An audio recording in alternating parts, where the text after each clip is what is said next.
we can't pursue the policy strategic level because the people that we need to talk to are also, going to be difficult to deal with.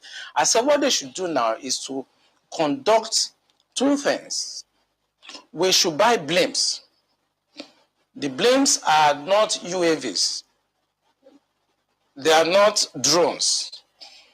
Blames are equipment that can fly up to 10,000 feet, 30,000 feet, static if you want, mobile if you want, and they carry a lot of payload. We saw them in Afghanistan. We saw them in Kenya.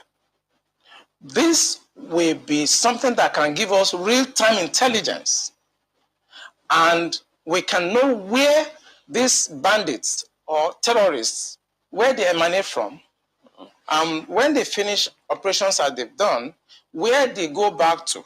Okay. Well, they did not buy this equipment opted. No. Okay, you said quite a number of things. Let's pick up on some of them and see if we could make some, if you could shed some further light on some of them. Since 2012, I mean, you've been in operation, as you said, ever since that time. You questioned several people. Some people were identified at that time. Did the government at that time try any of them? Or were any of them also in government at the time? No, the government did not try any of them, and the defense headquarters where I worked then did not pursue that line of operation because it's beyond them. The defense headquarters, actually, when you look at the defense structure of Nigeria, they lie within the policy strategic level, but basically they are operational guys. So when you have policy problem, then they cannot go beyond their masters. They can write intelligence report and say, this is what is going on. And we've seen that the present government know what is going on. I'm sorry, is this a policy problem? I mean, the laws are clear. If someone is said to be involved in something as devious as this, the laws are clear. This person is meant to be arrested, questioned. I mean, it's quite clear. So is it a policy problem? We have the laws. So what is stopping the security agencies from actually enforcing the law, since that's what they are? I think what is stopping them is like when you are a member of a church and your pastor have decided to be at a certain level of spiritualism, and you're a member of that church, you cannot be higher than your pastor spiritually. You can't, no matter what you do. So this is the same religion you spoke about? Yes. In real life, you see that the defense headquarters cannot conduct any operations that is not sanctioned by the commander-in-chief of the armed forces. Yeah. They cannot. No matter how small, little they cannot. So when the Yar'Adua government decided to put an end to Niger Delta militancy, that was in 2007. What he did was simple. He called all the security chiefs and all the intelligence chiefs and tasked them to come up with a solution. The Defense Intelligence Agency, the National Intelligence Agency, the Department of State Services were called with the Inspector General of Police and the Interpol to come up with the solution to the problem. Then the problem was Niger Delta. The president was Yar'Adua. He was dispassionate. He wanted to solve the problem. Within 6 months, we solved the problem.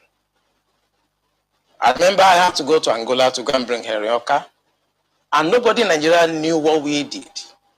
All we know is that since 27, 28, that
Good morning. This is Radio Biafra House Service coming to you on my name is Mazi Johnathan Chinedu from the province of Biafra land, and we are here live and direct. Today is the 16th day of June 2025. I once again welcome each and every one of you to welcome your friends and well wishers onto this sacred platform.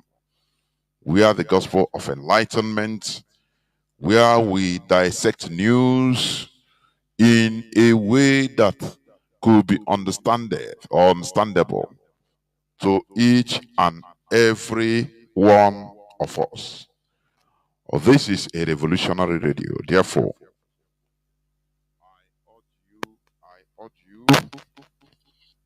I urge you to invite your friends and well wishers. Call your siblings, tell them that the hour has come for them to tune in to listen to the voice of liberation. This is Radio Biafra London in defense of freedom. We are on FM in many parts of Biafra land, frequency modulation in 102.1. We are on FM in some parts of Biafra land at 102.1 CHK, 102.1 megahertz. Also, we are on satellite. We are on free-to-air satellite. With this platform, you can be listening to Radio Biafra London. Moreover, we are also on IPOB Community Radio. It is a very low data consuming application. A very low data consuming application that was specially designed to aid our people, because mostly in ground zero, because that is a place, a cost country that has endemic lack of electricity. There is no electricity in Nigeria. There is no electricity. There is no electricity. All these things are man-made. It's voluntary. They are doing it, or they did it in order to offset, thinking that they are dealing with Igbo man, not knowing that ejula na asonye ọkụ na asọgbu onwe ya, ọkụ na-egbu ya. When you are roasting a snail on its shell, it's vomiting out the liquid of life. The snail will be thinking that it's quenching the fire, not knowing that it's killing a life, is vomiting its life out. That is what Nigeria is. The undermining and hatred of the Igbos in Nigeria is the bedrock of Nigeria sinking, Nigeria destruction. They thought they are doing Igbo people. But we must continue. Therefore, as I said, you can download IPOB Community Radio, which is a low data consuming application. In addition, you can also download Simple Radio. Simple Radio is another application in your Play Store. Once you download Simple Radio, you now search for Radio Biafra London in it, and bingo, you'll be receiving. The same thing applies if you download Radio Garden. All are in your app Play Stores, Google Play Stores, in your phone. Therefore, you have no excuse not to listen to this Hello platform. Also, you can log into our website, our mother website, www.ipob.org. Once you log into that, you will now click on where it is written live broadcast. Very simple. And you'll be listening. Very simple. Whether it is in your phone or in your laptop, as long as you have internet connectivity, you'll be listening. Therefore, you have no excuse not to listen onto this hallowed platform. As I said, today is the 16th day of June 2025. As you may know also, come next month, on the 12th day of July, another IPOB license office will be opened in Malaga, Spain.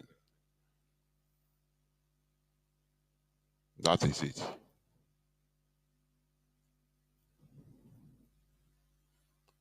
Just let me bring it out. Sorry.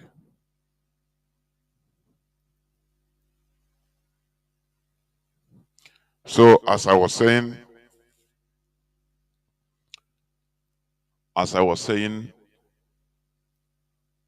you know, come next month, being July, on the 12th day of next month, 12th day of July 2025, another IPOB license office will be inaugurated. So IPOB Spain invites you to the inauguration of IPOB license office Spain on the 12th day of July 2025. The venue is Morales Villa Rubia, number 13. For further information, you can contact Mazi Chibueze Wachuku, IPOB Spain National Secretary. Telephone +34 659 83 91 78 +53 659 83 91 78. It doesn't matter whatever they are doing, they are fighting us, but we expand, we continue moving and expanding. These are things that are necessary amenities and infrastructure that is very vital for our struggle, because we need to have liaison offices.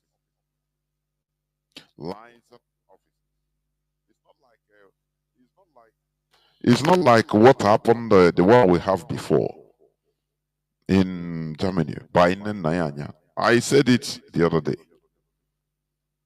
Neglected in her own name. Nobody goes there. The calls are never answered nor returned because nobody was there. So you see that many things we are wrong. I'm telling you. I say many things we are wrong. Many things we are wrong. It is all these things that the DOS is trying to put in place. Because these are the things that will help us. It's what is needed in this struggle. These are what are needed in this struggle. Therefore, if you can, you are invited next month on the 12th day of July in Malaga, Spain. Also, in no distant time, I will bring in the Biafra land coordinator in order to clarify some issues with his group. It will not take time. But before that, I want us to understand that this mission we are in is a mission or an irreversible mission. This is an irreversible mission. Many of us don't understand the magnitude of what we are doing. Fighting for freedom is not a joke. It's a very serious business. Organizing a people is the most difficult.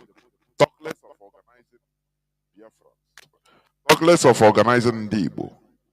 Is the most difficult thing on earth because of our system. Before IPOB, there was nothing like any common ideology. Nothing that guided us. There was no common ideology. Our people, we are people that do as you like. And Nigeria purposely left us to rotten. Do as you want, do as you like. And we continued decaying. No control. They were clapping for us.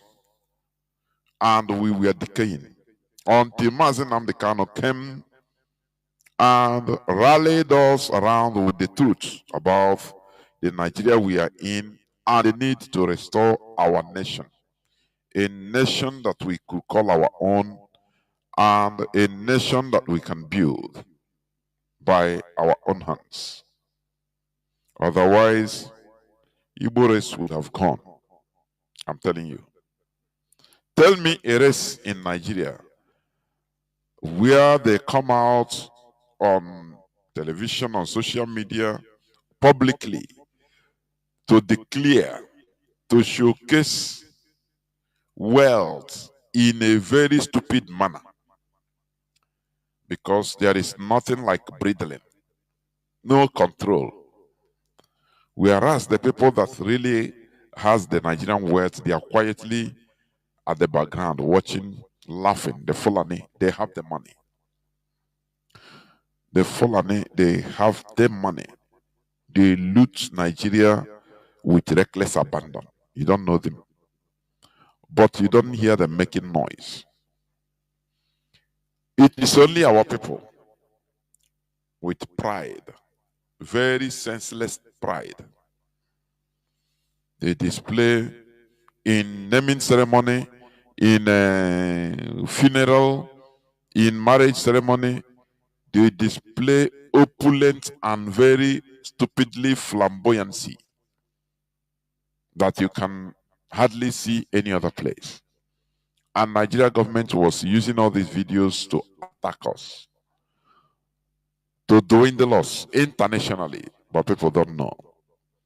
These are the anomalies that IPOB has come in order to control, to correct. And you see this issue of trafficking people, human trafficking, mostly our women. This is something we must fight. The clergy, men and women in our land should rise up to start talking about this. It is no longer a joke. We are 15 years, 16 years, 17 years, 18 years old Igbo girls are being taken to any part of Africa with the promise of going to Europe or anywhere. And they traffic them even down to Libya. They sell them as sex slaves. If you want to decimate a nation, a people, start from their women, their female. When you go anywhere, right from Benin Republic, Cameroon, any chalet, any place you go, you see Igbo girls prostituting. Are you not ashamed? No, tell me, naturally you become ashamed of yourself. This is a disease that we must fight. Our preachers at home should stop preaching or should change their preachings, please. Going abroad is not a miracle.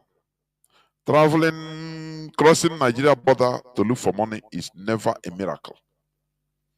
It's out of frustration. Any people that are engaged, it doesn't matter who, in this, human traffic, please, those people should be dealt with anywhere. Because this is a scourge. We are never known for this. I say, Igbos were never known for prostituting. Never. Igbo girls, Igbo women were never known for going outside to hustle. Unless going to school, study abroad, or going with their husbands. Married people, maybe their husband brought them. That is our culture. Are you hearing me? Today, the quest for riches, the quest for, getting wealth at all costs is taking us overboard.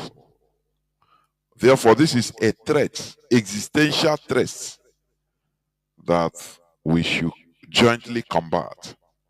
If you are talking to the public, please discourage our people. Let them understand that this is evil. And all these traffickers should be reported. We are not talking about the Nigerian or Nigeria authority doing something, because this is what they want.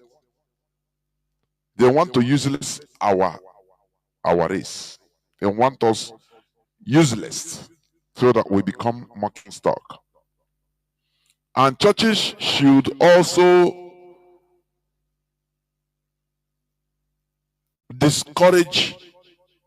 You see female coming, you don't know where it comes, giving testimony in a church, how God have blessed her. If you ask her, what is your job? What are you doing over there? What are you doing in India? What are you doing in Dubai? What are you doing in Togo? What are you doing as a female? What are you doing in all those places? He will lie his ass off. Many are doing prostitution, unless those that went purposely as expatriates or to study. Now from there, they start living there, working there. Or those that went with their husband. Are you hearing me? What I'm telling you is reality. Seeing our female, our girls, Biafran women, flocking every, prostitution centers is an eyesore. These are things that should be condemned, not only verbally, but everybody should join hands together. This is something that Benin girls have been doing until their Oba swore he did something in their way, in their tradition, and swore against any trafficker, any Benin person trafficking Benin girls, because it was a mockery against Benin people. You people, everybody know. No, they are not. They are on the Benin. And it got to the extent they all have to do something, and they swore. It did something that any person that is coming to take Benin girls abroad, anywhere outside Nigeria, you are going to this, trafficking them, that the person will die. And people that tried it died. That is why they diminished radically. They shifted now where there is control. Igbo land. From Delta down to Imo, Anambra, Ebonyi, down to rivers, to Calabar, Cross River, down to Akwa Ibom, all these places, everywhere, trafficking children. Parents, please be aware of your children. The beauty of a country, of a nation, is their women.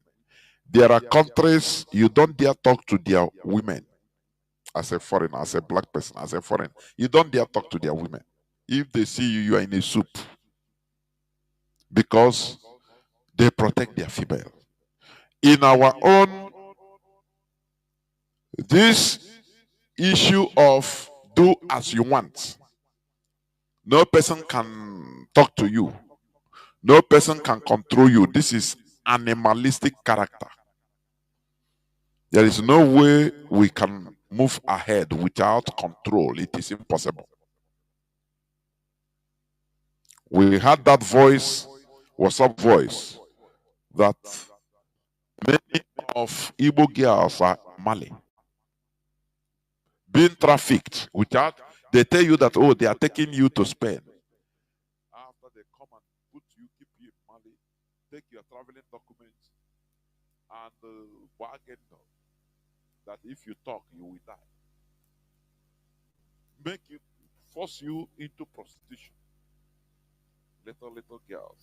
Little girls, force you into prostitution. This is evil. Nigeria wants us to rotten. I said it and I continue saying it. Nigeria wants us to rotten completely without repairs, so that we become even worse than Almajiris.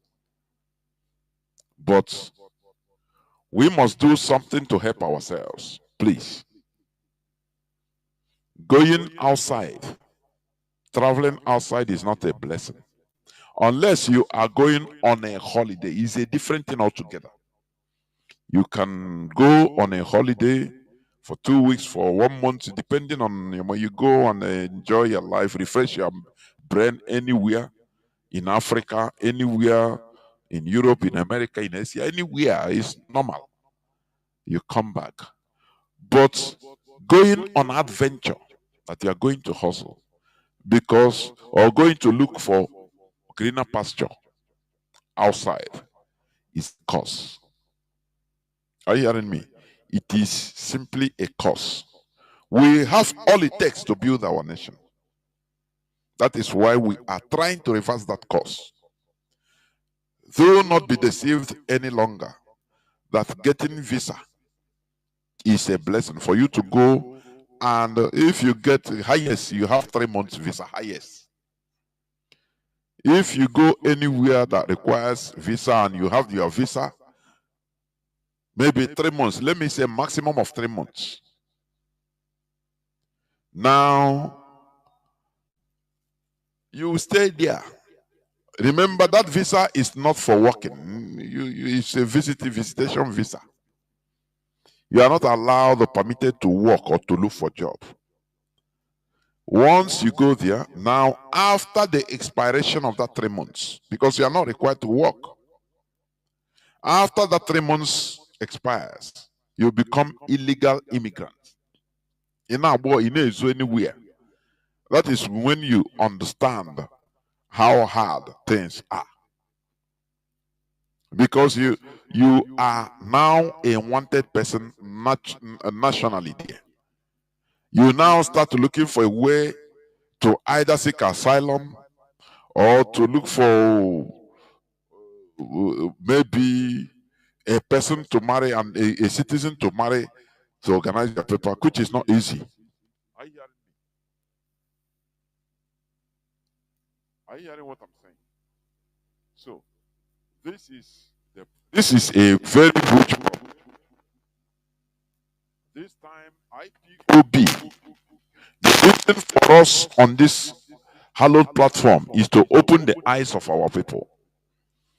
The world is a global village. It's no more, things are no more like before. When people come and lie their ass off, whereas they are doing different types of servitude job, slave jobs abroad. When they save money for 2-5 years and they come and do show off, that time is gone. We should understand where we are heading to. That we should organize ourselves, because without organization, we are nothing. Without organization, we are nothing. We just be like sheep without no single shepherd. That is why IPOB is here. Please support IPOB. Support ESN. Now, before I bring in the Biafran land coordinator, Mazi Otegwa, I will go into just few minutes, few news headlines, just few, very few. You know, we are seeing herdsmen attack. Fulani herdsmen attack everywhere in Nigeria. It is no longer a news. Let me read this one. Suspected herdsmen kill 4 in fresh attack on Enugu community. What is happening in Nigeria is, how do I mean? Nigerians are not empathetic. Nigerians never show concern on each other. There is no single sense of, I will not say nationhood, citizenship, or countryhood in Nigeria. Look at what is happening in everywhere, but mostly in Middle Belt, Plateau, and Benue. The type of killings that are going on there. Nigerians kept quiet. Because they are not experiencing it direct. In Benue, people have been massacred every day for this past, is it 2 months or 3 months, by the Fulani terrorist killers. But Nigerians, every other place, are very comfortable going about their businesses. How do you think, every time they are talking about the unity of Nigeria, oh, we are unity, we are united. How do you rectify, how do you talk about unity in a place like this, where people are not concerned about what happens to each other? Tell me. Everybody is seeing it as a Benue problem. Oh, it's a Enugu problem. Oh, it's a Kogi problem. No, people, they don't care from any other place. No person cares. People are going about their businesses. The type of country I have never seen. Nigeria is a country with the type of population that you cannot see any other place. The mentality is fundamentally flawed. People are being killed by terrorists in Benue. Other places it doesn't concern nobody. People were going about their businesses. How do you quantify this type of country? Tell me. How do you think that this type of country will move forward? Things that are happening in Nigeria should, if it is other places, spur spontaneous eruption from citizens everywhere in that country. But nobody is concerned because he never reached his side. This is evil. This is evil. I'm telling you. Let me tell us something. Just like we in the South shouldn't be laughing that, oh, it's happening in the North, it's happening in Middle Belt. No, don't rejoice not, because what these people are doing, once they get Middle Belt under complete control, it becomes a launching pad for them to south, to southeast. So we should be concerned, heavily concerned. Look at in Enugu. After Enugu, look at even in Owerri, in Imo State, because they succeeded in putting their stooge, their vassal, Hope Uzodinma there. Do you see how they behave? Had it been when Hope Uzodinma was imposed in Imo State, on Imo State, every part of Biafra land protested, rose up from Enugu to Anambra to Rivers to Delta to everywhere. Before God and man, they will reverse it. They will reverse it. But they check. No person cares. Neighboring Anambra said, no, this is Igbo. I just say, no, it concerns us. Now, Imo State, now, it can never happen here. If not here, hey, this is how Ekumeku warriors fell. I used to tell you, is historical fact. Ekumeku warriors that fought the British to stand still, we are making heavy gains.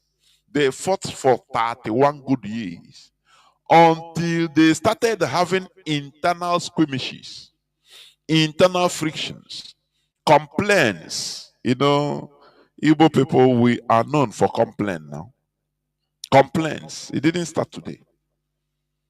These other people say, no, now we they suffer most because now we get warriors pass. Now our warriors, they die. Now our warriors, they weak. Why now? Because they were at first. Why they were able to resist Britain, British onslaught was this. They were having mass attack and mass defense. Anywhere the British tried to set their foot, all of them will flow like a river and go and defend that place and pursue British and kill them. Now, if Britain want to go to another, they all with as one man, they will flow there like water, like river, and do the needful. But a time came. This little little quarrels of pride. Now we be more warriors. Now we they die now.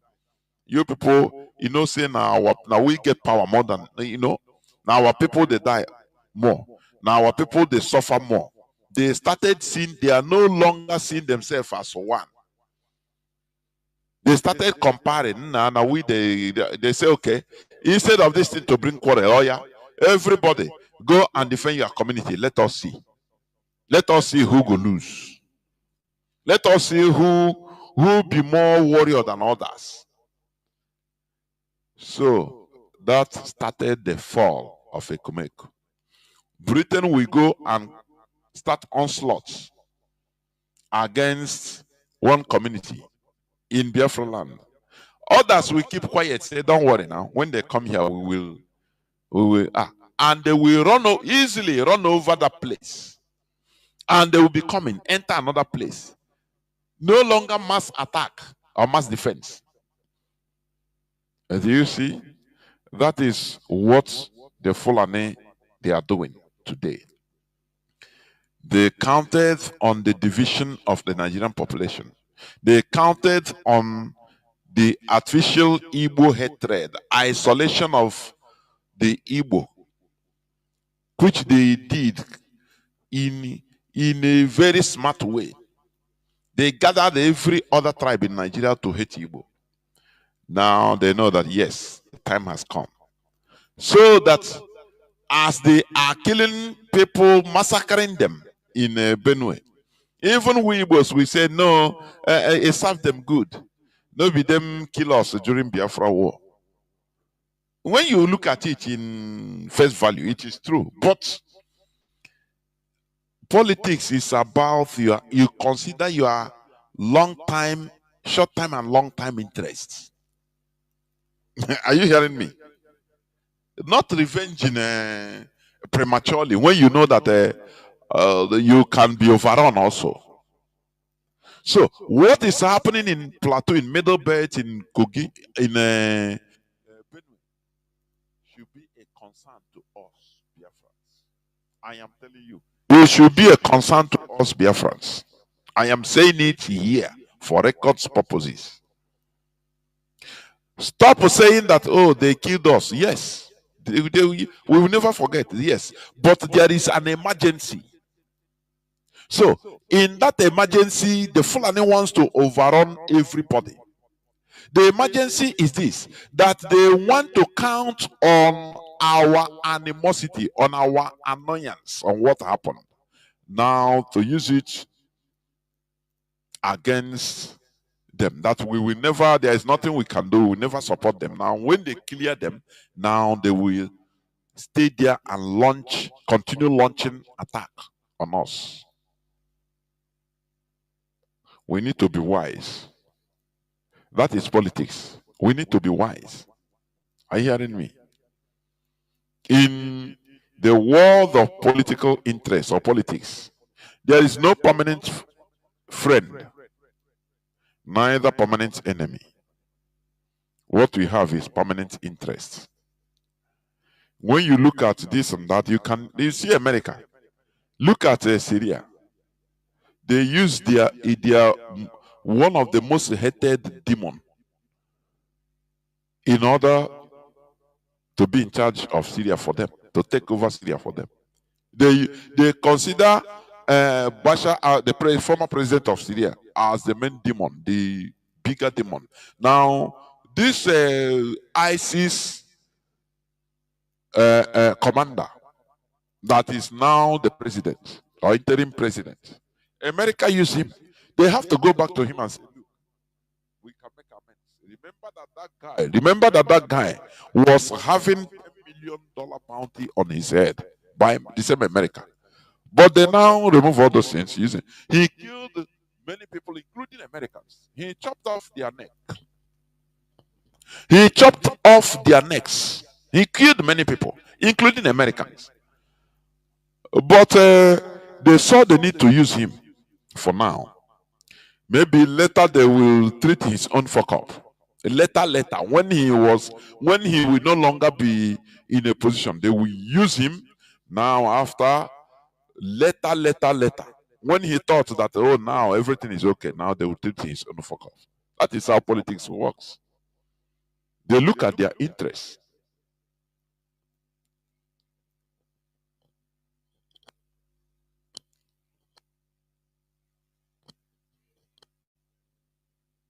Are you hearing me?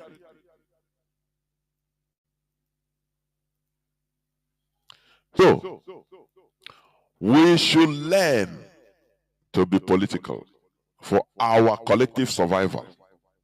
That is the reality. If we continue being straightforward, the world is not straightforward. The world is not straightforward. Sometimes you meander. Sometimes you play one game in order to pass that situation for your own interests. For our own interests. So, the Fulani, they are counting the divisions, the hatred against Igbos, in order to continue perpetrating what they are doing. They are killing people in Benue.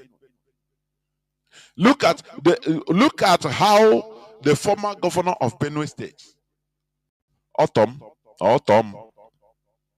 how he fought tooth and nail for all his 8 years.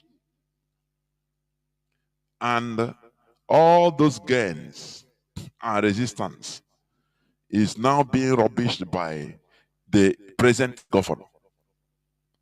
Are you hearing it? Present governor. He is a reverend father, for your information. That is why we say, bring even Jesus, bring an angel. Let him come and be the president of Nigeria. Everything will backfire on him. He can't do nothing. Because the system is fundamentally flawed.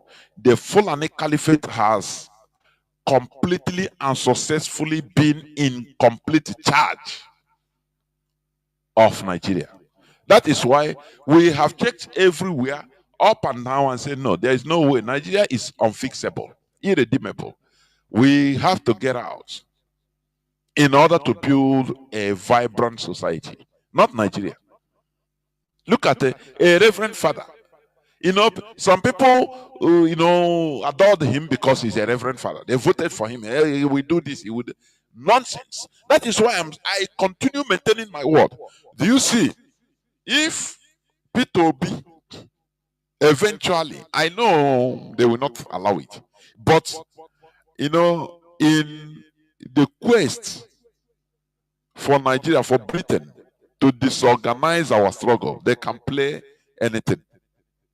They can play the last card, which is allowing an Igbo man to be a president of Nigeria.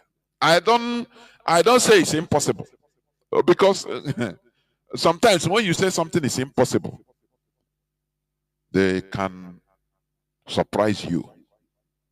That is why I put everything under consideration. They never played the last card, their last card. The rendition, the Mazi Nnamdi Kanu, thinking that once the more they keep him, IPOB will scatter. But as they are keeping him, they don't know that the more they keep him, the more we are flourishing. IPOB opened a headquarter, liaison office headquarter in Bremen, Germany, a few days ago.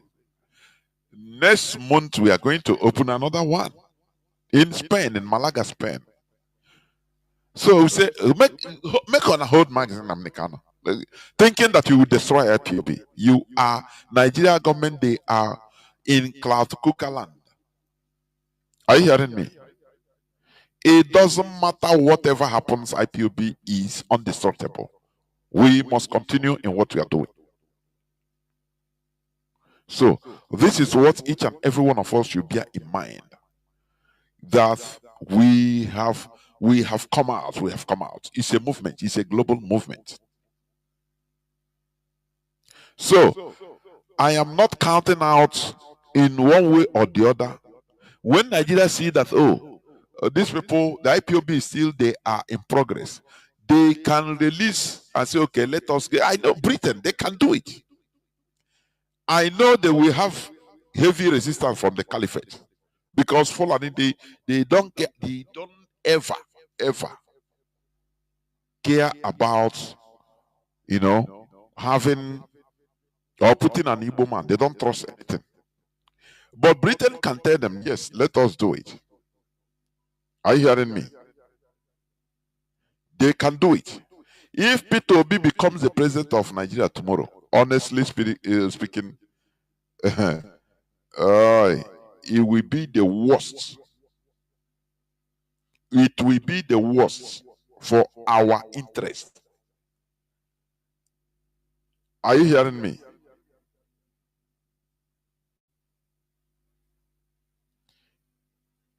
It will be the worst for us because they will raise up a sentiment. They will count on our useless sentiments. No, why you want to now? Hey, before you know, they will bring division. You can see in their number. Nah, here now. Our turn now. Here Biafra. In order to divide us, but we will never succeed.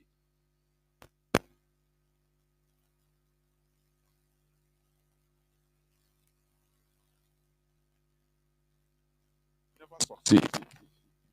Because we are 7 steps ahead of them. 7 steps ahead of them. Are you hearing me? So, what is happening in different parts of the country, mostly in Middle Belt, is despicable. Nigerians are going about their businesses in Lagos, in Abuja, in Oka, in Owerri, in different parts of Nigeria, as if nothing is happening.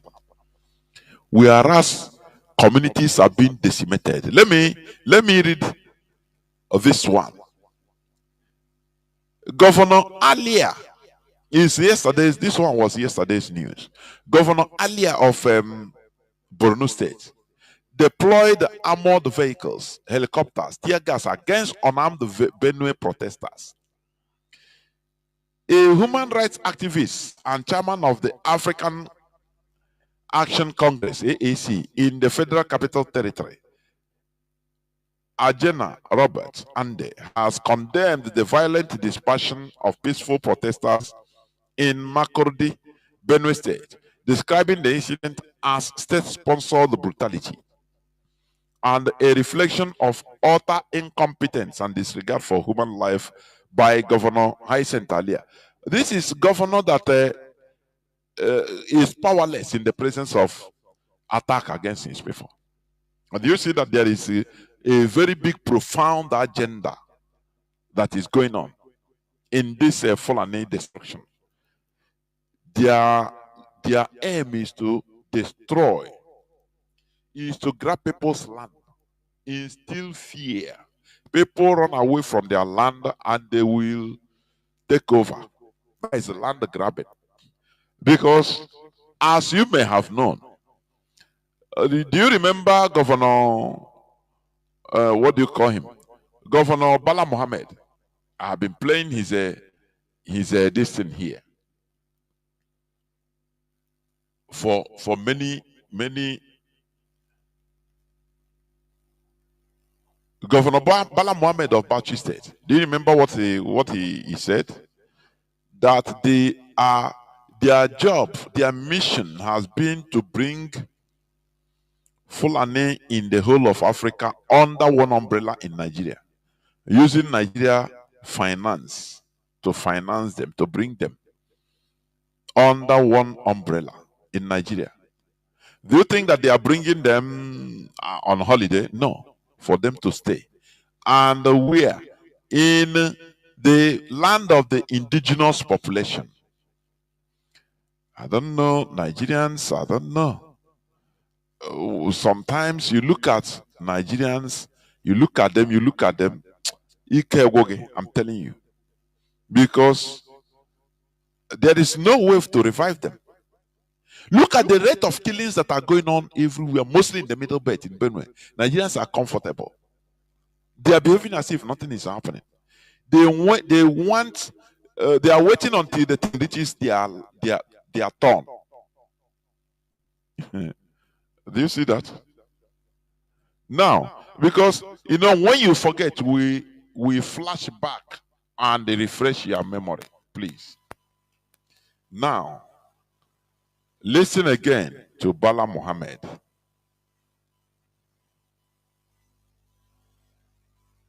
Listen again to Bala Mohammed.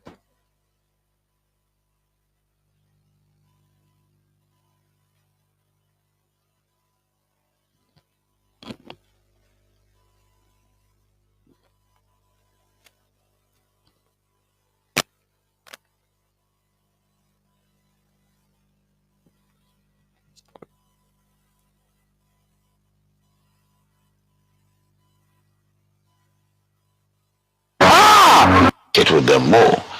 To them, they don't have borders from Cameroon to Nigeria. But that's the thing, Excellency. How do we ensure that those who will be participating in this federal government largely funded program will be Nigerians? In terms of the funding? No, in terms of the operations. Operations. You said to bring in the Fulanis together. We have Fulanis from other countries. The issue of misconception, I said there is a lot of mistrust and misconception with regards to the Fulani man. The Fulani man is a global or an African person. He moves from the Gambia, from Senegal, and his nationality is just a Fulani man. And as a person, I may have my relations in the Cameroon, but they are also Fulani men. I have relations because from the maternal side, I'm a Fulani man. And that is why we want to educate people. A Fulani man sees himself as a Bayelsan, as somebody coming from the Niger Delta, because he speaks the Niger Delta language, which you and I don't. And of course, we would have to just take this as part of our own heritage, something that is African, and that we cannot just close the border and say the Fulani man is just a Nigerian or this. No. In most cases, the crises are precipitated by those outside Nigeria. Are you hearing what Bala Mohammed said? This is what you have been hearing. He says since whether 3 or 4 years ago, he made this open statement. But what baffles me is Nigerians continue crying. We don't know Nigerian government. They don't know what is happening. How this is Fulani. But there are people that said openly, without mincing words, that they brought them in. They want to take over. Nigerians are still clamoring for Nigerian government to help them. Whereas the Nigerian government is the main sponsor of this Fulani headsmen. Are you hearing me? Now, look at the people in Benue. They were massacred. There is no police that to protect them. You guys have had it. Days now, continuous massacring. No, no military to protect them. Military didn't come out to pursue all those Fulani terrorists, they call bandits, that are killing them, taking over their lands. Even the indigenous TV ran into, leave their land, their villages, and ran into refugee camps. They still go there to. The governor, Reverend Father he was powerless. He can't do nothing. Do you see that? But the people came out to protest against the killing. And he allowed the military to come and tear gas them and shoot at them. Don't you see that there is a big agenda? Before the man entered the power, took over from Autumn, there is agreement with them. Do you see the greed? Do you see what I said the other day? The problem we are having as black people is cheap.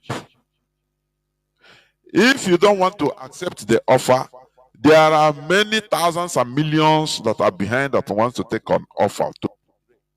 That is the problem.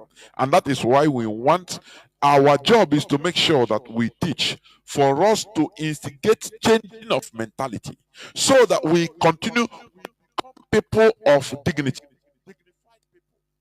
Dignity can be, you don't have even, you're hungry, but they offering you food, mouth-watering food, for you to betray your people, for you to betray your nation. You say no. Though I don't have food, though, but I will not take this food. I reject them. That is why when our people say no, this is ignorant and abide, that is why they are betraying. That is, I completely disagree.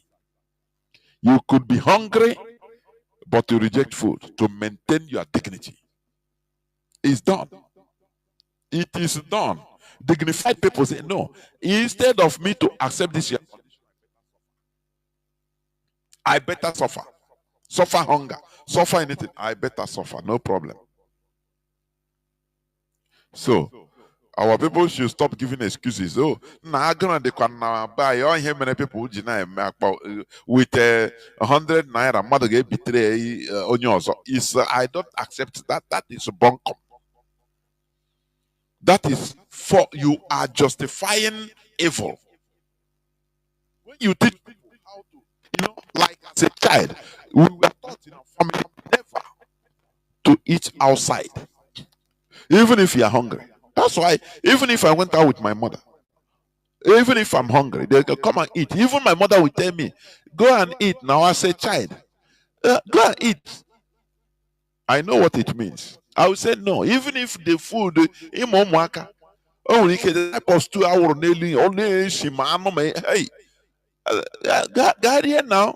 Go try them now. Try them now. That is dignity.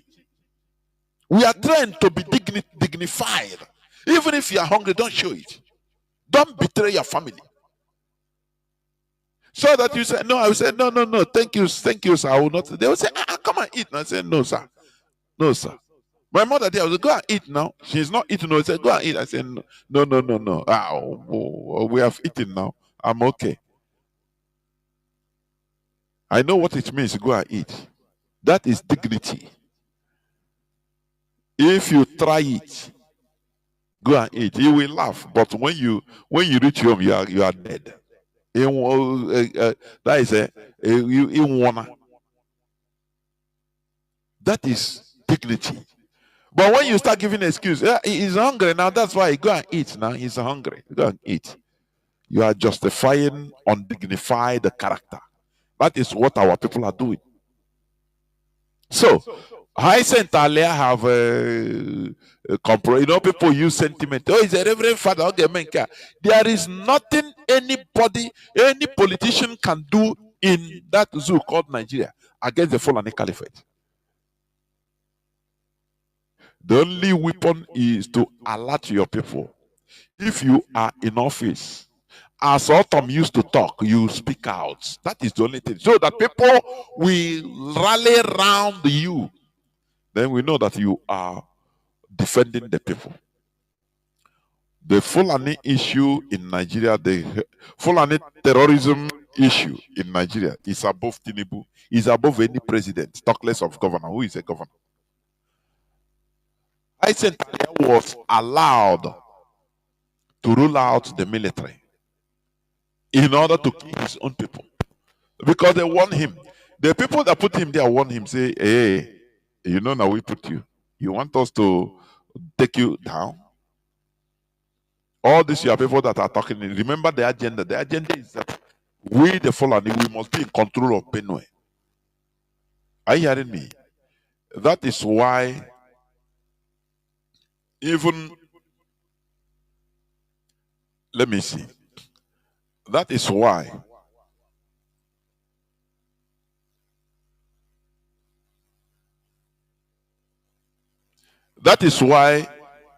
even what Tinubu said is surprising. But it's surprising to people, but not surprising to us. Are you hearing me? It's surprising to people, but not surprising to us, because we know the agenda. He said, Tinubu asking us to reconcile with killers means he knows them.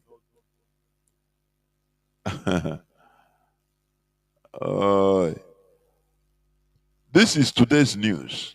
Tinubu asking us to reconcile with killers means he knows them. Ex-representative Bila,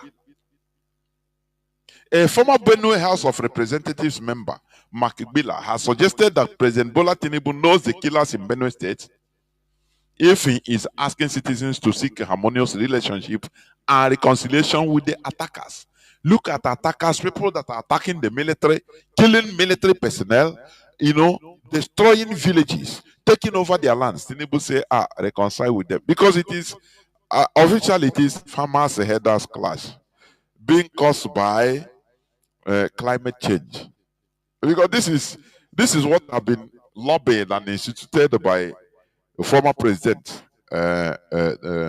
Buhari. He said it to, I think, 2016. He said it to Trump. No, this is a farmers' headers clash. And the CNN has been carrying it like that. BBC, it's farmers' headers clash. It is weather that is causing it. So the headers are coming, this and that. That is the official reason of what is going on. Officially, the killing is normal. It is farmers' headers clash. The ex-lawmaker spoke on Monday while fielding questions on Arise Television's morning show program. Recall that the president has charged Alia, that is governor of Benue State, to convene reconciliation meetings and dialogue among warring parties and the unending killing in the state by suspected herdsmen. So reconcile with them. Can't you ask yourself, why is it that when it comes to herdsmen killing, Nigeria has no military? Their military is no longer active. But when it comes to Biafra agitation, kill anybody on at sight, destroy. There they bomb, they bring out a bomb or aircraft to bomb us. Don't you know that there is something terribly, profoundly wrong in Nigeria? They are trying to convert Nigeria to a Fulani colony. The Fulani they are pursuing from every part of Africa, from Sudan down to Mali, Burkina Faso, Niger, Chad, the other places. They are coming down to Nigeria. And they are so, they say it's their land, it's a land that Allah has given to them. That is why I continue maintaining, like last Saturday, I preached about, you praising the God of Israel. That was written, they slaughtered Joshua, Moses, they slaughtered Saul, they slaughtered the indigenous population of Amalek, Jebusites, the Canaanites, and take over their land, and you are clapping. You are clapping. You are clapping at your ignorance. But the same thing is happening today in our land. They say their God, their Allah gave our land to them. And that's why they have to slaughter us. That's why Tinubu is not talking. Tinubu say, okay, we're going to make peace. Governor Alia, we're going to make peace with those that are killing you people. And Alia, because you know why how he entered there? You are seeing him as a reverend father. Being reverend father is not different from when somebody is answering a doctor. Dr. Okezi Ikpeazu. Does he make any difference? Dr. This Wike say is a barrister. Barrister Wike. Does he make any difference? The only difference he's making is in your brain, in your small brain. Oh, he's a reverend father. Why is he doing? People are saying he's a reverend father. Why is he not talking to people? Once you enter there, you don't know the agreement he's using in entering there. Once you enter as a Nigerian politician, you become a different person. Because there are people that you must serve their interests. Otherwise, you can't be there. Don't you see what this guy is doing? Hope Uzodinma is doing. Don't you see sponsoring pilgrimage to Mecca for Igbos through Owerri? He love it, he don't care. These are people that are desperate for power. They forget that whatever they do today, it can bounce back to our generations coming once, as even long after we are gone. They don't understand this. These are, some of them understand anyway. I will not say they don't understand. Some of them know. But they say, once I'm dead, what is it? I'm okay. So what is my problem if every other person is being, it will not affect me at least. Even if I die, do I know anything again? That's why Lex Ekwueme may use the money that is supposed to use in building a port, dredge seaport in Onitsha. He used it for his personal interest and built hotels. Most of those hotels are now outdated, maybe seized by others, and the legs is long gone. Do you see greed? A greedy person is very, very dangerous. Wike, all of them. And that is why I say we must make sure to continue knocking, continue hammering on the way we reason, because that is a problem. That is a problem. This Hyacinth Alia, you are calling him, he's a reverend father. He doesn't, that name, reverend father, is just a title. It doesn't mean anything. It's just like when you called maybe what is the former governor of Anambra State? Okay, let's say the present governor of Anambra State. Is he not a professor? Professor Soludo. Does it make any difference? Reverend Father Hyacinth Alia. It's the same thing. Because they are serving they are in a system that is fundamentally flawed. And they need to be flawed. That's why they do things that for you doesn't make sense. But that is the agenda. That is the politics of Nigeria. Installing Fulani Caliph, installing the Fulanis to take over Nigeria. Oh, for you, does it make sense? It doesn't make sense. You are crying, shouting. But for them, that is what they are fighting. It is making heavy sense to them. Their agenda is on top gear. That is Fulani agenda. Are you hearing me? So it is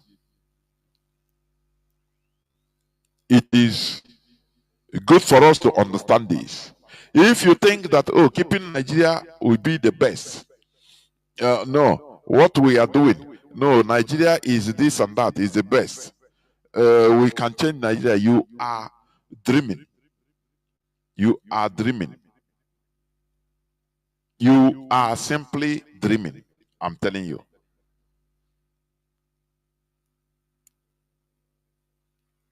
I'm telling you honestly. You are dreaming. The best thing is to balkanize Nigeria, so that so that the people that has Nigeria as their means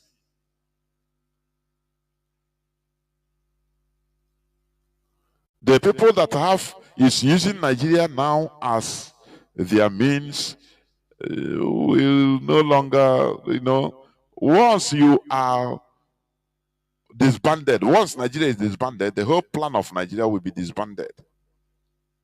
That is the thing.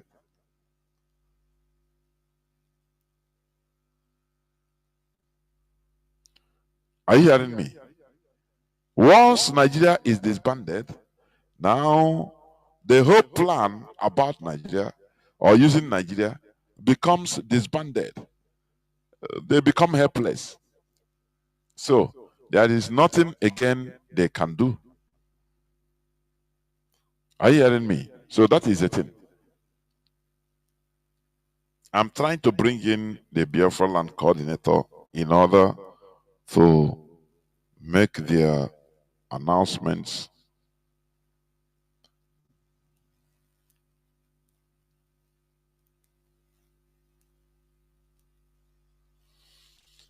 So that is it. So when you look at what is going on in Nigeria today, the type of killings that is happening everywhere, in the Middle Belt, in Igbo land, where people we go to maybe their land, the land they bought, where to go and check in the outskirts, they become attacked and killed. You are seeing it. Are you hearing me? And it's not sending chills to you, which means you are not thinking. You are not thinking. Are you hearing what I'm saying? You are not thinking at all. So what am I trying to say? It is high time. It is high time we support what we are doing.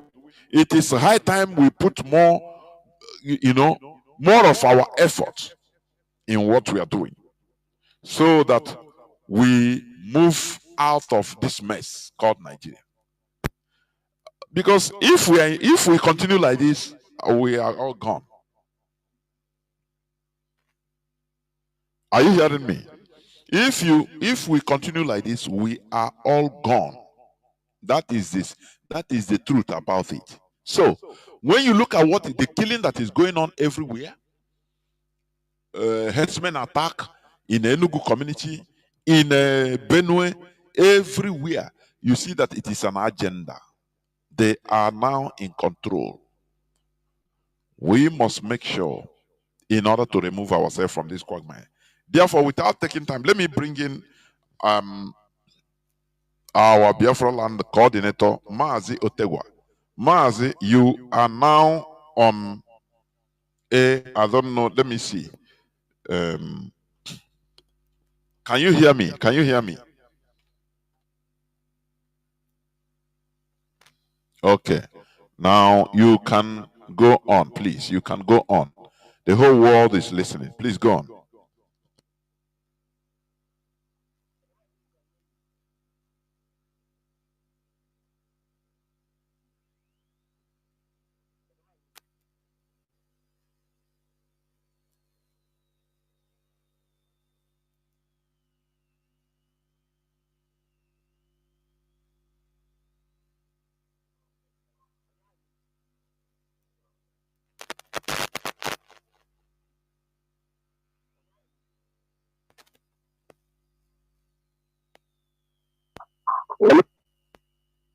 Okay.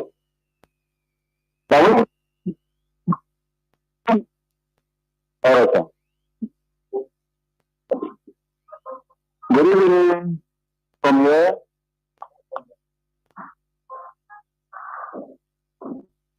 My name is Okaramade Yejo. We are currently in Biafra land, trying to sensitize our people to redirect the ones who are in a particular location, so say they don't know their whereabouts according to them. So we are here to let them understand that the IPOB under our leader Mazi Johnathan Kanu, they are still intact. They are resolute and they are ever ready to move at all times. Because of that, a method he can come and disorganize the family. But at this moment, I'm very happy that the family that they claim they have disorganized are still intact. That shows the spirit behind IPOB is stronger than whatever spirit that they are operating with. But from now henceforth, we want to let them know that the atrocity they committed or they tried to commit against the leadership of IPOB, thinking they can bring the leadership down, demoralize them, this is the day new. They rather give them encouragement to work stronger. And today, two of them have put them to shame. Based on their activity and the atrocity they want to commit against this movement. And to but today,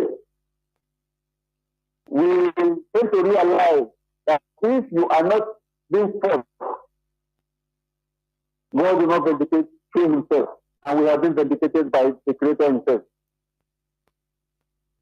That IPOB is not only a movement, it's a religion itself.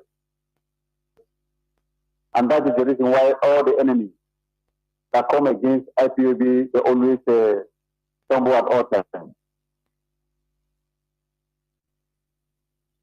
In this case, Igor in particular, I put it like that, River State to be precise. Somebody like Christian Chijo, who is parading himself, working under Simon Epa, parading himself as a state coordinator, forming the parallel meeting at all times in agriculture. We want every IPOB member who is fighting anywhere in Biafra land to have this in the back of their mind that we are coming to do this state to state.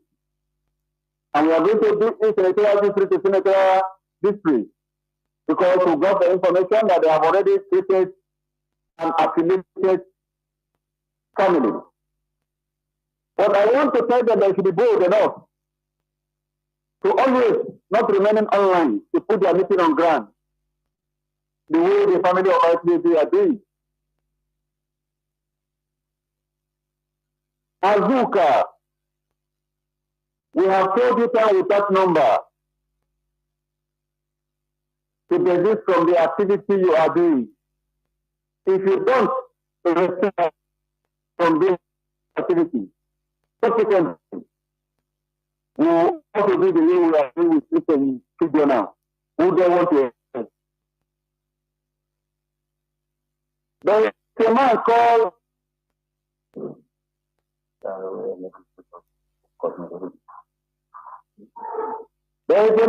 Paulini Brown in the local government. We have been time with that number to stop confusing IPAB members. We know they do keep the family, the people that are under segregation, and that is the reason why IPAB is coming for liberation. And they have made it to the extent that our people cannot afford anything again. They make life miserable in them, make it unbearable that they could not in any way get access to what will give them better information. But I am still using this avenue, this opportunity to tell every IPOB member that in less than no time, they have nothing to do, just get their radio, purchase a radio, stay in their house, you will get every information you require at all times. In less than no time, that will come up. But before then, everybody should download our community radio app. Try as much as you can, even if it is 30 minutes. Even if you cannot do it every day. Come to country twice in a week, 3 times in a week, try as much as you can. If you don't have a smartphone, and your brother has a smartphone, or your sister has a smartphone, and you are close to her, or you are close to him, go close to him. That is how they do in the north. I grew up in Kanu. In those days, people who don't afford radio, they go in the evening and say, they throw math. They listen to radio, they wait. Pay attention after listening to radio. After eating in the evening, they will go and say, I listen to BBC. I grew up in the midst, and I saw it happen. And they get all the information they require from there. And after the station, after the program will close, they go back to their various houses. Tomorrow again they will come. Subsequently, I grew up to understand they come to gather information. And ours, it's just that I know there are some people who are not genuine in our midst. They take advantage of their brothers who are coming to listen to their device. Because when it started, when this movement started, when our radio were up and running, similar thing happened. People go to individual places of our people. But little do we know that those brothers and sisters of our people were infiltrated in our midst. But thanks to Sukadiyama for bringing them out. And today, we were able to know all of them.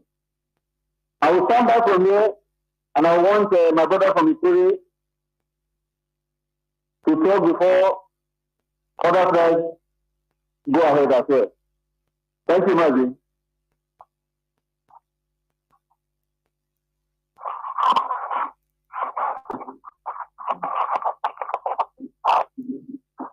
Dengan dukne kalian kemudian pulang merah.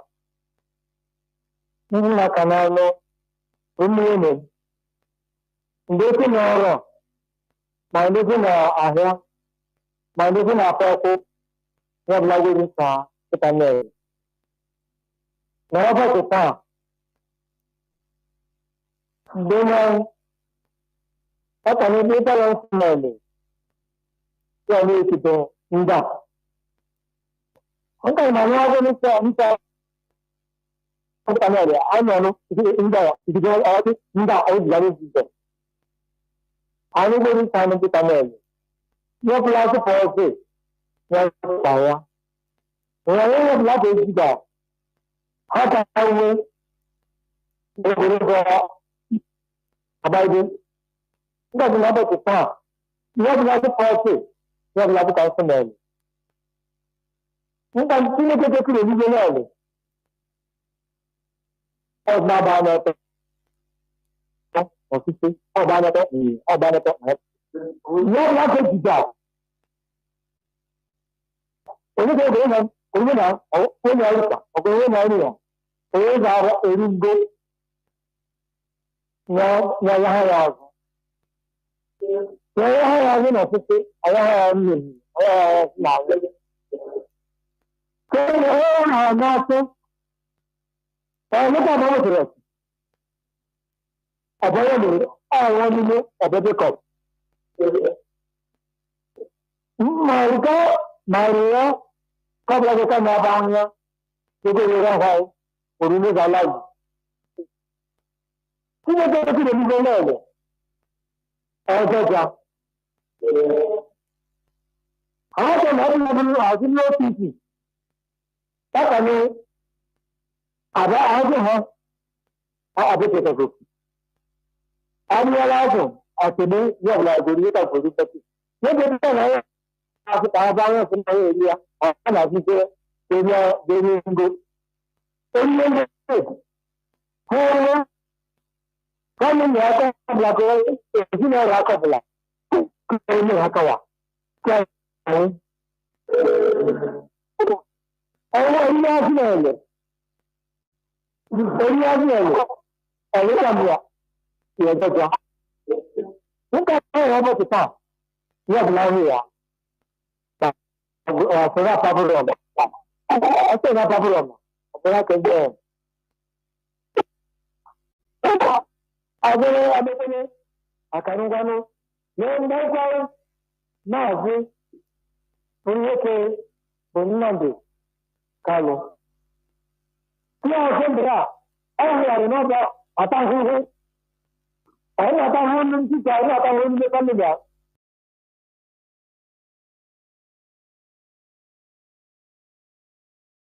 Atasan dia, orang sini dia.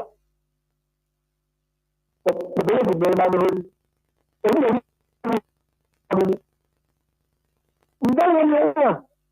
pakaiannya pelaya, tapi beberapa nak darah saja. Mazi, Nnamdi, Kanu, aku mesti nak keluar. Ayah kita lupa. Lain orang kita mesti kita di sana kita. Aku juga anu dia. Ini mana boleh jadi mungkin orang yang abu mana lah.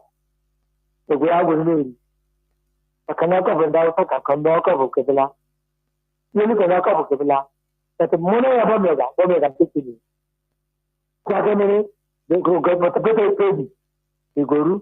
Ikan orang yang ada yang ni, orang apa? Ada.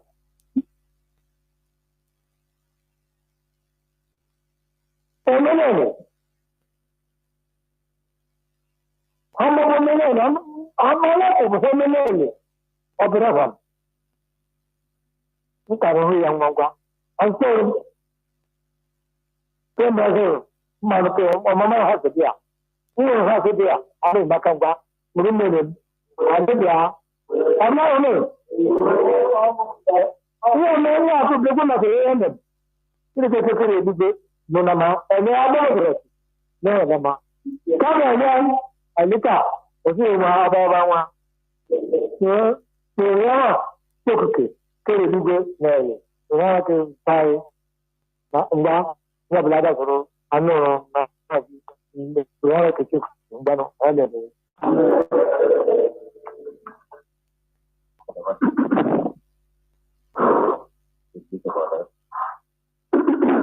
Ya hande kule anmeta ya anmeta ya Biafra anmeta ya Bueno, desde todo el desfile que es de Culemano.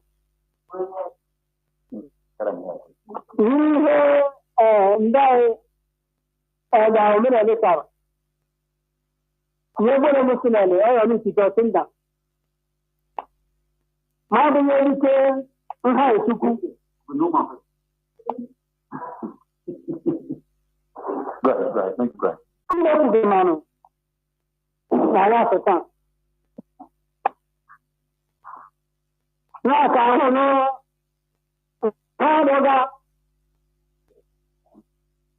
Hamakaru Biafra, IPOG Doga, Kele,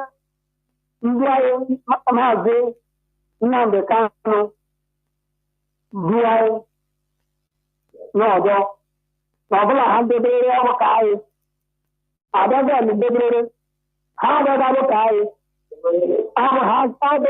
Hadaga, Hakadabo, no Jarabia. Kẹ̀rẹ̀ tí wọ́n ayé nàìjíríà yìí báhùn kọ́ọ̀dọ̀ lára bá lè tẹ́ta. Ní ní ayé jùlọ ọrùn kẹnu òjò lára ìṣe 81 ọ̀gbẹ́ ti tẹ́tì Mujaya ni mke, zote zina ya nukeli. Ọba na ọdọ ẹgbẹ́ ń àbúrò àká, ọba na ọdọ ẹgbẹ́ ń ẹgbẹ́ gbogbo ya ń tó kójú ya. Pàṣẹ ní ọ̀bùrà wọn sí ìdí, kí ọ̀bùrà gbé IPAD. Wọ́n kàgbà náà bọ̀ sí ìjẹta. Àwọn ibi tẹ̀lé ọ̀tà wọn fún ilé ọ̀bùrà náà. Àwọn ọdọ ti bàbá bá sílẹ̀ nílẹ̀ ọ̀sùnjà. Ọdún wọn àti ọ̀sùnjà, bàbá sílẹ̀. Nkaga ụmụ nwere ọbụla eze ndị anyị biko anọbụ ya ha nkaga bụ anyị ise ụmụ okwu mmadụ kụnyere ya ndị isi na-azụ na amịkarị bọkpọsilere bukoni bọkpọsi ala aha jara mkpa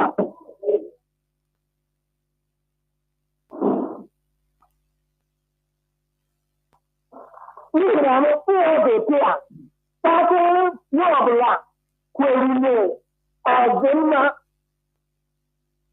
ní ọ̀gánirú ẹ̀lú ìhòrò ọ̀hà ẹ̀lú Biafra. Pàṣẹ ní ọ̀bùnà yìí dìrì pé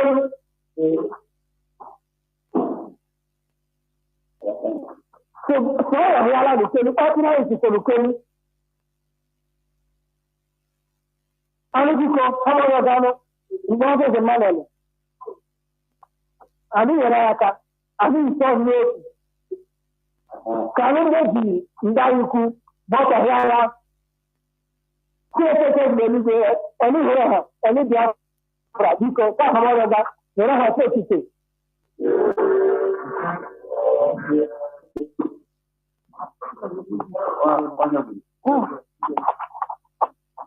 Nkala dị mma bịa na Wuga. Ma dịka na nnaghachiri Alite Nnamdi Kanu, Bati sere buga, Bati sere bu kpọrọ Abuja 2021. Alibuasama Samona Toga, Nebe Ili Amona Toga. Yaba lebe sabade kuna lebe ya basi tere basi ya moratala Nnamdi Kanu moratala lebe dibile i amoratala ya iri amoratala Alabode Piapala. Amunapalabode Piaba. Kaye a Sister. Now they do not. Now there are Kanama. Now you are Ria. The Incredible. Even now, you look about you and the cover about you. You do now, I don't play a bit. I don't know. I let him a time on a teller. The day in it. Who's one day? Who's one master by your assistant? Do you know where by your corner at a yaba? I don't want to see you at a yaba. Come I see you to the south, yes, program. You are not seeing it. My brother, the other part by the Nigeria. Come on, men become a Yabuka Nnamdi Kanu atama mamuna tola bere. So ya mama nyama ali tiana ya te. Tiana mama nyama ya to ko ba le ba. Ani me tiani da ti school sa so ba ti apata ta bana mu ya no. Bana ti na tam. Yoni yo ba le street ni le da. Ta ye one of them back. No, I don't know Nnamdi Kanu talk. Nnamdi Kanu ato. You know, you can ya Nigeria. Ya become Nnamdi Kanu ato. Somebody come Nnamdi.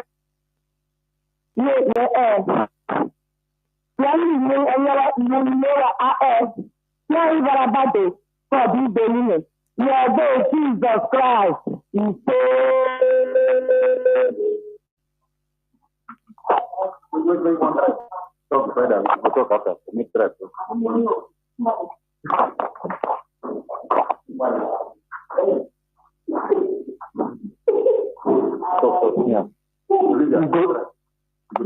Igodo agbero onafe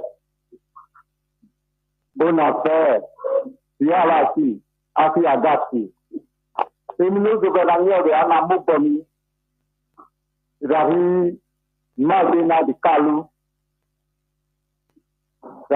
Johnathan Chinedu in Nigeria. Enwori Dari God onese no small boko.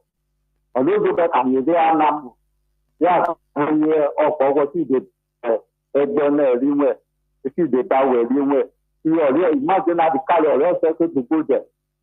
No wrong say the ana so na one the ana awa pa but awa bukime any power money right any pola but awa bukime ologo damu and you address or also can not the belly put you there now so na wa clock money ologo damu ere ogogo igodo asini ya Ibini, Uroni, Isha, Ekoma, Opera, Idotu, Asinyani, Ayanya, Uzere, Ekoma, Agene Bote, Ofuga, Owawa Gati Yakuma, Inawale Dodole, because yourself Sumawa, Idiana, you do it every year, or ọgbọgbọ àti ụkọrọ anya na akọrọ ìdí ìṣòwò ní ọgbọgbọ nwere ụkọmụnyeri tàbí ọdún ọsẹ ẹrọ awárẹ àbẹ̀rẹ̀ ìbú ọsẹ tí Mazi Johnathan Chinedu ìṣúná ìbọ̀lì ó tẹ̀lé ìwé rẹ nígbẹ́ ní tẹ̀lé ìrọ̀ ọ̀hárẹ̀ lọ́dọ̀ ìyá tó máa wà. nínú ọkọ̀ yìí ìràwọ̀ àgbèsè ìyàmẹ̀lẹ̀ náà fi ẹgbọ́n ní nàlùbọ̀ ẹ̀wẹ̀ jẹ́nẹ́tẹ̀ tó máa wá wò. Ọ̀lọ́dọ̀dọ̀ àti ìsinà gbọ́ra lé ní ti gòdòmígòdò ní à ìtàlọ́ gbọ́gbọ́ àfihàn náà ló bọ́jà náà gbọ́gbọ́rọ̀ ọ̀wọ́ ìfọ̀rẹ́. Ràbí ló fọwọ́ náà rà á ṣùúrà lé ní gòdòmígòdò ní à ìyá jí òkèlè ìyá jí ìbìrín ẹ̀pọ̀mọ̀ ẹ̀bírí àṣàyà. Nínú àdáyé rẹ̀ ọ̀gbọ̀n ìgbèrè àmẹ́ ọ̀lọ́dọ̀dọ̀ àyẹ̀lẹ̀ ọgbọ́n ní ẹ̀nà ìgbòdò nígbèrè ọ̀rà sí lọ́gbọ̀n ọ̀rọ̀ olóbọ̀dá na wawe ufowo yawa ise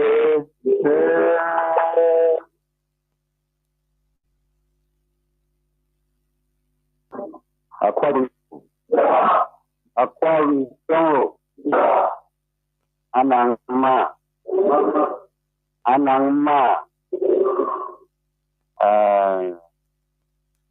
mekanyi mino bekom mino ne bowo nyente don emananyan ndio weda ke ikomo karate Biafra ni tangeni mbo ka weda keda uzun san ni tangare ni tangani wa kufun ini ba kufun ke tonga wida ram ne ke tenyan tu sen fanani afre bo yunyane abasiki na wanyan ndio return ndio fulani yes yirong kere ego kimi zobo etwa da ita ndomo kufe awi ya kandi seba kenam bo wayu wanyan abo ya kini ikani mana tani yang bo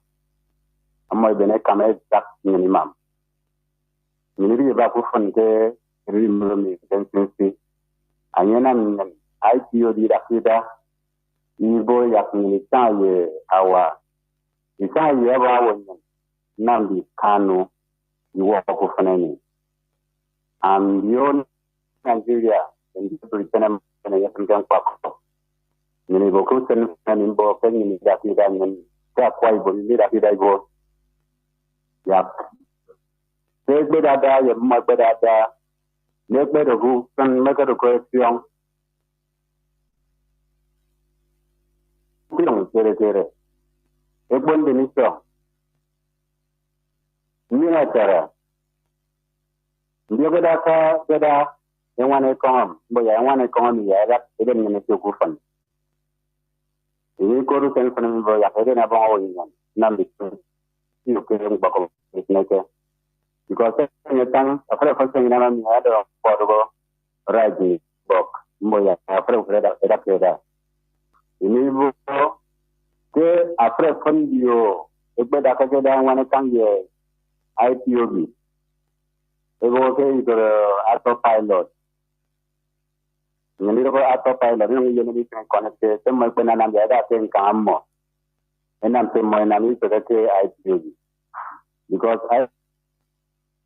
IPOB ta ku to mi ke etu box awu ye me ya awu de tin igiro di yok iba ke ngban ni nama mbo ni tai kan ni da keda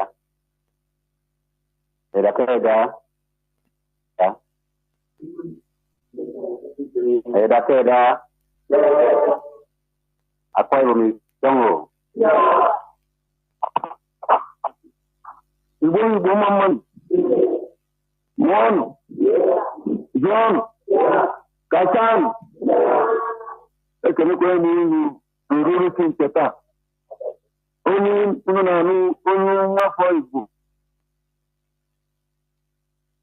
nke ayi obi isi kwa nyo na oni si ayi bu Mazi Nnamdi Kanu ka o na-ekwu onye se obi to o me kenye di hawro mmezi ya na ya Britain na ya ndị ụwa niile ka ha leba anya n'ọnọdụ ndị nwoke Mazi Nnamdi Kanu onye nke edetara na mkpọrọ na-enweghị ihe ọ na-eme mgbe afọ 5 ọ dị ọkwa mma ndị nke ndị na-adaghị na-egbusisi mmadụ a ka na-egbukwa ka ị na-anụ ọnụ a ka na-egbukwa ọta na-egbu na Plateau na-egbu na Sokoto na-egbu na Zamfara ihe na ụda ahụ na o nwere ndị anyị na-agba anyị ndị okpuru ndị ọ na-agba anyị ndị okpuru ha na-abịa n'ọnụ na ha na-apụtere anyị anya ọchịchị mmadụ dịka otu dịka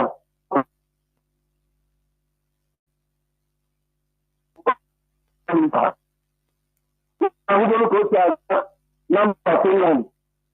Maka agwa ntị ọhụrụ ebeghị isi ike esori ma onye agwa a na-echeta. Ka ihe anyị na-arịọ tupu okike abịa ma ka ahụ na ya n'izi na atọrapụrụ nwanne anyị nwoke eji na mkpọrọ emeghị ihe ọbụla ka o nwee ike ya gbaa mbọ maka nnwere onwe anyị nke ndị ọdịda anyanwụ Eastern Region ọdịda anyanwụ na Nigeria. Maka na ndị Zuu na onwe ya na-akpagbu anyị akpagbu, ha na-emegbu anyị emegbu nke onye ọbụla ma. Anyị ndị Igbo onye na-alara ụra omepe ofu anya maka na ndị Igbo gba gburugburu na-eche ndị ha ike oge niile. Anyị gbagbutere ike ime anyị gbagbutere isi ụgbọ ike onweghị isi ọzọ anyị nwere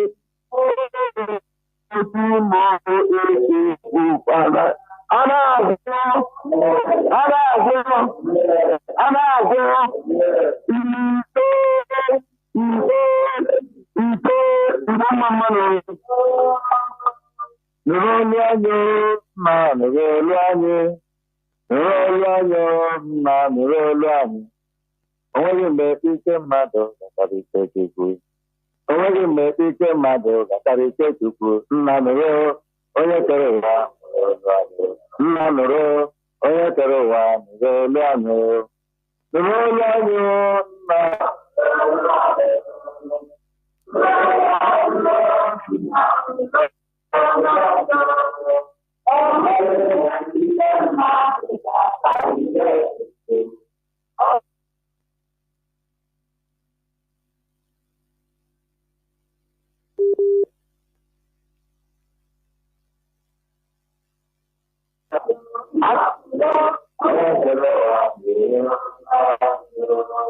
Anyị na-arịọ gị na biko gbadata n'oge ruo.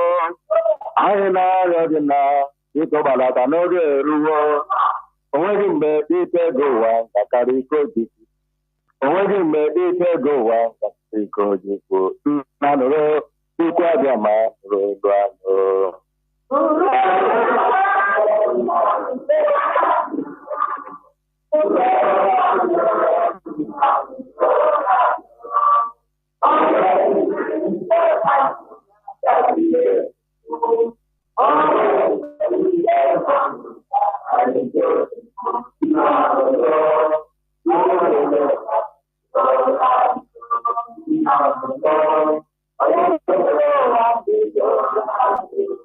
Anyị na-arịọ gị na biko gbadata n'oge ruo. Anyị na-arịọ gị na biko gbadata n'oge ruo. Onweghị mgbe ike Tinubu gatara ike Nnamdi. Onweghị mgbe ike Tinubu gatara ike Nnamdi. Nna nụrụ onye kere ụwa nụrụ olu anyị.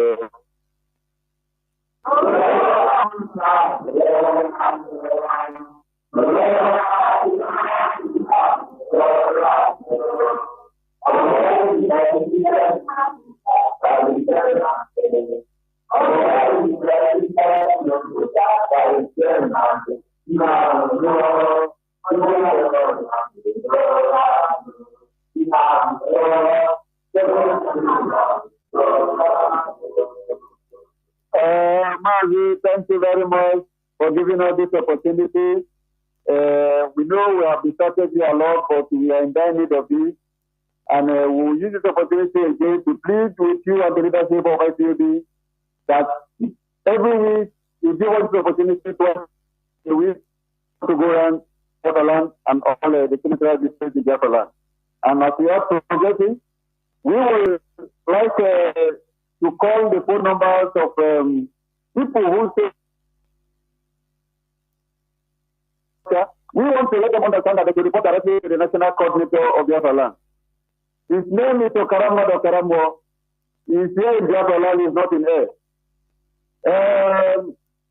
In case you want to get in touch with him directly, call this number at all times, plus 447 34 95 38 945. Please I repeat again, plus 447 34 95 38 945 945. This is the Biafra National Coordinator number. So we can redirect you back to the Bureau State Coordinator and Senatorial Coordinator and the local government coordinator of River State, in particular. I'm going to call the number of our PRO in the state in particular. Other states, gradually we are going to make out their PRO, and at the same time we are going to make out their senatorial coordinators and their phone numbers. Please, these phone numbers I can only receive WhatsApp message and WhatsApp call. Any other messages or call you call out of this two channels, you won't get there. Or with this, you can access the various unit coordinators, zonal and senatorial and local government. The state PRO number is plus 234 91 69 522 567. I repeat again. Plus 234 91 69 522 567. His name is Anu. AW.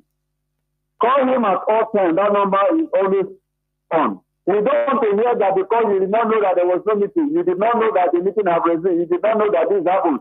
You did not know that Christian Chido had been removed as a state coordinator. You did not know that Azuka is no longer functioning as a coordinator. Don't say you have been misled. It is only when you did not adhere to this directive that you will be misled. But if you adhere to it, you will not be misled any longer. Thank you very much.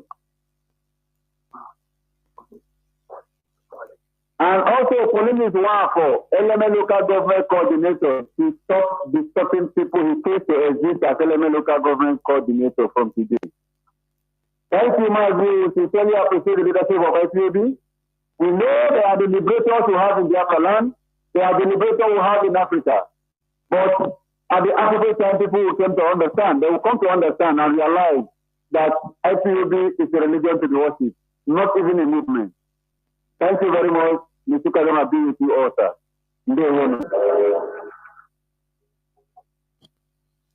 Ndewo Mazi Okarammadu Udoderege. We must continue, I think. Ndewo, thank you very much for all and sundry that partook in this wonderful presentation, because we are Biafrans. We are all in this together. Thank you very much, Mazi. Thank you.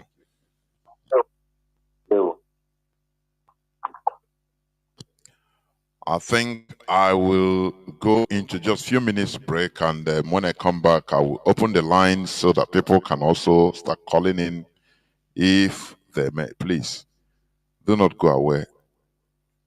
I will be right back. Do not go away.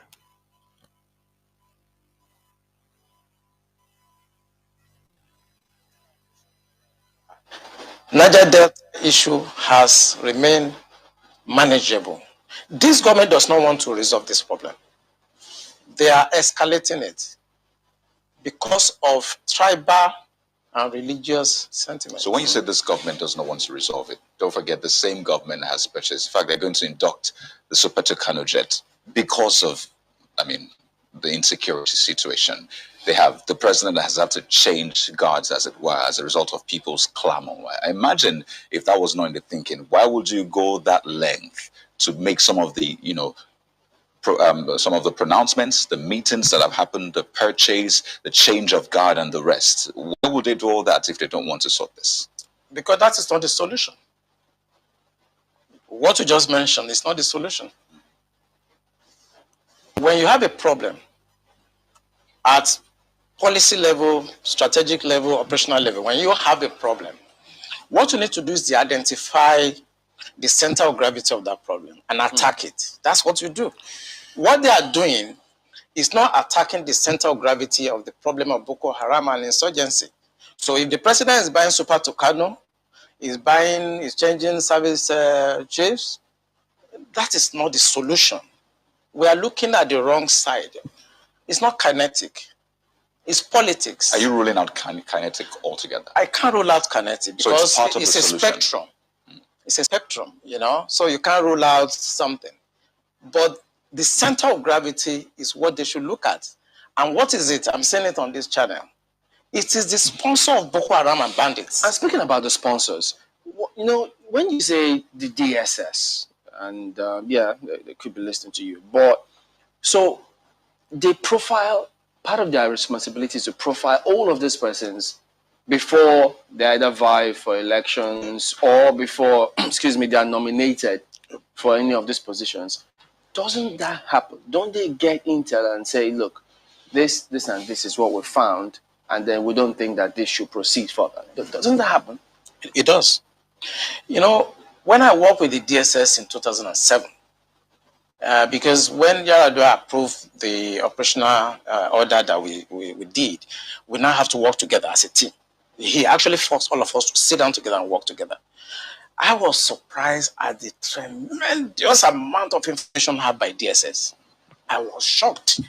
We in DI, I was in Defense Intelligence Agency, and when they were forced to bring out the files, I was shocked. They have so much information at DSS presently, as I'm talking about what I'm talking about.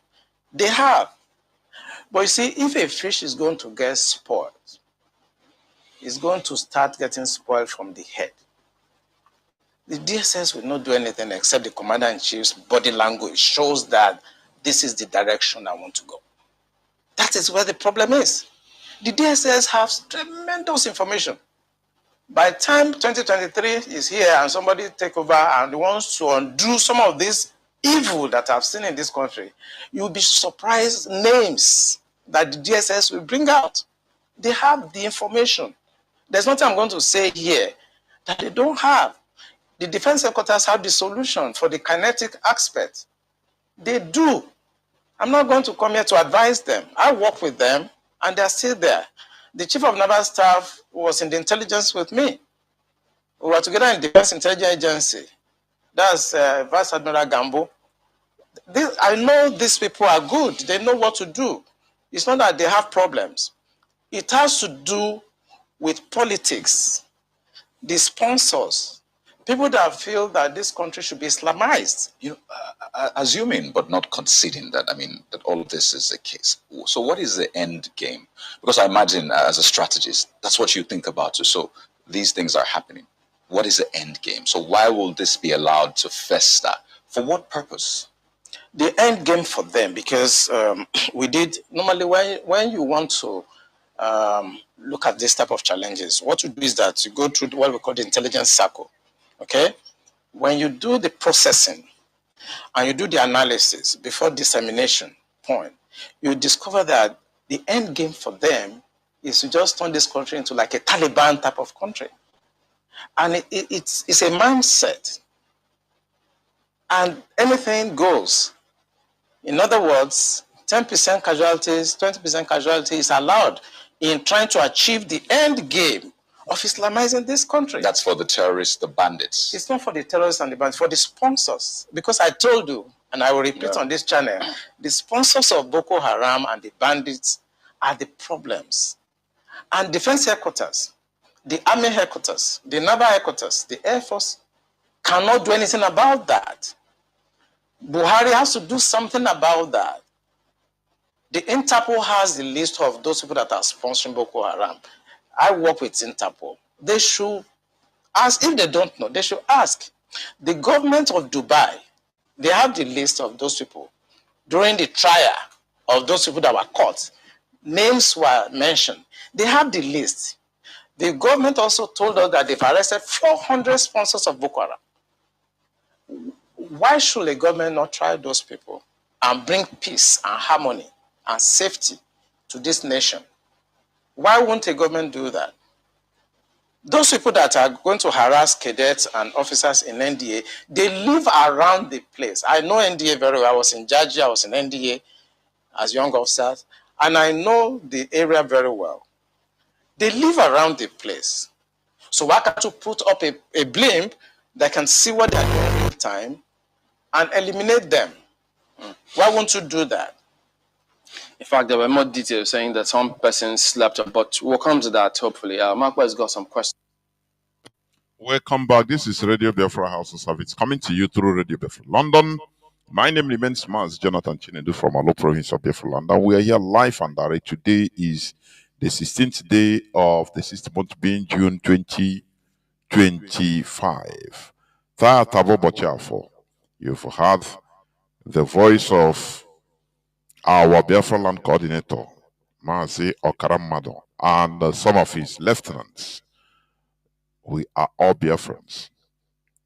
Our lines are now open, but let me say this. I purposely left or continue playing this revelation by a former high-ranking Nigerian military spook, military spy, a high-ranking, and the revelations this man made is surprising that Nigerians don't use it. They don't care. And every day, the worst is that every day people are shouting, Fulani are killing us. Federal Nigerian government, come to our rescue. You see that Nigerians sometimes, they are irredeemable. I'm telling you. The only thing that will stop what is happening is when the people rise up, as IPOB is doing, to destroy Nigeria. Otherwise, you continue playing in the hands of the caliphate. And that is the reality. Whether you like it or not, that is the end game. The man is saying Islamization of Nigeria, but the real terminology is Fulanization. Because even Fulani, they are not religious. I have said it and I continue maintaining it. They are just using religion in order to get what they want, and that is taking people's land. And they have lobbied internationally. It is allowed to them. They have been given Nigeria. Nigeria have been delivered to them. Say, okay, as long as Nigerians, indigenous people are dead bodies, carry on, do what you're doing. Because the Fulani, they now told them that, look, we are being driven from every other part of Africa. Let us have Nigeria as our place. And they have been given Nigeria. But you are little naive, ignorant mindset. You don't care. That's why what is happening in Enugu, it doesn't concern you. You feel that, oh, you are far from there, it doesn't concern you. What is happening in Benue, it doesn't concern you. Look, it will get worse and worse until you react, until we collectively and spontaneously react. And that is why we are telling you, as Biafrans, support ESN. That is our only savior. Support ESN. It is our last line of defense. Our lines are now opened. Our WhatsApp and Signal line +61 405 142 547. I will take few calls. +61 405 142 547. I repeat, +61 405 142 547. I have a caller already. Dear caller on WhatsApp, please. You are the first caller. Can you start by telling us your name and where you're calling from, if you may, and you tell us what you want to tell us, please. Can you hear me? Call on WhatsApp. Caller on WhatsApp, can you hear me?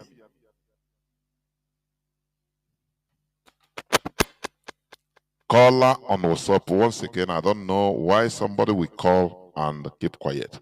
Caller on WhatsApp, are you there? Can you hear me? Yes, please. Go on. The whole world is hearing you. Please go on.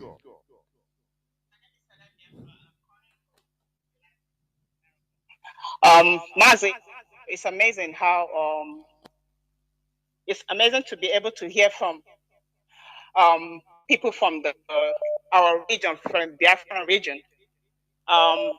Actually, today I want to talk about this Hausa man that is talking about Fulani man as being a global citizen. You know, you cannot just go to any country and start walking around with your cows and tell them you're a global citizen. You cannot go to Europe. You can't just grab your bags and baggages and luggages and just jump in and start traveling to any country and say you're a global citizen. No, first of all, you have to have documentation. You have to do the right things. You can't just start telling people this cock and bull story. They just in Nigeria, nobody cares about the law. They're just doing whatever they want. How are you a global citizen? I can't just walk into any country and tell them I'm a global citizen and they will accept me. They're not going to let me in. They're not going to even let me on the plane to start with. So these Fulani people, it's obvious that they have an agenda. Their agenda is to take over the country. And it's obvious. And the reason why it looks like they're succeeding is because we, the indigenous people, have been quiet. We have watched them take over things that belong to us.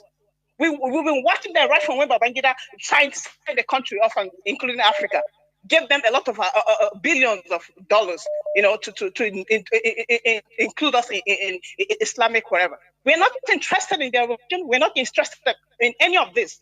They have been in power forever. Yet they have not fixed the country. Things are not moving well. Nothing is happening. Poverty everywhere. Jews listed everywhere. They need to clean up their streets.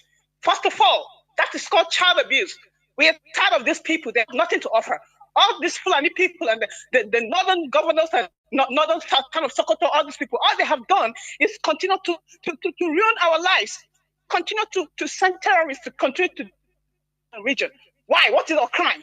We have committed no crime, and we should continue. They shouldn't be treated that way. They have slaughtered people in the farms. Women in farms have been raped. Everybody, what is happening? We are tired of these people attacking us in every direction. We're talking about our women who are they sex trafficking. That is terrible. It's really terrible. They come to you. They brainwash you. They tell you we are going to take you overseas. We're going to get you this job. Connection. They will connect you with this man, this woman, all that is cock and bull story. You let yourself go, they take you overseas, sex trafficker. That's what happens. They will make you sleep with dogs. How much are they paying you? You go, you contact diseases. You get this different diseases, herpes, AIDS, HIV, and all that. These things have no cure, okay? Most of these things have no cure. How much are they paying you? That money will never. You're not even going to stay alive to spend that money doing this. Why are you telling them? Why are you going? They take you to Italy, they take you to one country, take you to all these countries. You go there and waste your time and waste your life.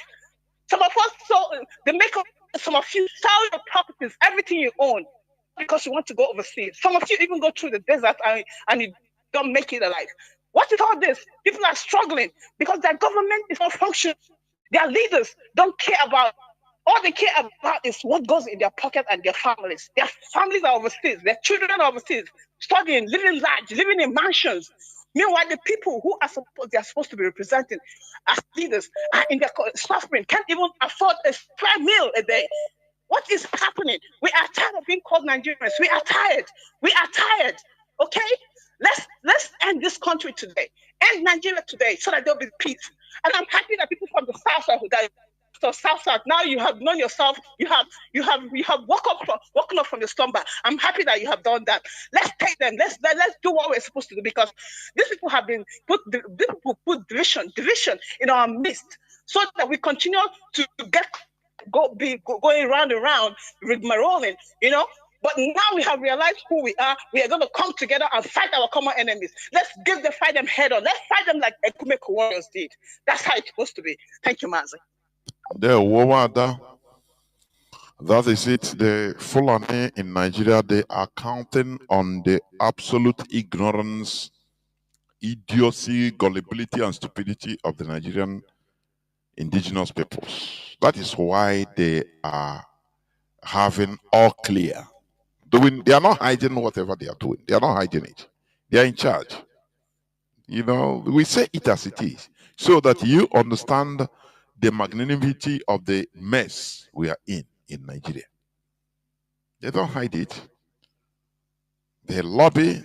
You see, our so-called billionaires, do they ever think of our common income or sponsoring something of our common income? No, they don't do that.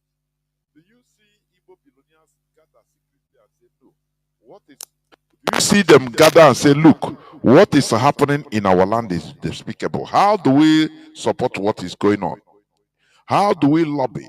How do we pay for lobbies so that they can, the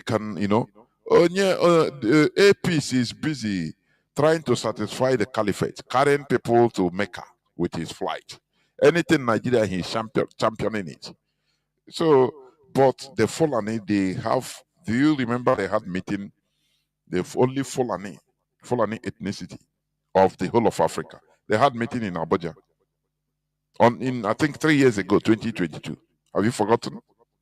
Have you forgotten? They are sponsoring the agenda. Where is our people? Our people are busy, doing marriages or funerals that cost billions of naira. Ndi Igbo. I call them Ndi Igbo. Sponsoring vanity. And we are under annihilation. We are under existential threat. Caller on WhatsApp, can you hear me, please? Welcome to the program. Our signal is on. If you want to call signal, caller on Skype, please go on. Caller on WhatsApp, go on.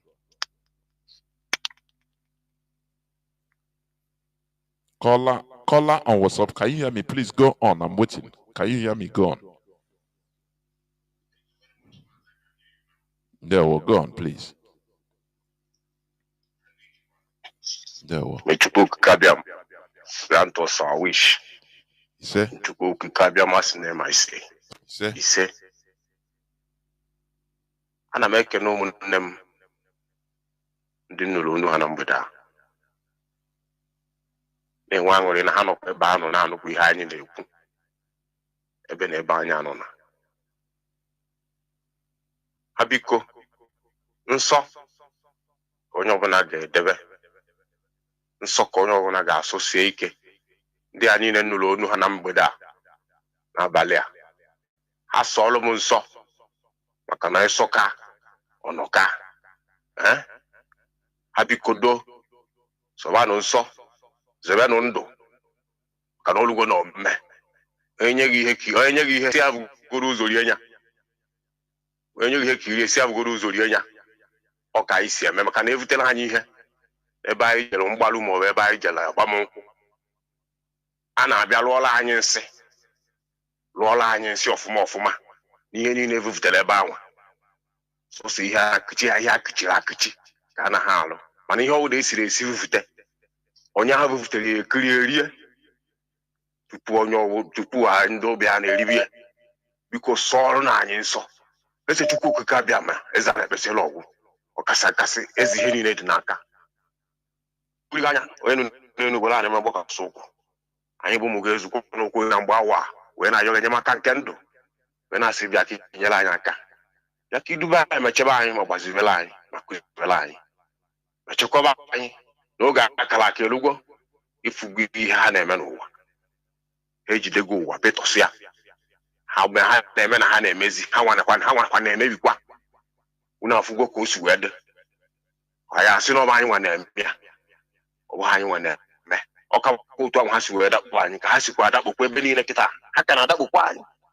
ha chọrọ ka kerie anyị saa ụfọdụ nọrọ na Katọlik, ụfọdụ nọrọ na Anglican, ụfọdụ nọrọ na Shia Islam, ụfọdụ nọrọ na Sunni Islam, ụfọdụ nọrọ na agwọm ihe ha chọrọ iji anyị wee mee mana olugo na omume na agweka nwa gwere elugo ọtọ pịa ka anyị na-ekwu ihe a eju na anya ma ntọpụ ya anyị amụpụ ya onye ahụ wee tọfụ ya maka ọtụtụ ihe anyị na-eme anyị egburu isi ya ti onwe isi wee na-asị eze okike abịa mana ọ ha biko ọmadị ọ nọ na-akụzi na-amaziri ndị maara ihe ihe mekwu ya iyi inu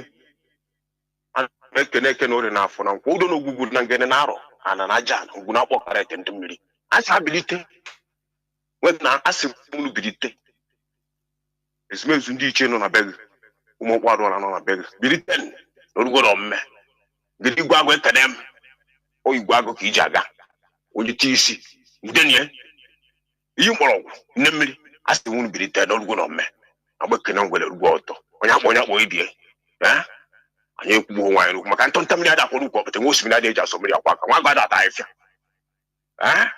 onye siri isi ahụ ọ bụ ya ja nke ka o eji wee jụ Kuna esi wa ebe ba kwanya mmiri akona tia na anya. Ohu ahu ajita nwe ihe gburu nwe egbuo ya. Koro mo egbugu na ba madiri akona tu okoko wa da wo wele wo so. Ai si egbebere ugobere ndị tali ebere na nke ha. Anyị nwa ụmụ Biafra ebere na nke anyị. Ndị tali sizia na nke anyị aha na anya ebe na nke anyị. Nke ha nwa iluda ha nwa njechazia na tazia ha ya hazi nke ha otu ahụ onye ndu anyị suru ekwe na ha ga-abịa ba ha ka ha bịa gbuo anyị. Ha natazia aya hazi be ha. Ọwụ ha na gwuru ha na ha. Onye ndu anyị kwuru ekwu. Ọ na-asị Chukwu ka bịa ma ọsakasị chi onye ụwa m agwụ m mmụọ mmiri m na ha so. You Kangolisi Hamadike, ECDOS, this Eastern Security Network, is the IPUB in a war. And if you only see this side of Yacha, you take where you and Nam or the Gorgoma, eh? The Gorgoma. You move back from one in there. I don't know one day. I got you. I got a one here, one time here. Maybe kind, Tagan, Umiao, Giadefu, Hana Rao, Tadefu, Hana Topia, and Animazin, and Adamazio, Chico de Irok. Irok, as Timis Misoni Homa, the Pano good man, and I home, Hajani, Hapapa, Ugunan, Arrow, and Najana would not walk at it, and the husband had a quack. Umono, Wagamoyo, John Wagan has to have a one. Mommy has to be having to put good men and work with the water. No, I thought you're guiding. Yeah. Eh? Nam, or go, make it enough for now. I go to call the Lusu, miss, make it enough for now. What I know to do, no, what no go you. He said. Thank you very much, Mazi. There were. Yagazie. Dodrege. Caller on signal. Can you hear me? Caller on signal. Welcome to the program, please.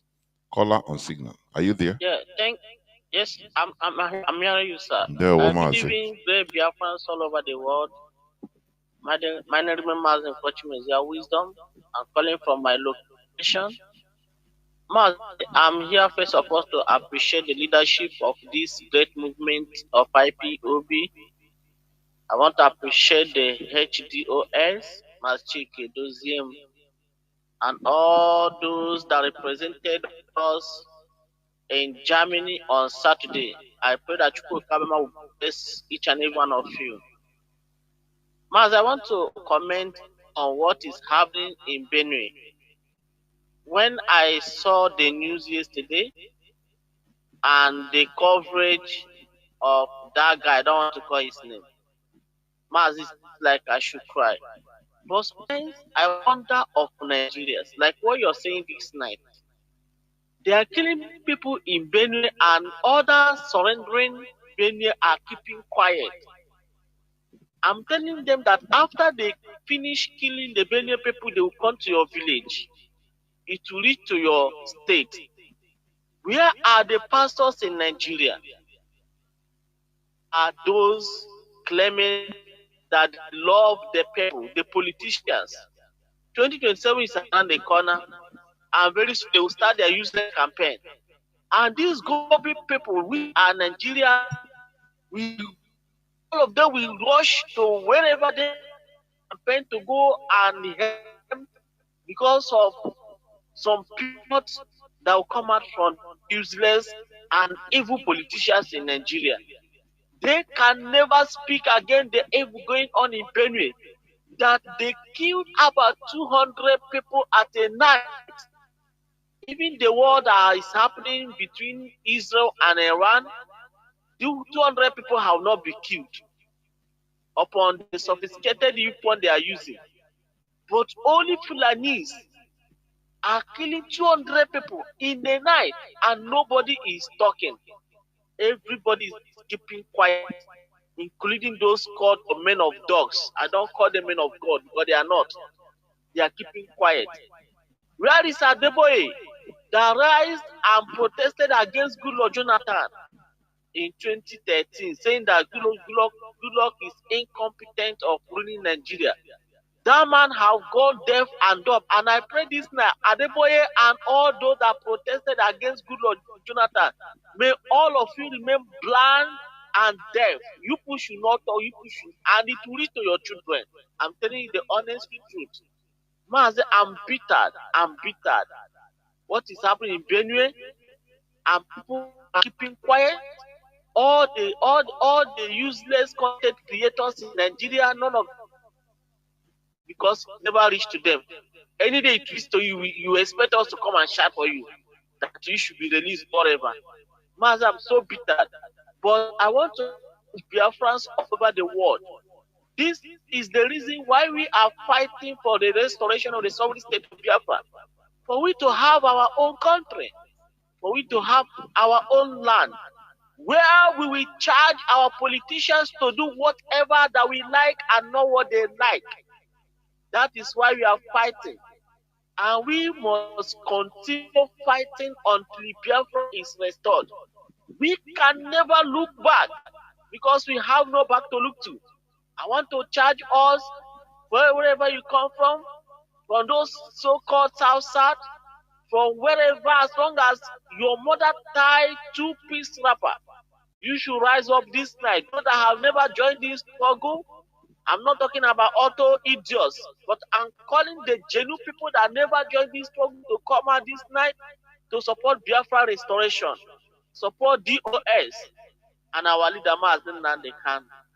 And we fight and make sure that we restore that glorious land, a land full of milk and honey. As in, when you talk about prostitution, I'm asking, even here that we are, if you come to Ghana, Mazi, I'm telling you, in all the whole round here, that our people, our girls are prostituted. Even those that are 11 years, they brought them here to prostitute.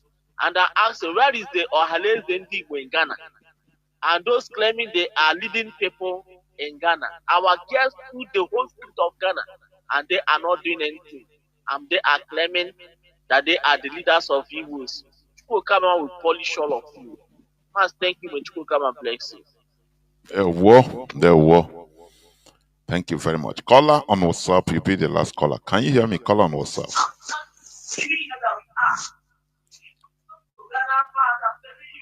Caller on WhatsApp.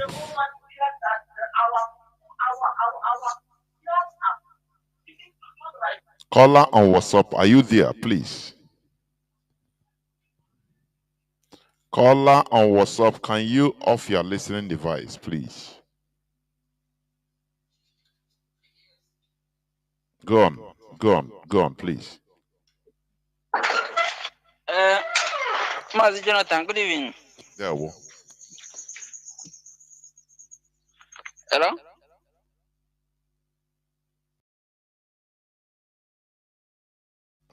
On, please. Mazi Johnathan, good evening. My name is Kelechi. I'm calling from Anambra State, Biafra land. Go. Yes, I can hear you. Maz, it seems you are listening to yourself. Please. Go on now. Go on. Ka m were ohere a wee kene ndị unu bụ ndị ndu anyị. Asị ka Chineke gbaa unu ume. Onye isi bụ na ka Chineke gbaa unu ume. Mazi Chike dozie m Sanworo, all the DOS and IPOP members. Asị ka Chineke Chukwu kabịa ma kpuchite onye ọbụla ebe ọbụla onye nọ. Anyị nwa bụ ndị nọ na Biafra land. Asị m ebe ọbụla onye nọ ka Chineke na-edu ya. Na Chukwu kabịa ma bịa gaza anyị na obodo anyị nọ na ya. Ife nke a na-eme na Benue steeti a na-egbu anyị na-egbu anyị ka na ihe ndị Fulani na-eme, nwere onye na-ekwu okwu. Anyị nọrọ kwuzie na be anyị, ụjọ na-atụ anyị. Biafra bụ last hope anyị nwere. Biafra bụ last hope anyị nwere. Anyị na-ekpere Chukwu ka o jiri aka ya kuchie eme. Because na onwere onye dị save ebe like onwere onye dị save n'obodo a. Oles na Biafra bia. Well, Biafra bia ka obi ga-eji ruo anya na. Mana without Biafra, nwogwe banja zeje o. Ya just ka nkene ndị na-agba mbọ na ka for maka this struggle. Asị na Chineke ga-akwụghachi unu. Anyị ka nwere ohere ekene si onye ọbụla na-asị ka Chineke bụ onye ọbụla ume all the IPOB members all over the world. Asị ka Chineke bụ onye ọbụla ume na anyị ga-enwe mmeri ma onye ndu anyị bụ Mazi Nnamdi Kanu ka Chineke na-echekwubekwa ebe ọ nọ n'ofu ụbọchị na anyị ga-enwere ọ ga-ewetara anyị victory n'aha Chukwu. Ise, thank you very much. This is where I'm going to switch off the phones, please. We no longer cannot.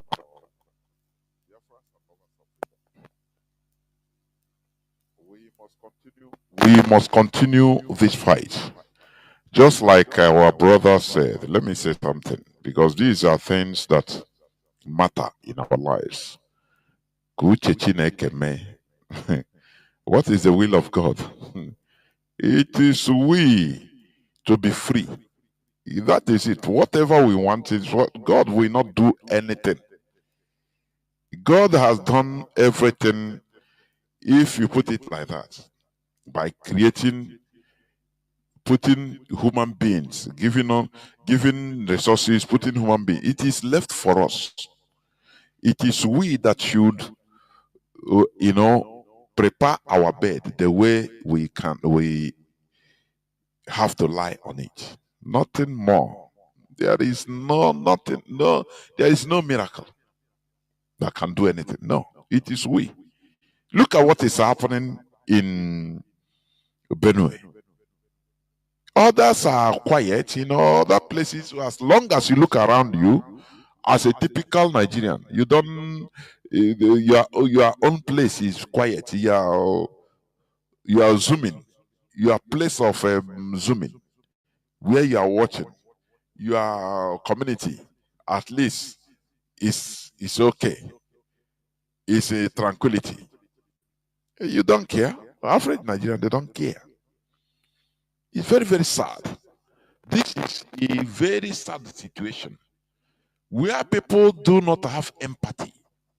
They want things to be done very easy.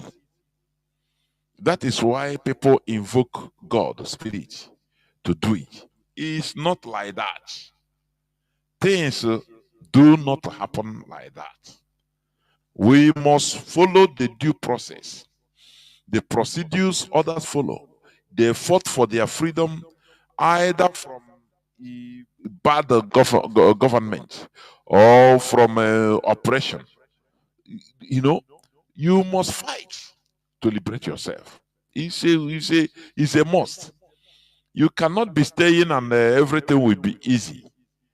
Things become easy and all of a sudden, it is done miraculously. It doesn't happen like that. We must put hands together in order to solve our collective problem. That is why IPOB is here. IPOB is here championing our freedom. What is your quota? What have you done to support what we are doing? That is a rhetorical question you should ask yourself. It's not saying that it's a normal statement of average Igbo man. It's a lie.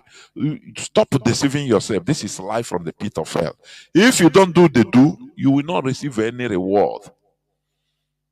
That is it.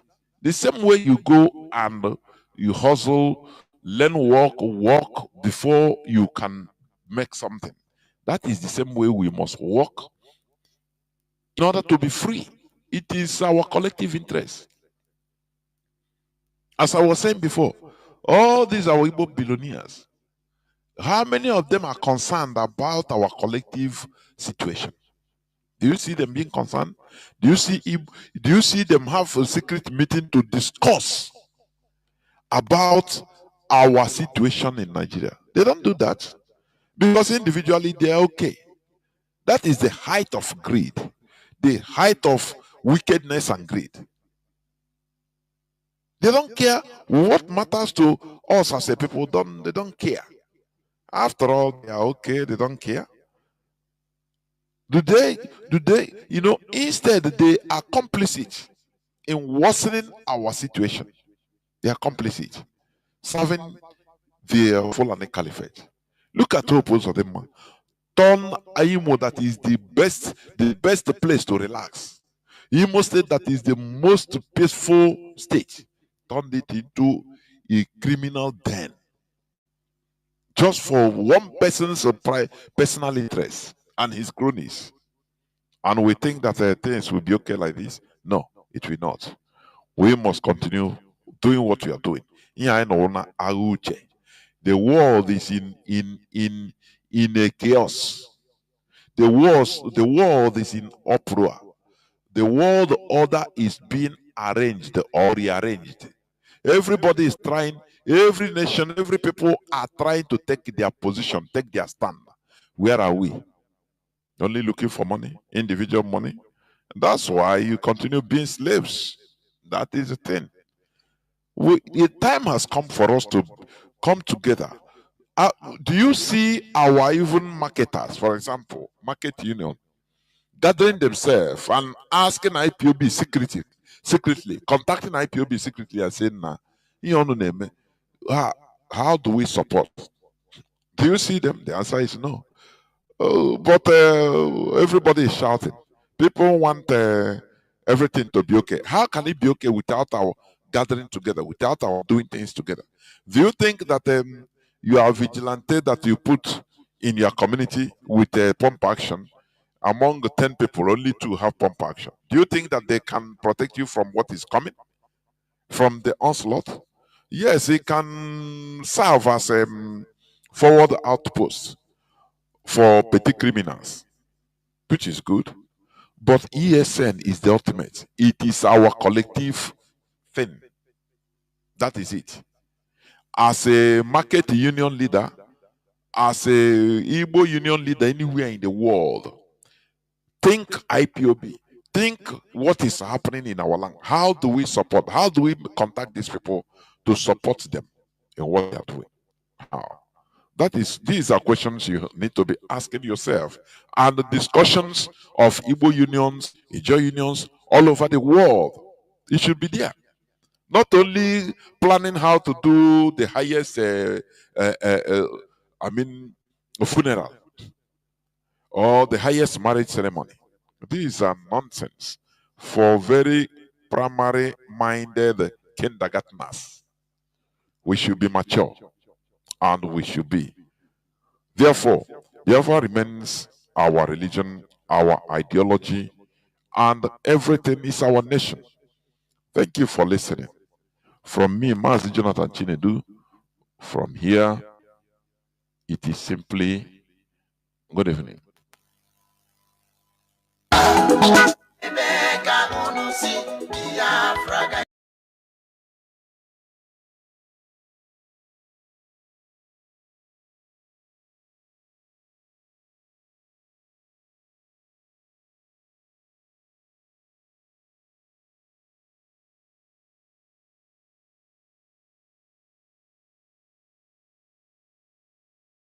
Welcome to IPOB Rapture Media. IPOB Press Release.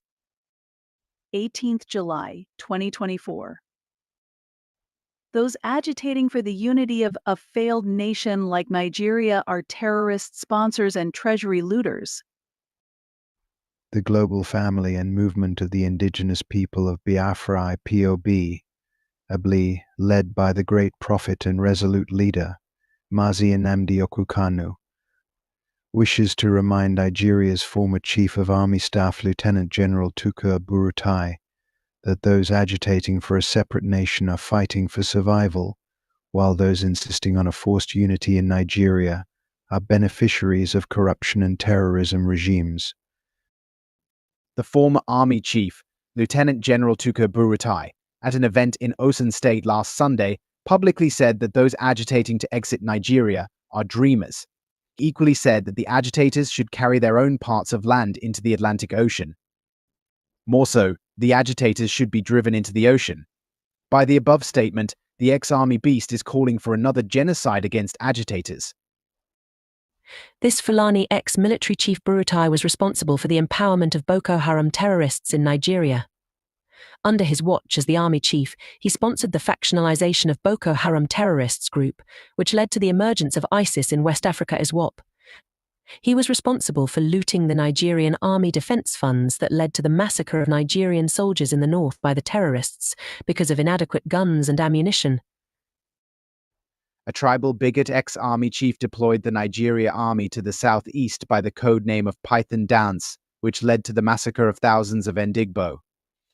He ordered the invasion of Mazi Nnamdi Kanu's home by the Nigerian military in a failed assassination attempt of Mazi Nnamdi Kanu, which led to the massacre of over 28 people in that compound in 2017. In a sane society, a brutal beast like Lieutenant General Tukur Burutai ought to be serving a life imprisonment. Unfortunately, Nigeria is a country that criminalizes the innocent but rewards treasury looters and terrorists like Burutai. The so-called Nigerian unity is only to the benefit of the treasury looters and terrorist sponsors whose interest is to advance the Fulani jihadist agenda. Indigenous people in Nigeria are victims of this British failed experiments called Nigeria. The arrogance and bitterness in the speech of the retired terrorist Army General Burutai have exposed his ignorance on the laws of self-determination. To the mass murderer and his likes, self-determination is a crime, and those involved must be killed and dumped in the ocean. This beast thought he could destroy Biafra agitation by the use of brutal force as a military chief under the notorious villainized former President Buhari imposter. He ordered for the illegal abductions, forceful disappearances, and extrajudicial executions of many Biafrans in an effort to destroy IPOB and Biafra agitation struggle.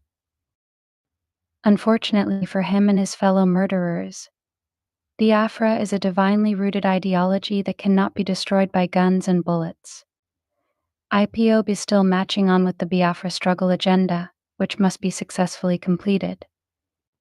Until the Nigeria government conducts a United Nations supervised referendum for Biafrans to decide their fate in this forced bloody union called Nigeria, the agitation for Biafra will not stop. Lieutenant General Burutai's latest call for another genocide against Biafra agitators will not make Biafrans retreat or surrender the quest for Biafra independence. If, as a head of the murderous Nigerian army under a terrorist-sympathetic government of late Buhari, he could not destroy the IPOB struggle between 2015 and 2022, he should know that Biafra ideology is indestructible. He should also know that no one has a monopoly of violence, that IPOB chose the part of nonviolence is not a sign of weakness or cowardness. Time will tell what our next actions will be. IPOB calls on all the indigenous peoples in Nigeria not to be fooled by the slogan of a united Nigeria always championed by the Fulani oligarchy. The more the indigenous people in Nigerian echo Nigerian unity, the more the Fulani elites import Fulani terrorists to advance the Othman Dan Fodio's ideology to deep the Koran into the Atlantic Ocean. The more the indigenous Hausas, Yorubas, and Igbo join the Fulani clamor for unity, the more you extend your suffering and possible Fulani conquest of the entire land belonging to the Igbos, Hausas, Yorubas, and all the other ethnicity contained in that contraption called Nigeria. Indigenous people of Hausas, Yorubas, and Igbos should ask themselves of what benefit is a united Nigeria where Fulani herdsmen will invade indigenous communities, kill, rape, and displace the people while the government security agencies look elsewhere and allow them to do it? Of what benefit is a united Nigeria where Fulani terrorists and bandits will invade people's farms to kill farmers and destroy their farmlands without being arrested by the Nigerian security forces? What benefits is one Nigeria where natural resources in one section of the country are exploited and used to develop another parasitic zone at the expense of others? What is the benefit of a united Nigeria where one section of the country has a monopoly to terrorize others, and the victims are not allowed to defend themselves by the Nigerian security forces? United Nigeria is only to the benefit of Fulani invaders, who have capitalized on the United Nigeria to export the world's most dangerous terrorists to all parts of Nigeria. 20 years ago, there were a few Fulanis in the south, but as soon as Fulani cabals grabbed power in 2015, they had imported Fulani terrorists from all over the world into all regions of Nigeria. Today, every region in Nigeria is saturated with imported terrorists waiting to advance their agenda in the name of United Nigeria. Those against the division of Nigeria are indirectly supporting Fulani conquest agenda, while agitators are the ones helping to stop the doomsday. IPOB, led by Mazi Nnamdi Kanu, is not ignorant of the Fulani Caliphate's expansion agenda using the mantra of one Nigeria. IPOB is not against the expansion agenda of the Caliphate, but all we are saying is that they give us Biafra and we shall leave Nigeria in peace. Fulani cabals are free to continue one Nigeria with the rest of Nigerians who wish to stay with them. Biafrans are determined to exit a forced unity that has drank the blood of millions of Biafrans. Forced unity is slavery. But we have come to restore Biafra, and that we must do. It doesn't matter how many lies that the murderous Nigeria government wastes, but in the end, Biafra must be restored, and we shall take our vengeance on our enemies even to their third generation. Comrade Emma Powerful, Media and Publicity Secretary for IPOB. Please don't forget to support the ESN at www.ipob.org. Of May 2024. Therefore, I welcome each and every one of you to welcome your friends and well-wishers unto this special day. As you may know, we are streaming live on parts of Biafra land on our frequency modulation FM CHK 102.1. You can be hearing us live and direct. Also, we are on satellite, free to air satellite. Moreover, you can download our IPOB community radio. IPOB community radio. It is a very low data consuming application. Moreover, you can also add in your application. You can also add simple radio. Simple radio. So that when you scroll on Simple Radio, you will see Radio Biafra London. All these are to mention but a few options to listening to this Hello platform. You can go to our mother website, www.ipob.org. Do you know that we are streaming live there? I could remember at the early stage, that is where I used to listen to Radio Biafra. I'm telling you honestly. www.ipob.org. You can go there and you click to live, and you'll be hearing us there live.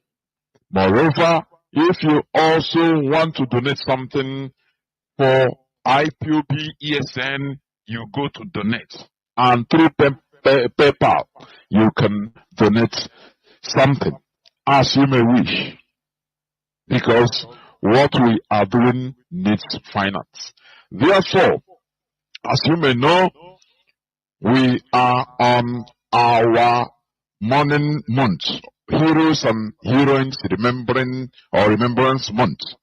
It will peak on the 30th day of May, which is in the next 2 days, and our HDOS, Head of Directorate of States of the Indigenous People of Biafra, in the name of Mazi Johnathan Chinedu, will be addressing Biafrans that day by 7:30 p.m. Biafra time. Therefore, you don't need to miss that program.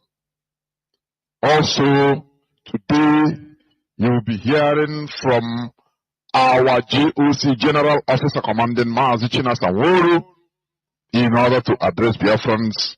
And also, if I may open the line, we want people to come and tell us how they are preparing.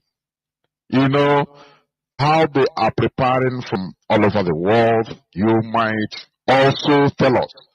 But be aware, there is nothing like IPOB Worldwide Zoom meeting for celebration of 30th May. Please disregard, these are impostors.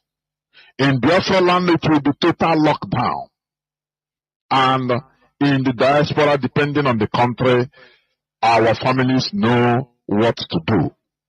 Therefore, without taking any much time longer, I will bring in Mazi Johnathan, our General Officer Commanding, to tell us what we need to know on today's program. Please, Mazi Johnathan, please, over to you.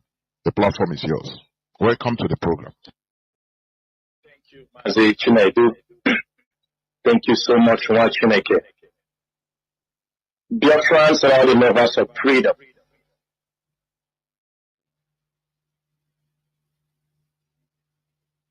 Biafrans and all the lovers of freedom. My name is Mazi Johnathan. Mazi Johnathan served the indigenous people of Biafra as a member of the Directorate of State. I also served the indigenous people of Biafra in different departments as an assistant or supporting officers. Today, I am here on air to further explain to our people on how our 30th May is going to be carried out. I was here on 1st of May when I made a broadcast telling our people that the month of May we have started the mourning of all our Biafran heroes who died during the Biafran and Nigerian Civil War, and even beyond, till death. And this evening, I want every coordinator, every IPOB principal officer to make sure he or she has the updated prayer for our heroes and heroines day on 30th. Already the updated version of the prayer and program has been sent out by the office of the HOD, and I'm sure by now every coordinator must have gotten that updated copy. If you have not gotten the updated copy, get in touch with your regional rep, your continental rep, to make sure that the prayers we are going to do on 30th May will be the updated version. As we all know, there are people who have fallen. It's not that we have gotten a complete record of all the people that died during the Biafran Civil War, but the deeds held by Dr. Mauricio Kachi, we know they are the ones responsible for Biafran educational awareness. These people are compiling information, educations, things pertaining to Biafra. And the leadership is looking forward that the time has come that we have to, even through the IPOB family, go through the communities, the people, because we will put up the website. We have not yet decided where we can fill in the names of all our people, all our fallen heroes. Those the people can remember, because as we all know, that generation that fought the war, who can tell us the stories, most of them are almost dying off. So it is very, very important that in the next couple of years, we must make sure we get all these records intact. and also the number of IPOB members that have died during the struggle for the liberation of Biafra land. As we all know that on 30th May, in the less than 48 hours, shall be a complete decade, IPOB consistently celebrating the sit at home, consistently celebrating the 30th May. It is IPOB that have brought this thing to life, because after the Civil War, Nigerian and the British government, they tried to wipe away everything concerning Biafra. The story of what happened during that war is not something I'm coming today to talk about, because I know Dr. Wilson Kachi, for almost 6 programs he did on Radio Biafra, he covered a lot of these subjects. On Radio Biafra, we have also made sure that the chronicles of those killed during this period, from 1945 till I think 2014, before IPOB took over. But in our prayer this year, there are inclusions of the dead in the Mpo, the Obibu massacre, ESN officers. That's why I said make sure you have the updated version of our prayer this year. As many of you did not know, that IPOB started making this remembrance a national program, because when we found that it was Mazi Johnathan who pushed for this, in 2014, a cenotaph was built in Enugu. And after celebrating the first Heroes and Heroine Day in 2014, where IPOB built a cenotaph that was later destroyed by the agents of Nigerian government. It destroyed that cenotaph in 2014. That is where IPOB started this program. In 2015, it was celebrated in Aba, when Mazi Johnathan marched in Aba, CMS Aba. That video is still there. It tells the story of how IPOB have come a very long way. In 2016, it was Mpo massacre in the Catholic Church, where we're supposed to celebrate the anniversary for the Heroes and Heroine. Our people were massacred at Mpo massacre, which every one of you knew about it. Amnesty covered the reports are there.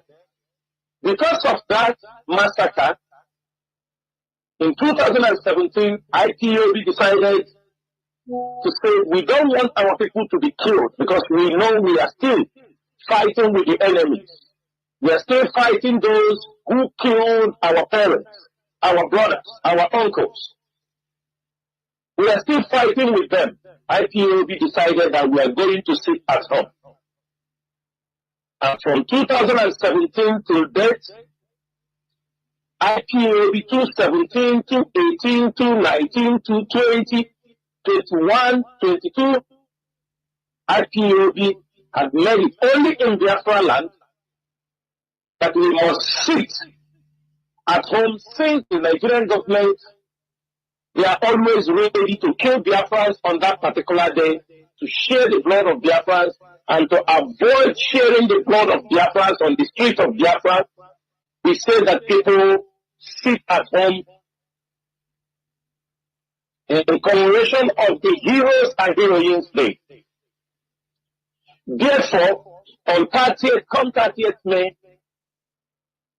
Biafra land will be on a lockdown. Biafra land will be on total lockdown. On total lockdown in Biafra land,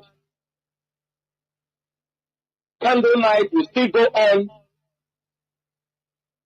But in diaspora, we all aware that it's not every country in diaspora is allowed for a protest. For a protest.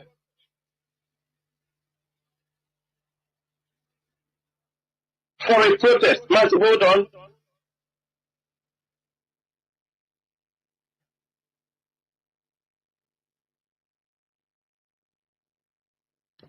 Yes, Mazi.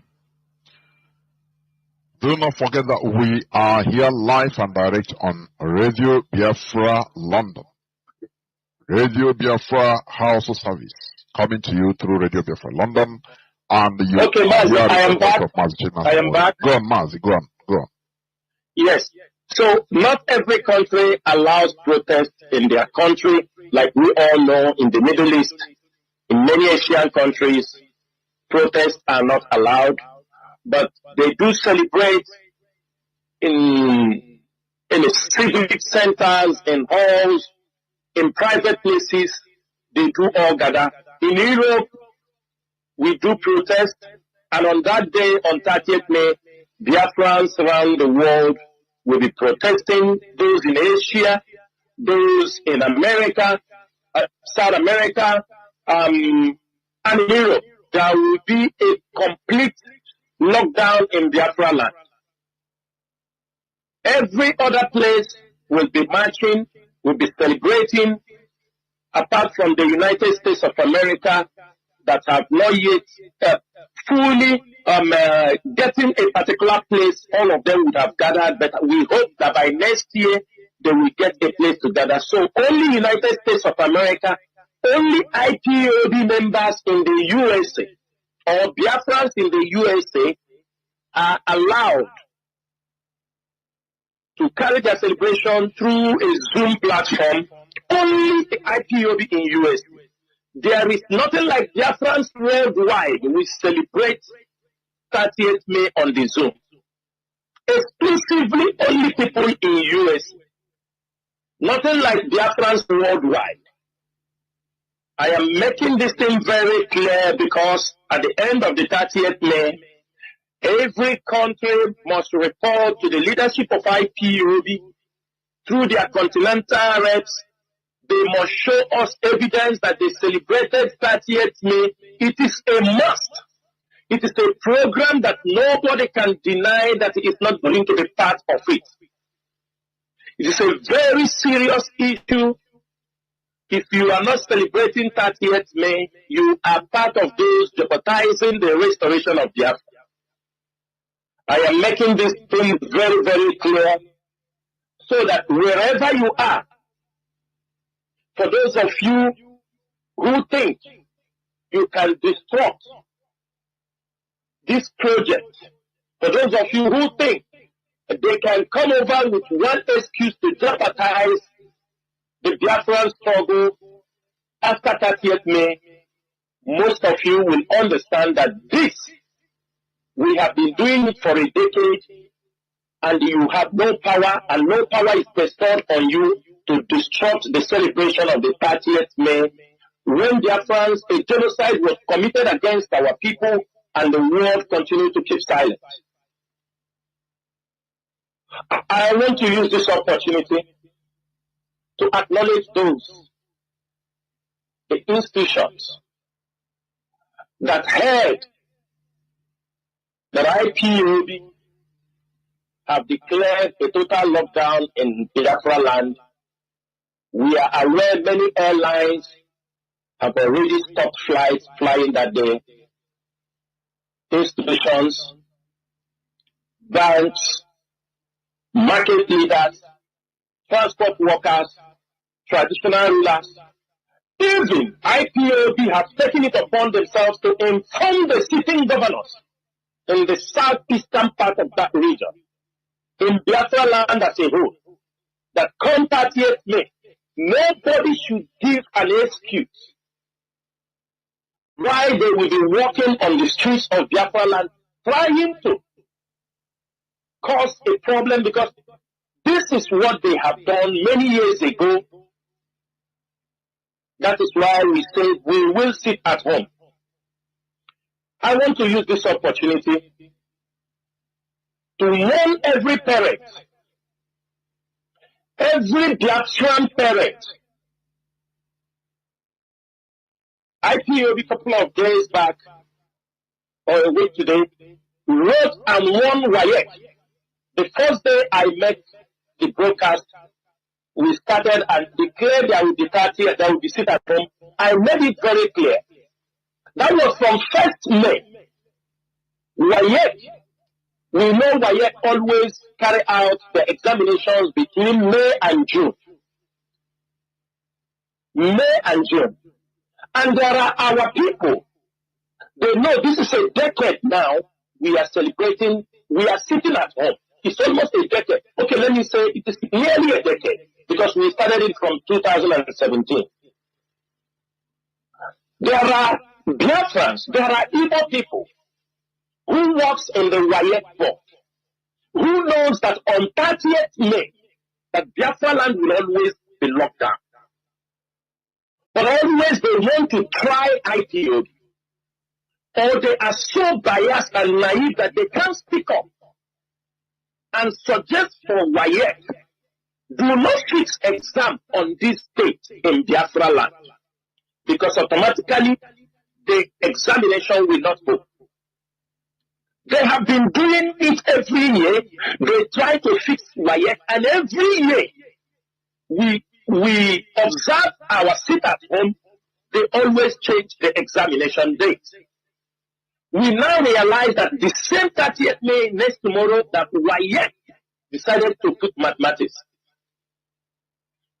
They're telling us about 200 or 300,000 people will be taking mathematics in the Southeast. To hell with 300,000 people taking mathematics. To hell with them. Wayek, to hell with them and those taking the examination. Because they know that we are converting with over 70 million Biafrans in that particular geographical area. Over 5 million people died for a particular cause. Those who took Wayek last year, have they all got admission? Have their life been successful? Why would they change that particular date to another date? Now, some foolish parents, on that day, we have heard many schools, we thank those schools who are already giving out the notice. On that day, you send your children out in the street to go to take Wayek. The Nigerian government will kill them and come on the newspaper and write that IPOB have massacred children. We try to protect you people, but sometimes some of you are foolish. Some of you are ignorant of what is happening in your environment. Some of you do not understand the politics. They play with the life of your people. Many of you kept silent. Some of you are saying we have exam. Tell me what that exam is all about. Exam in Nigeria. Exam that after taking it, they will tell you this is your catchment area. You cannot go to university in this place because you are not from that place. We continue to live with abnormality in a country that most of you claim that it belongs to all of you. And I'm making it very clear this evening that on 30th May, from tomorrow, 29th of May, go to the market, buy anything you want to buy. Tomorrow, 29th, go out there and buy anything you want to buy for your family, just for one day. And we are expecting by 7 to 8 in the evening, you must be at home. Because we don't want to hear stories. So that if the enemy confront the men that will be on duty, we will know who to hold responsible. By 8 tomorrow, on 29th, you're supposed to be at your home. Every day, Biafran land, by 8 in the evening, between 7 and 8, everybody is supposed to be in his house. And that is how it will remain till on 30th, 6 p.m. in the evening. This is an order from the indigenous people of Biafra. Indigenous people of Biafra, I have said it on many occasions, for those who call us non-state actors, it is time you stop referring IPOB as a non-state actor. Because we understand, even you, a journalist, even those speaking, calling IPOB non-state actors, knows that IPOB is a state actor. The earlier they accept it, the better for all of them. And I'm using this opportunity also to tell them, if we do not have Biafra by next year, it is better the governors, the politicians, they start now working towards that on that day, it will be unanimously declared as a public holiday. Because we will not be sitting down. We are giving them the privilege to do the right thing. Because the time we reach, 30th May, we no more be sit at home. Either it will be bloody, when their friends come out on the street to celebrate, if they don't do the right thing. They're supposed to know that after a decade, we have been consistent and determined to make sure that 30th May must be celebrated. Look at June 12th, that Nigeria is giving public holiday. But Biafra, June 12th, how many people did they kill? They say it's Democracy Day. But Biafra Day, Nigeria think they will sweep away the death of millions of people under the carpet with their British counterparts, with their British colonial masters. When we talk about 30th May, it sounds to them like we are talking a different story, something they do not know. It is up to them to do the right thing. But for now that we are in charge of Biafra land, tomorrow, 29th, you have all the things you want to buy. Go to the market, between 7 and 8, everybody is supposed to be at home. And there will be total lockdown in Biafra land till 30th May, 6 p.m. That is when people will start moving. Sit at home is only one day, and that one day is not going to do you anything. People can come trying to twist the 30th May. You cannot twist that day. It cannot be used for any other thing than to remember those that died for the restoration of Biafra and those that died for Biafra. In most cases, you will see rats, stupid people coming out to challenge certain other very sensitive issues pertaining those that died in this struggle. For them, they thought we have come to joke. For them, they thought IPOB is on the social media to make money from the website. They thought that IPOB is something that people come, you do content on social media, on Facebook, they pay some money for you, you go and smile, you smile with. That's what some of them thought. Some of them thought that IPOB is where it's meeting no money. You come, you make noise. They don't know that what we are doing, it involves life and death. Any mistake, somebody died, it is on your head. Any wrong move you did against this struggle takes away somebody's life. And that is what this leadership continue. In as much as we want freedom, in as much as we want Biafra, many of our people have shed their blood for this struggle. And for that reason, I want to remind all IPOB members to always remember their oath they took for this struggle. They must. Biafrans, please, sorry for this. Those who are calling me by now, you're supposed to know that I am, all you Biafrans that are calling my telephone by now, you're supposed to know that I'm on Radio Biafra. So I don't know the reason why you are calling me at this particular time, either to pause the program and speak to you, or that I have to. I don't know what you expect me to do. I don't know what you expect me to do. So if you are calling me at this particular time, please kindly respect yourself and allow me to finish this program. You have my number all the whole day. You have not called me. It is now I'm on the radio, showing that most of you are not listening even to the radio. So stop calling me until this program is over. Mazi, let me continue, please. Sorry for that interruption. They are the one disturbing someone on this program. Again, I want to use this opportunity to remind all Biafrans, whatever you do in this struggle, remember that we are under oath. Do not follow people who are not under the oath of IPOB, because you are playing with your life. The native doctor will not save you. We are under oath, an oath that has taken the life of people. We are under oath because I see some coordinators joining criminals who were never part of IPOB, who are not under the oath of IPOB.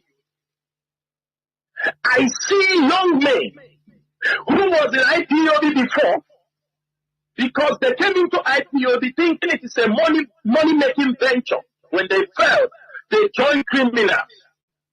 They start to fight IPOB because they have forgotten. I say, I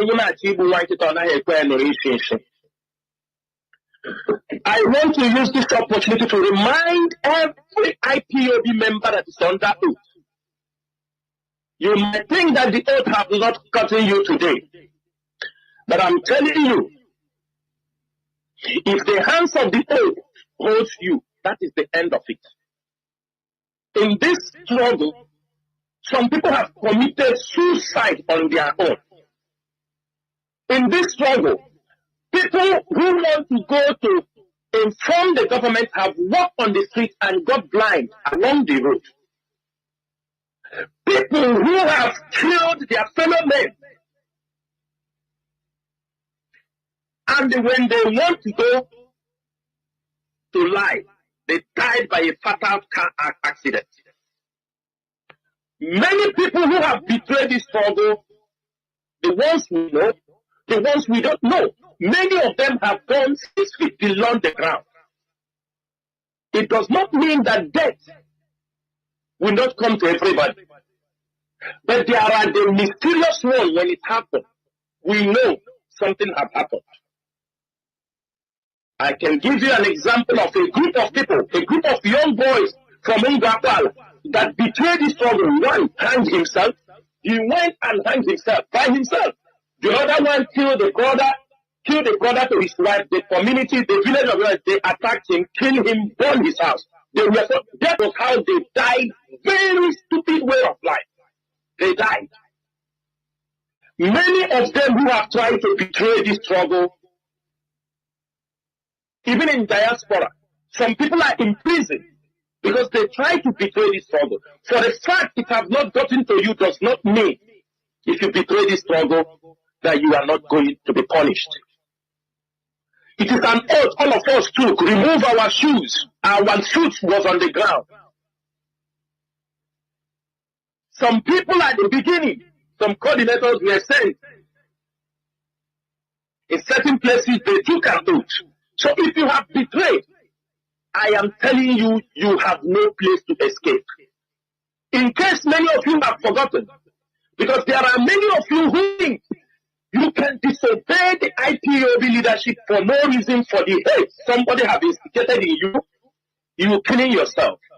If you have forgotten, if any of you have the oath of IPOB, I want you to remove it with you now. But I'm not going to read all. But I'm going to give you a line so that if you go, you ponder what you are doing to yourself.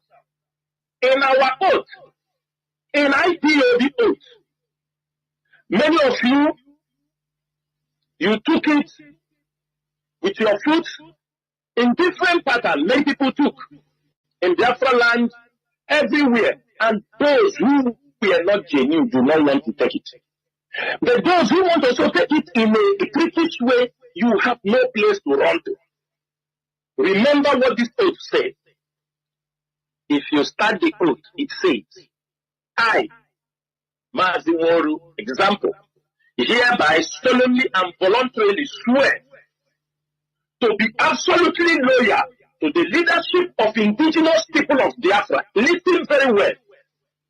You absolutely, you voluntarily swear to be loyal to the leadership of indigenous people of Biafra. That is one entity.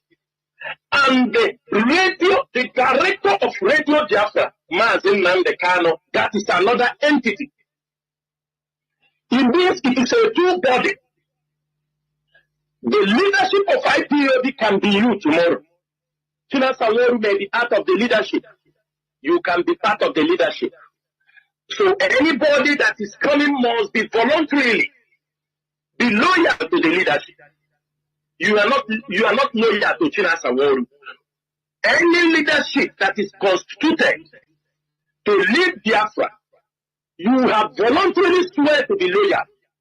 And to the director of Radio Biafra, Mazi Nnamdi Kanu, that you will never engage in any act of insubordination. Neither should Mazi Nnamdi Kanu be insubordinate to the citizens of indigenous people of Biafra, or do anything to jeopardize the Biafra restoration. And why I read these few lines is after today, I want you to go and sit down and ask yourself, have I jeopardized this struggle?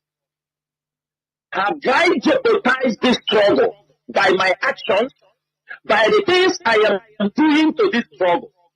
Whether you are in the higher level, in the state level, in the national level, in any position you find yourself, remember, the leadership of IPOB is not only Mazi Nnamdi Kanu, it's not only Mazi Chinedu, it's not only Mazi Tony Zrumike or Mazi Aban or Azayoba or Tina Saworu or Kas Opanga. There are leaderships in IPOB from continental red to members of the DOS to state coordinators to countries coordinators to zonal coordinators. These are all leaderships in their different stages. So wherever you find yourself, there is somebody above you. Where decisions are being made. So when you have decided to become subordinate, number one, that's your own problem. Because at the oath, there is something that is said here. I swear that I will never endanger the life of fellow principal officer or any Biafra working assiduously for the restoration of Biafra under the leadership of Mazi Nnamdi Kanu. If I go against these things, may Chukwokikadia must strike me dead and completely wipe away my family. Remember these things. Remember these things. And in this oath, nobody is exempted. Even Mazi Nnamdi Kanu is not exempted because it is written here. If he tries to jeopardize the Biafra struggle, he is not exempted. Nobody.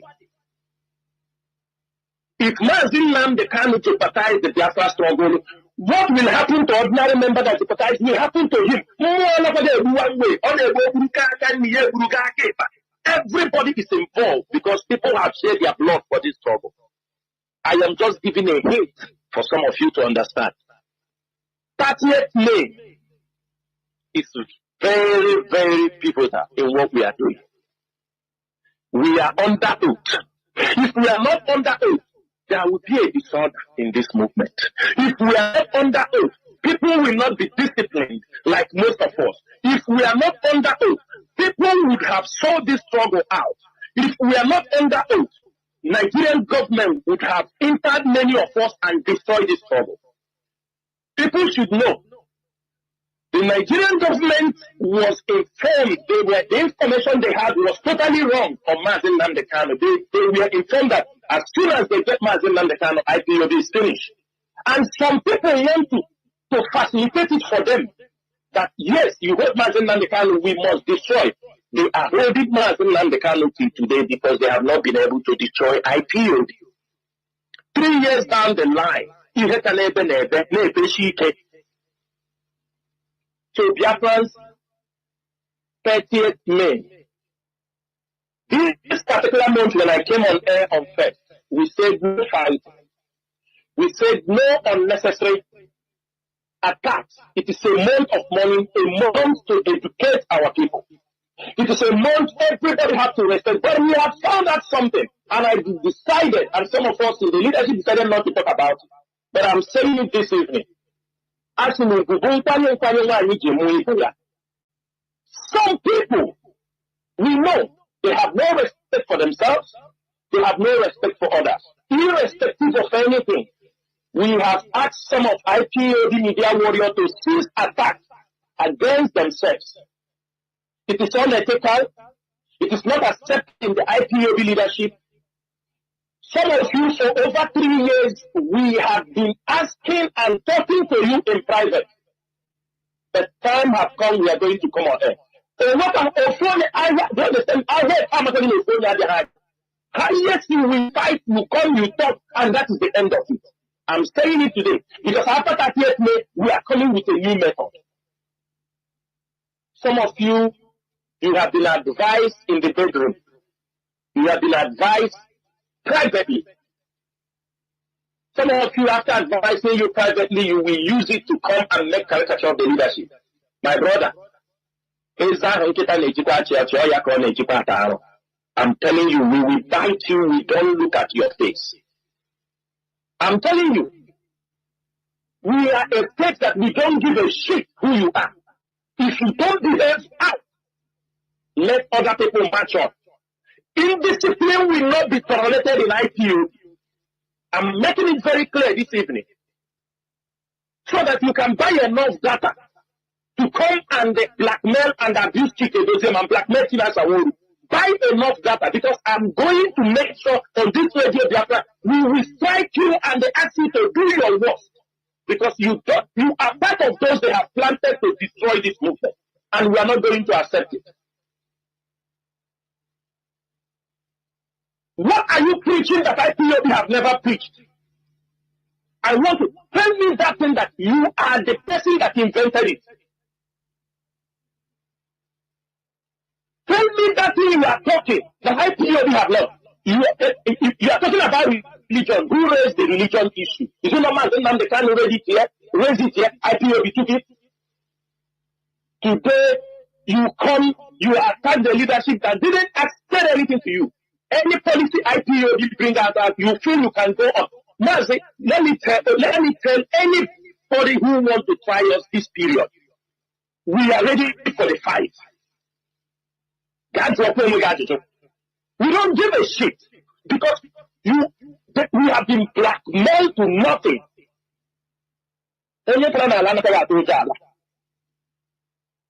I am saying this thing because of tomorrow.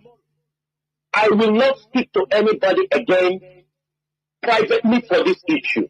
I'm not going to do it. We found out some of you.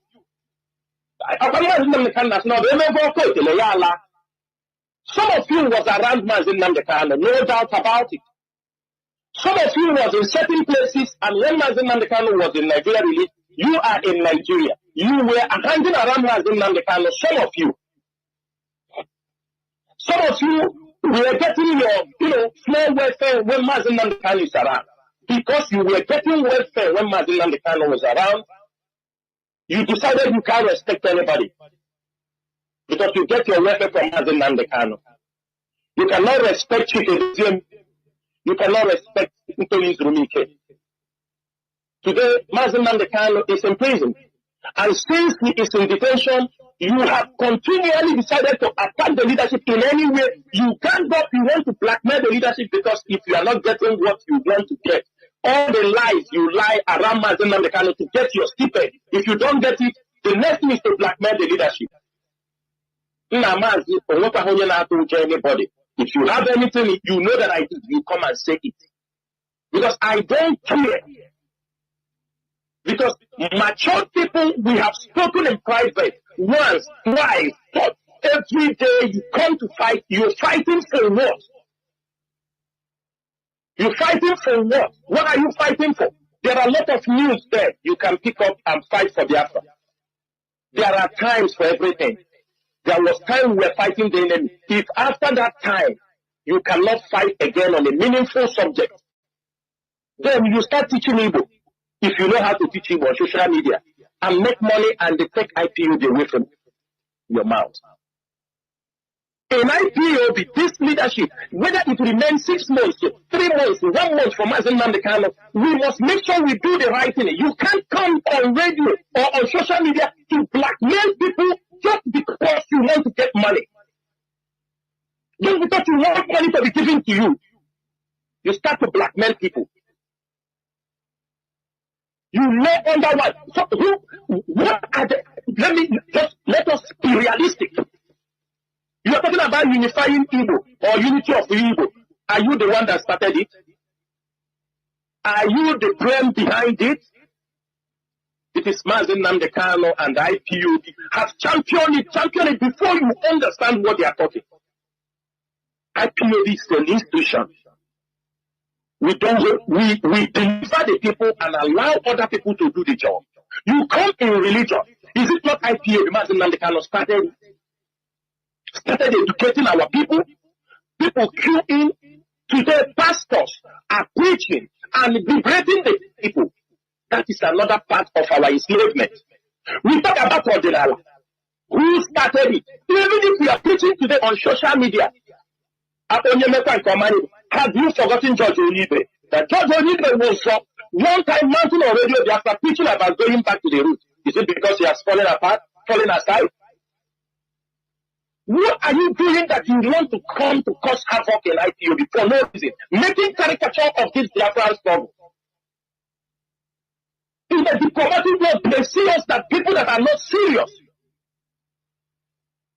If you want money, somebody will not give you money, you blackmail him. That is not, this leadership will not tolerate it. We will not tolerate it. So it's better, you know the right thing, you do the right thing. But if you feel, and some of you who said you won't respect Chike, they said you won't respect the DOS, it's only Mazi Nnamdi Kanu. We have no problem with that. But respect yourself. Since you can only do something, since you can only support this struggle, only when Mazi Nnamdi Kanu come out, fine and good. We have no problem. Go and sit down. Wait for Mazi Nnamdi Kanu. When he comes out, you start from there. We don't have any problem with that.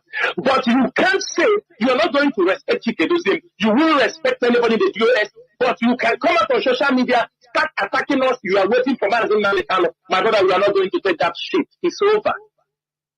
We are not taking that shit. It is over. It is over. Because Mazi Nnamdi Kanu is not around. I know some of you, I'm not going to mention their names. The moment they hold Mazi Nnamdi Kanu, they disappeared. Because they were getting stipends from the back. They refuse to work. They refuse to support IPOB. You don't know where they are. They belong. They were hanging out because they switched. They changed names on social media and followed the infiltrators because they were giving them money.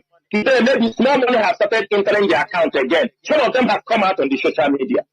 I will call you people names so that our Biafrans will know. I will call your names on social media. We know all of you, but there is no need. Sometimes you let the sleeping dog lie because you are not a threat. But the threat is when we get you, you try to instigate problem in ITU, we are not going to take it. I'm making it very, very clear. So that if you want to learn, you learn. If you want to learn the hard way, we give it to you in the hard way. Therefore, Biafrans and lovers of freedom, today, the ESN is authorized to do their job, irrespective of anything. We are not enforcing sit at home, but we will make sure there is law and order. That our people, that is why I said, those children have wired, I am sure by this night, I am sure by this time, or before tomorrow, Wayek must do the right thing. We don't have to remind them what they have to do. We don't have to tell them what they want to do. One thing important is this. There is nothing. There are people who will find different ways to cajole what we are doing. 30th May remains sacrosanct. Whether they like it or they don't like it, we are not going to do what? I mean, it is nobody can ask us to even change any of these things. Nobody. Because if many government institutions have already in line, you understanding me?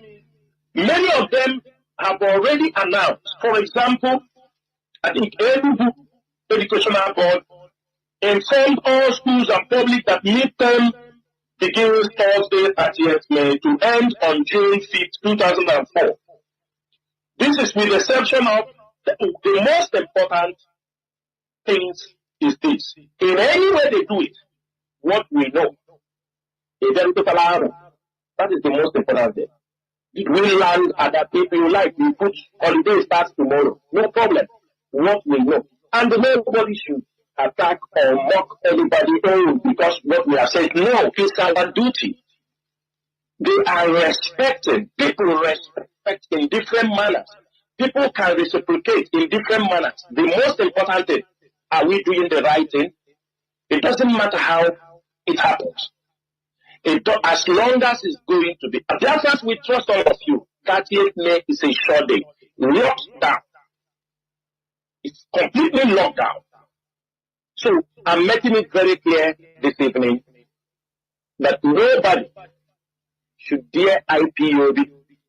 Men will be at work in case of any eventuality. And I'm saying it this evening.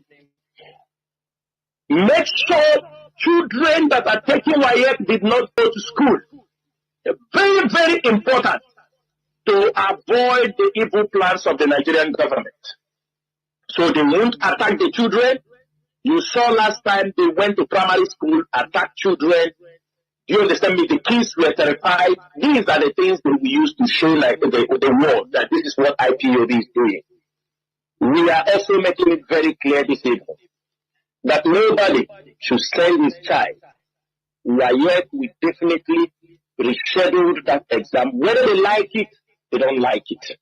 Yet will not tell us what will happen in our land. We cannot, because of WAEC, and shift our 30th May. We do things according to the international standard. If this thing happens on Sunday, we will celebrate it on Monday. We have done it. That is how things are being done. But telling us to shift or neglect the order of the indigenous people of Biafra in Biafra land, that is the last thing that will happen. Mazi Chinedu, I will stop here on the issue of 30th May, and I have other issues I would like to also touch on. Biafrans, after our 30th May, the fight to make sure that Biafra land has electricity will continue. The battle to light up Biafra land for development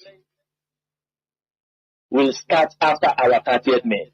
We just had a pause because we are celebrating, and this month we use it for celebration to mourn those who have died. But after 30th May, it is a battle everybody will be engaged. And I will come on air. People will share testimonies of what EDDC is doing to them. People will share testimonies, the evil practices of EDDC. It is better EDDC give us light, or we are going to throw Biafra land into darkness, and every condition, every contract must be renegotiated. That is what we are going to do. I'm making it very clear. For the governors, the earlier they start, the better for them. For Mecca, we say with a destruction company, the better they start. If they do not give us electricity so that our people can come back They talk about development. How can you develop without electricity? How? How is it possible? Tell me a country that have developed without electricity. We have many problems in Biafra land. We have police extortion, numerous checkpoints. We have electricity problem. We have politicians problem. We have inadequate distribution of national allocations in Biafra land. Which one are we going to stop? We have poor educational system. We have no federal presence in Biafra land. We have no good health care. We have no good roads. Which one are we talking? This is a battle that IPOB is launching it with all the vigor we have in ourselves. It doesn't stop us not fighting for our freedom. We have the problem of the food and investment. We have the problem of food scarcity. Go to the other land. You come to agriculture. Our people are waiting. They are waiting, thinking somebody will farm, they will go and buy. Sometimes you see some of these foreign investors in agriculture. They did not come to invest to sell their product in Nigeria. It is not new. For example, there are countries like in the Middle East, all of them they do it. Many countries, for example, they can buy land in India. They can buy land in Thailand. They can buy land in Vietnam. All these Asian countries, they will cultivate their rice, cultivate certain things they need. During harvest, they harvest them and move it out of the country because they came there to invest, to produce more food. Today, people are thinking, Chinese are buying our cassava. It is not your cassava. It is them that planted it. They didn't buy in the market. They came, they took a land, they farm the cassava, they harvest and sell to their companies because they are using it for flours, for donuts, for many things. But for you are waiting that the Chinese, after farming, they will come to sell it for you. Or the Indians will sell it for you. No, they don't. They didn't come for you. They came for their own country. They are carrying those food to their own country. You can't blame them. That is the agreement for the business. His bid is also to protect the local producers. But the local producers are not looking beyond. The people, when you see a farm, you say, they have planted cassava there. You are thinking in your mind, after they finish harvesting, they will come to your Ekapara, they will come to Yamanako, they will come to Bosi Market to sell it for you. No. They are exporting it because that is why they were given the license to come and farm and export their food. It's a different line of business. So you should not waiting for Indians to come and plant cassava for you and sell for you. Waiting for Indians to... The worst part is everything our people are eating are being imported. And they are complaining it is expensive. It is expensive. It is expensive. You go to Maiduguri, from all the way from Gamboru, like Chad Basin, you import fish. You go to Yoruba land, you import fish, both fresh and dry. What billions of naira into Biafra land? You are the one eating. The Northerners do not eat fish. They don't eat them. You are the one eating it in that place. You are the one eating. You become only consumers. Ordinary bitter leaf, our people cannot plant in their homes. Ordinary scent leaf, they cannot plant. Everybody, 17 years old boys, 18 years old boys, nobody wants to be part of something.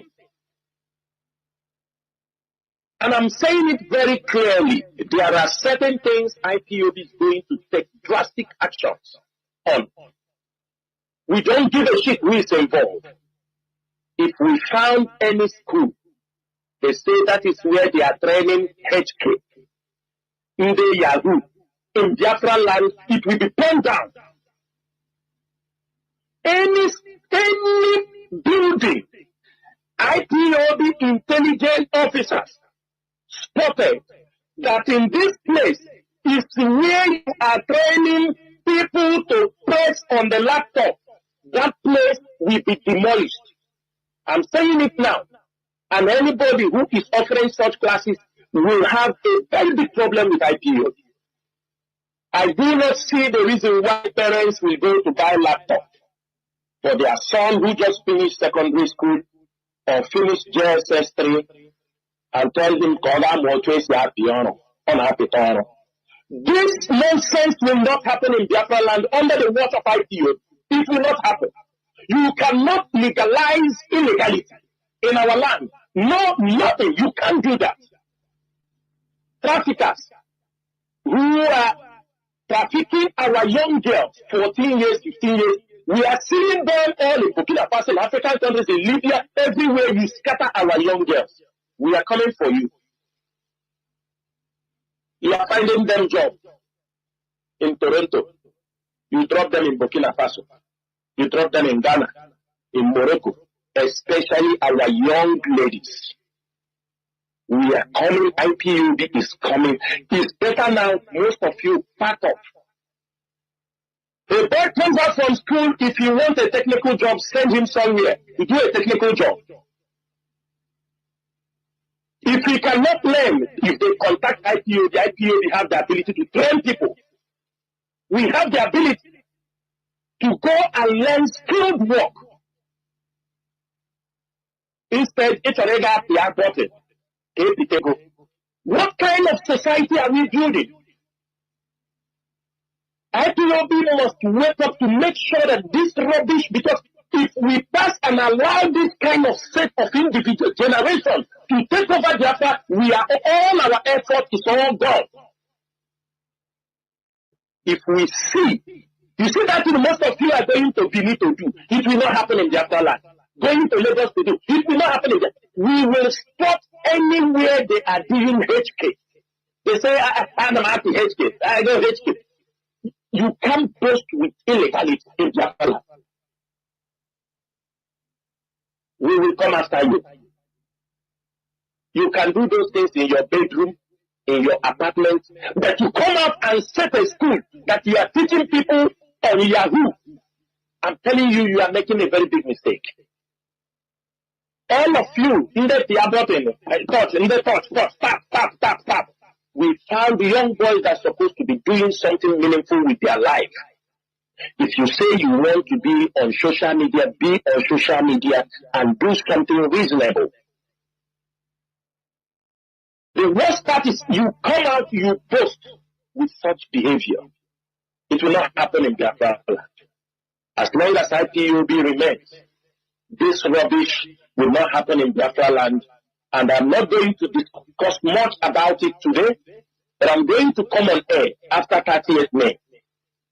I will be on air, and it will be the subject of discussion.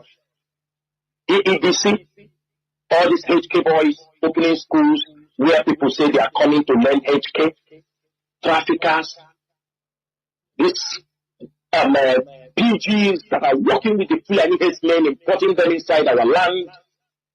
All these things must be taken care of by IPO. We are not going to mercy for anybody. We are talking about freedom. We must start to put certain structures, certain orders in our place. You can't rule people when everywhere is scattered, everywhere is full of undisciplined people.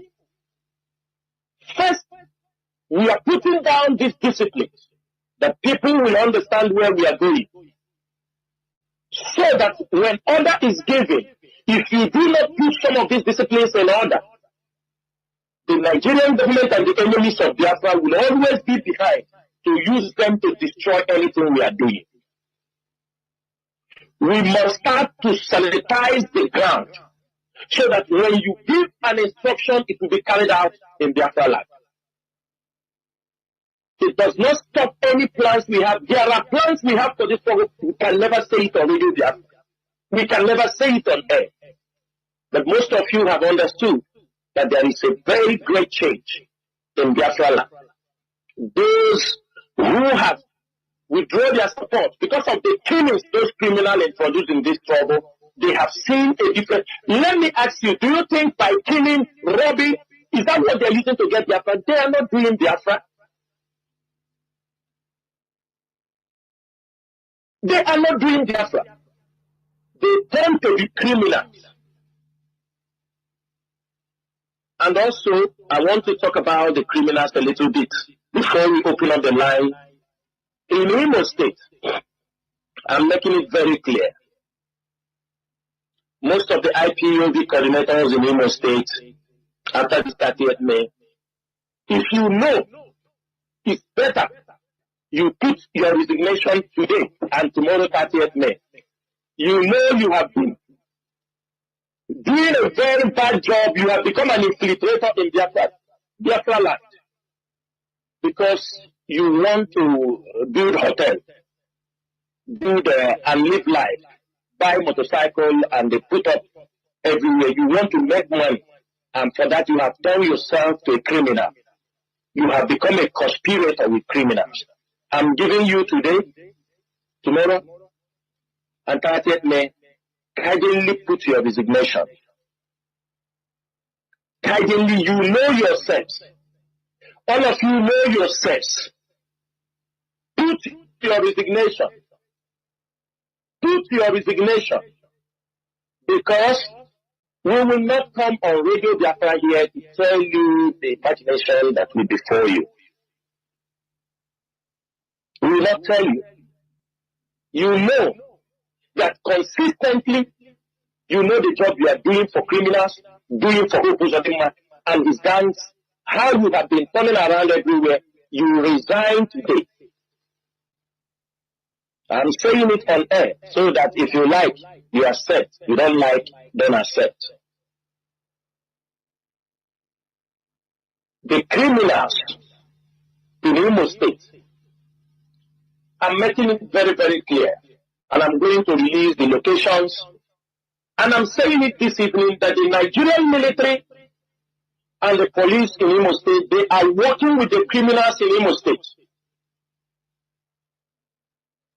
I want to alert all the village vigilantes, especially from Okibe. Anytime you see any car carrying India Pakara, those people you hear are saying on India Pakara. IPOB number is there. Hold them. Let the community hold them. These people, these criminals, to continue to sponsor their criminals, they are all those things you see are people's cars that they have cut in pieces. Their buyers are in Anambra, in Nnewi, in Mpo. They have all that. The destination is Anambra. And also, the people should watch those going to Ada, also from Enugu Express. Communities, anytime you see any car, vehicle, coming into your community, and can say, hold them. We will put our number, hold them and question them where they brought, because these are people's cars. It is happening in Okibe, and most of them, the military, are getting tips from them. The military are being paid because you don't tell me how. I don't know when Okibe become a place. People are selling Apakara. They move from there. Spare parts, car spare parts, they move them until come to Anambra and sell. People's cars. In Mbidi, the same thing. They have a depot in Mbidi. They have a depot in Okibe. Either they go to Aba, but they are not very well going to Aba Loji. They always come to Anambra to sell people's cars that they butcher. And the military knows. If you go to R&D Zone, as I'm telling you, the criminals are just 4 posts from the military. 4 posts. They have their checkpoint, the military have their checkpoint from inside the village. The military are being used to protect them. The Nigerian military. And the whole Uzadema did not know. He offered, he gave them 50 million naira. Because they promised him that we destroy ESN. He is looking anything to make sure that the whole Uzadema gave them 50 million naira of research. The military is there. 4 posts to where they are the ones protecting these criminals. Tell me how they will move from Okigo past military checkpoint and say this is Atakara. This is scraps. Cards. Doors. They move it and come to Anambra and sell. They get their share. They give them clearance. Some of them, some military officer will protect them until they arrive in Anambra and sell. They get their share. The same thing in Mbidi. The same, especially in Okigo, that is where, because in Oluna they have pushed them. Most of them have run to Okigo. The military, they are there. They are there. 4 poles protecting the criminals. 4 poles protecting the criminals. 4 poles from the back, we give money. Tell them, continue to do what you're doing. That is how he gave Skype and Mpoto Malika 17 million naira and the president when they finish the job for him. This is what is happening, the criminality happening in our land.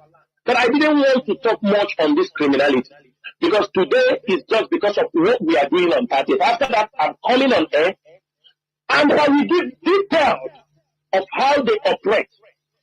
They are into full kidnapping, car snatching. Do you understand me? They are using some Hausa people, money changers in Okibe. That is where they are operating from. Sometimes they pay them in dollar, sometimes they pay them in naira. That is what is happening in our land under the protection of Hopus or them. When we were talking about China Sawaleri, some people thought we were joking. Many things are happening. Of course, what do you expect to see? Where Hopus Adema is. A former criminal, a highway robber. That's the people that will be around him. But with time, everything will be exposed. And finally, I want to use also this opportunity. I do not want to discuss this issue because whenever we discuss this issue, it turns out to be a blackmail. It turns out to be that we have anything wrong. It is the case of Mazi Nnamdi Kanu because there is no way I will discuss this evening without touching the case of Mazi Nnamdi Kanu. Every one of you knew that we have continually opposed because the Nigerian courts, we do not trust in their judgment, all they have been doing. There are thousands of IPOB members under their custody. They have never allowed them to be free, even those the courts have given them, even gave them compensation they have never paid. People like Chukwuobasi, people like Michael Kanu, and many of them, there have been court orders. They have never respected them. They are IPOB members.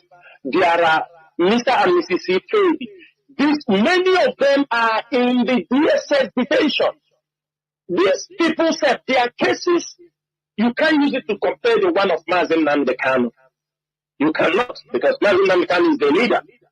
Some of them are just ordinary members that they suspected that he said something on telephone or somebody pointed them, they are IPOB members. Those people, they have tried, IPOB have gotten court judgment to get them released. The DSS have continually disobeyed the court order. The DSS have continually disobeyed to bring them. There are many things that the IPOB leadership look around and make that serious decision. And with the intelligence reports in our disposal, we did not make the decision based on emotion. We did not make our decision based on hearsay. It is after a huge gathering of intelligence, both from the international community, before we make the decision. The advice we got before we make the decision. But the moment we make the decision, some of you saw how the siblings of Mazi Nnamdi Kanu attacked us. They called us names. They accused us that we don't want Mazi Nnamdi Kanu to be released. Some of us were abused in public and in secret. But we know we are doing the right thing. Some people advise. Let me say it very clear. What Mazi Nnamdi Kanu is doing there is some people advise that he can defend himself. Get away, Zekome, get away this person that Mazi Nnamdi Kanu can defend himself. But I'm making it very clear on behalf of IPOB leadership. Mazi, are you talking to me?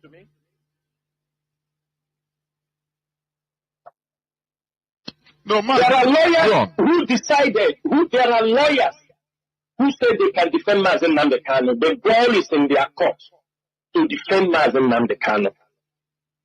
Every one of us heard a lawyer, Michael, came on radio on one of his interviews, said that Mazi Nnamdi Kanu case carries a death penalty. He said it by himself, not me. But it's a case that carries a capital punishment. And I want Biafrans around the world, every reasonable person, every man with conscience who have sympathy for the restoration of Biafra. Is it wise for Mazi Nnamdi Kanu to defend himself in the court? Mazi Chinedu, can you answer me this question? Is it wise? It's never done. Is it wise? Mazi, it's not done. Is it wise?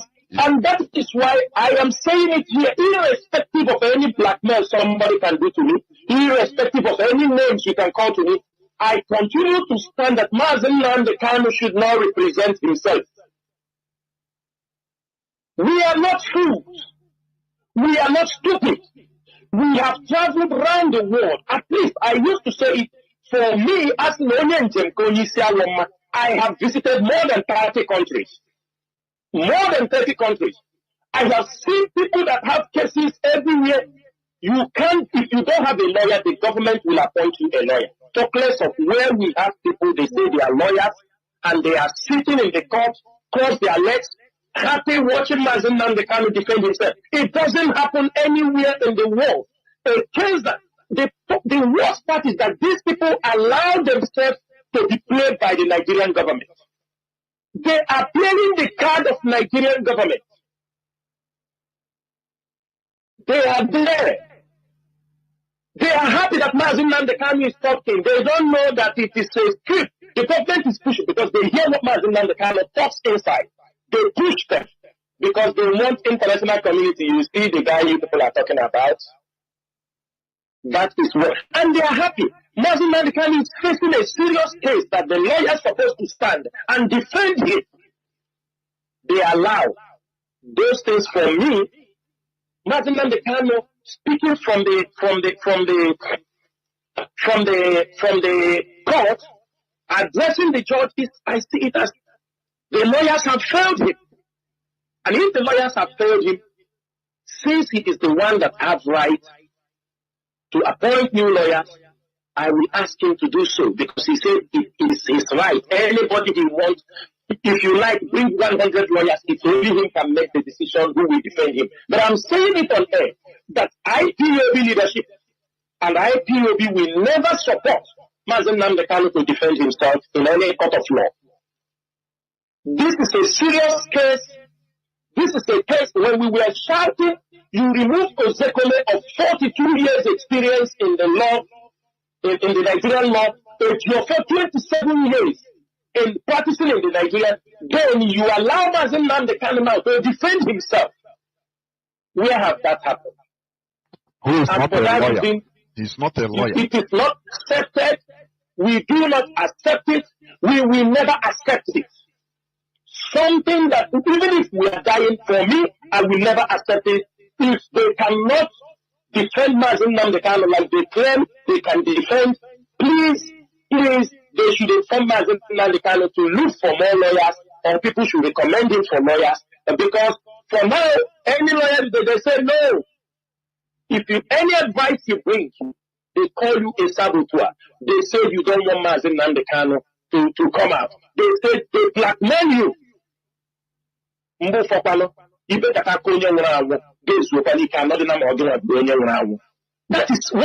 is what they have blackmailed that they don't, and the situation is not right, and they want us to keep silent. They won't talk about the blackmail they have given to us, that they will talk. We don't talk about Mazi Nnamdi Kanu, but all the 3 years we have been fighting on social media day and night, on radio, taking all the jabs and all the stabs. They don't want to see that because blackmail is in their blood. Blackmail is their watchword. They feel if they don't blackmail people, they don't feel comfortable for the day. If they don't blackmail Chinas and warrior, they don't feel comfortable in their life. Therefore, irrespective of anything, Biafrans and lovers of freedom, it is our duty to stand up for Mazi Nnamdi Kanu. It is our duty to rise up to defend him. Even if we are being dragged and anything, we must stand to defend him. The way we are saying, we do not support Mazi Nnamdi Kanu to defend himself. And everybody should know, on 19th, they will go to court. Another drama may ensure the court will go on recess, their yearly recess, and come back in August or September. They will come back in September. They will fix another. And these things are not good for this trouble. But I'm not going to say it because the enemies are listening.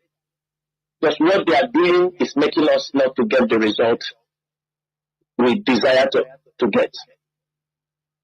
They are indirectly sabotaging our diplomatic efforts. They are sabotaging all the efforts we are doing to make sure that Mazi Nnamdi Kanu is released. Mazi, I will stop here. These issues, I thought, are just like a kind of supporting topic to our 30th May sit-at-home and celebration. After the 30th May, I will come on there and I will pick most of these topics, and it will be a full interactive session. Mazi Chinedu, thank you so much for giving me this opportunity to speak to our people. In case there are people who have questions, I stand by to take up their questions. Before we go there, there is something that came to my mind about this agricultural revolution project. We have been talking about it. I know today we mostly talk about our memorial heroes and heroine remembrance day, but there is something that just entered my head about, we are talking about agricultural revolution in Biafra land. But we never one day talk about Biafrans that are doing agriculture, different types of agriculture, and the good ones in parts of the north. We have Biafrans that are cultivating, farming, even doing different types of farming, both animal husbandry in the north. Many of them. Mazi, what do you tell them? What do you talk about them, please? Because they are there in the north farming. It's their business. Many of them are farming even in a big way. And, all are northern, all are classified as northern farming. So what do you tell them, please? Yeah. Mazi, I will tell you something. The choice of where people want to invest is in their hand. Yes, there are Biafrans who are farming in the north. There are Biafrans who are farming in the west. There are many of them. There are Biafrans farming in other countries. We have in the agriculture department, we have people, they are farmers in their country of residence.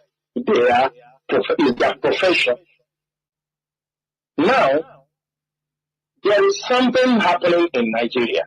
Sometimes we may think as the Naira goes up, there was some interaction I'm having with some people, our people also from in the north.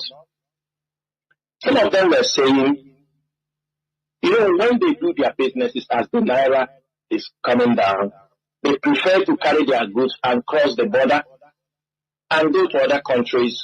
Like if they go to Chad and sell, they go to northern Cameroon and sell, they go to Niger and sell, but they get the money in silver. Are you understanding me? Now, when they get the money in silver, when they come into Nigeria and change it, that they have more money. That is a business and they want than bringing it down to the east. So you see their reasoning they are giving. But any advice I'm giving today is for those to understand that sometimes some of these people that are farming, they have never gotten a conducive environment in the East. If not now, IPOB have started promoting these things. So I will say we encourage them. We just started, and I think in their awareness, IPOB have done very great. Some of them have started having a rethink. We have heard some of them who are planning, say they will do agriculture, mechanized ones in Ebony, in Enugu, all these kind of places. It's a welcome, development. But we cannot settle or blanket our decisions based on this our first year of promoting our people. I know some of them are waiting. Let us see what will happen. I have some friends, they told me they will be coming down from the north to participate in this agricultural season. I have some couple of friends who told me they are living in the north. They said, no, this is what doing. Now, also, IPOB is doing their best. I'm telling you, what IPOB have done, what they have been able to do with this little time in to make sure that our people farm, is these days now when you call people at home, you will hear the goats crying. They said, no, we are putting things. People have started, our people are just like people that were sent out. They were deceived. Mazi, they are going to come. It might not be everybody will not return, but we have seen that there are people, even if we see, maybe from our agitations and the things we talk, or how we oppose and answer. We saw that there is an Israeli company that now came to their state. They want to invest in agriculture, in all these things. That's what we are talking about. We talk about business, our interest first, not emotions. Our people in the north, who are doing the farming business, yes, it might be their money, but we have to also try to make, when they see things are getting better, I'm 100% sure most of them will come down to Biafra land to invest. One thing our people are having is like somebody say, I don't want to be in Biafra land, it's better in Lagos. No, if you are from other state, you may decide to do your business in Akwa in Cross River, in Ogoja. It doesn't mean you are from Enugu, you may decide to do in Aba. You may decide. This is not compulsory, you must do it in your place. But if you have that confidence, invest in your place. Forget about what people will say. Of course, there is no businesses that you start doing that don't have challenges. It is with time, everything will be rectified. Mazi, we are not also looking only the people in the north. There are people in Biafra land who has the money. They go outside. They can invest in the land. Let them invest than going that easy one. They want other people. They should learn to invest that business. And I'm also using this opportunity. It is time the church leaders who are in control of large number of people in Biafra land, people like Mbaka, the leaders, what does it take them to encourage their members to say, this is farming season. Everybody make sure you farm. So that there will be enough food in the house of the Lord. Farming season is there. You are asking them to come for prayer meeting. Monday, Tuesday, Wednesday, Thursday. During the farming season. The problem does not also lie on those people far in the north. It lies also the people within. If people like these people I just mentioned, we see everybody has a role to play. Whether it's in Daboski, or who, whether it is Moka, whether it is, what they need is to stand on the pulpit. The problem our people are having is that, so that they will not say, so they are following what IPOB is talking. That is a stupid mentality. But what are we saying? Is it the right thing? Yes, of course. Is it for the betterment of Biafra land? Of course. Is it for the security, food security? Of course. When there is food, there is less criminality. Then when people feed very well, they think less of committing unnecessary crime. So there is nothing, before we look at what, let us convince those ones, because that is where the investment will happen, to make it attractive. If not, if the people in Biafra land are not having the mentality of agriculture, the people come and they will end up stealing their things and destroying it. They don't care. They say you come here to do. We have to install this mentality on those on ground before we look for people. Because even if as those people farming there, they are still bringing it to our land. So then let us make farming a culture in our place. The pastors, the bishops, the GOs in Biafra land must take it as a responsibility to urge all their church members to make sure they participate in this farming season. It's very, very important. If we need to beg them to beg them, let them shoot. We need to talk to them. If we need to tell them, because we will say it so that it is good for me and you.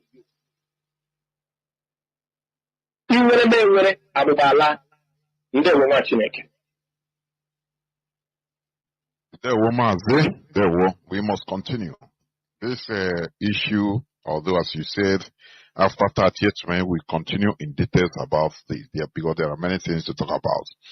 Therefore, we shall go into a few minutes break so that when we come back, we shall open the lines so that people will start asking some just few questions, and if there are announcements for the 30th May, it will or it should be made. Please do not go away. We shall be right back. Do not go away.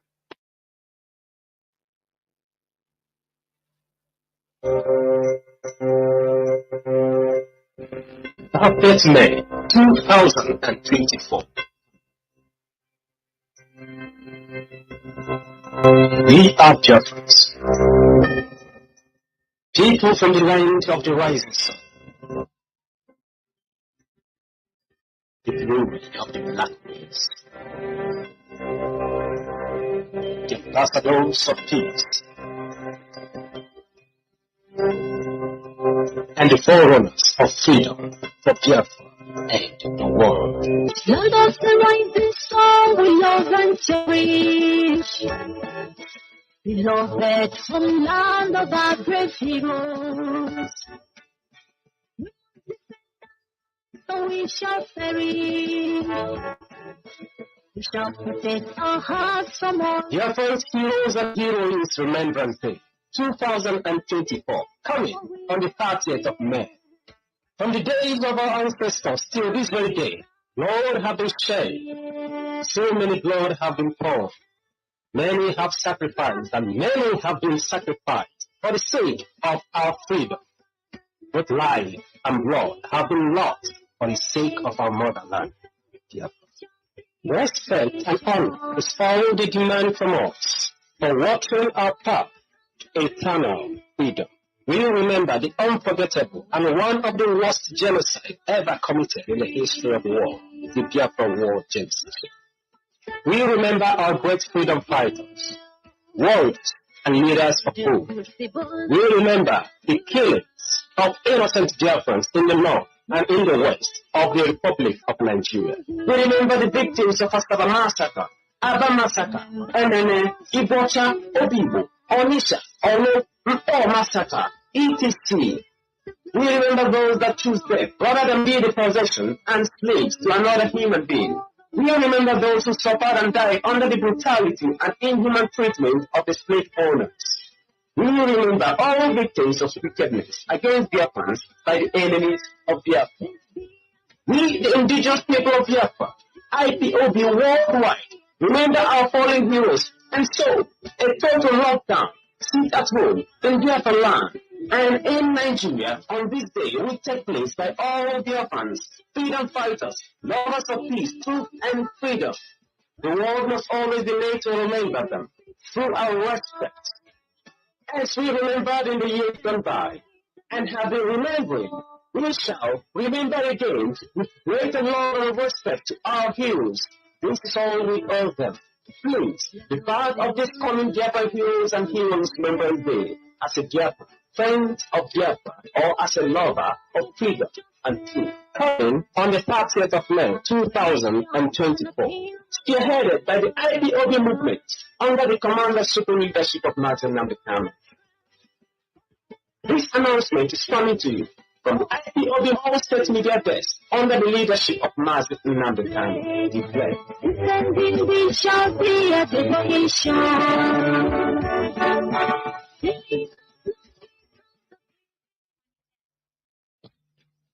Welcome back. This is Radio Biafra House of Service coming to you through Radio from London. My name remains Mazi Johnathan Chinedu from Alo province of Biafra land.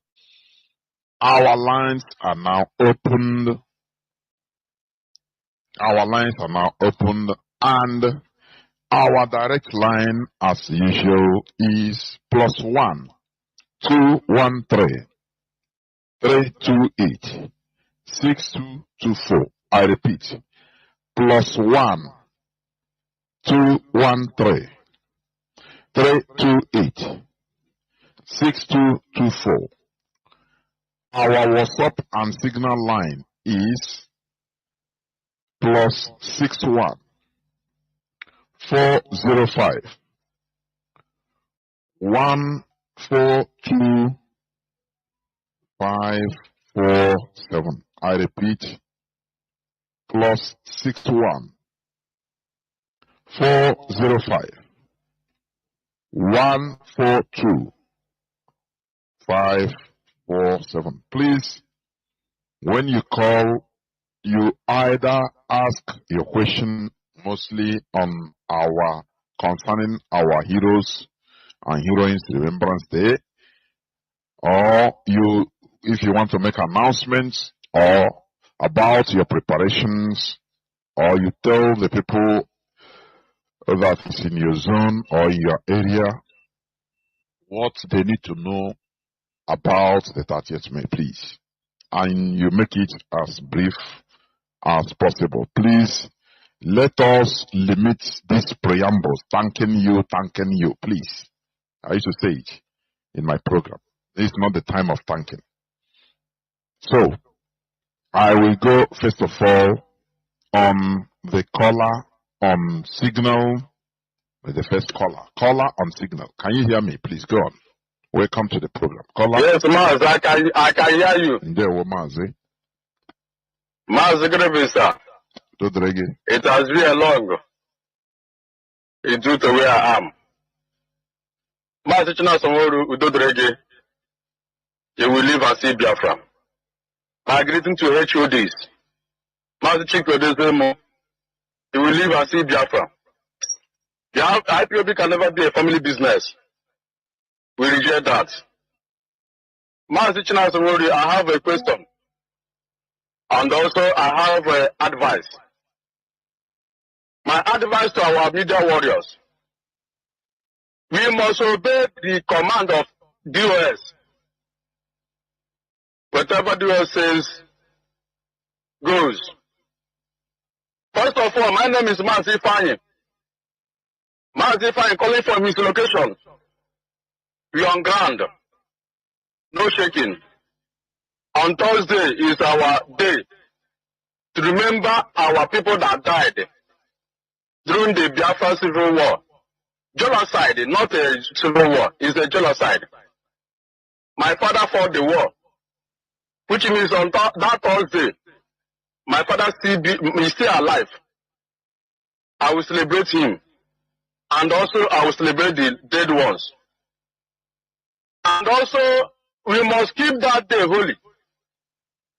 That's the advice to our people. Because we don't have any other day to celebrate them except 30th of May every year. I just want to emphasize. So this is my advice to our media warriors.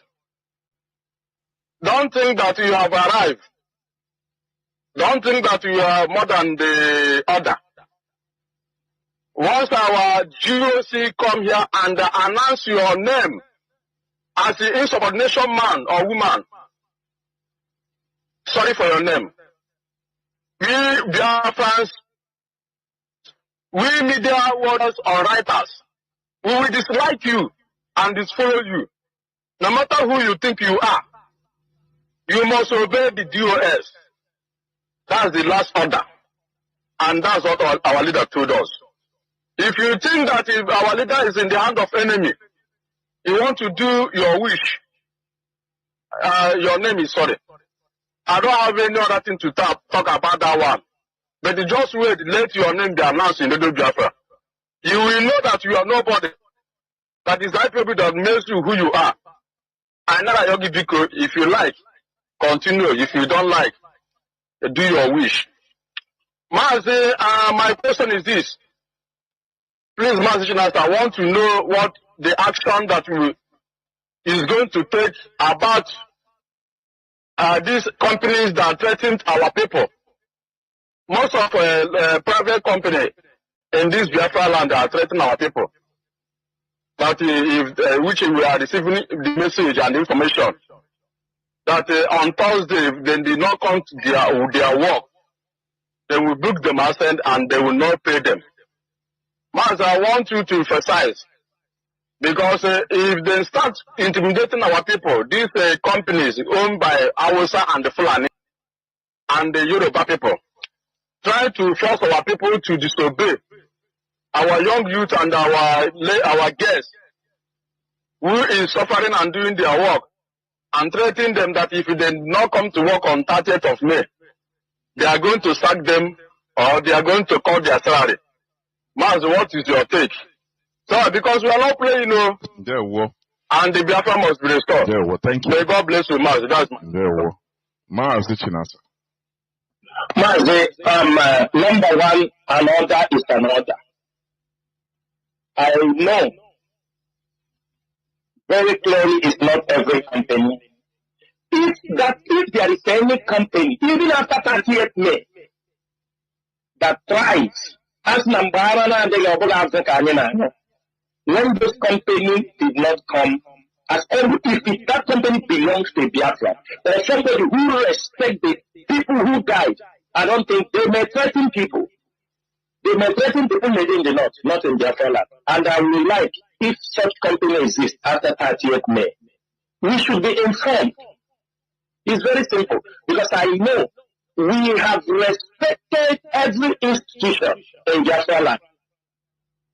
Letters were given to market leaders.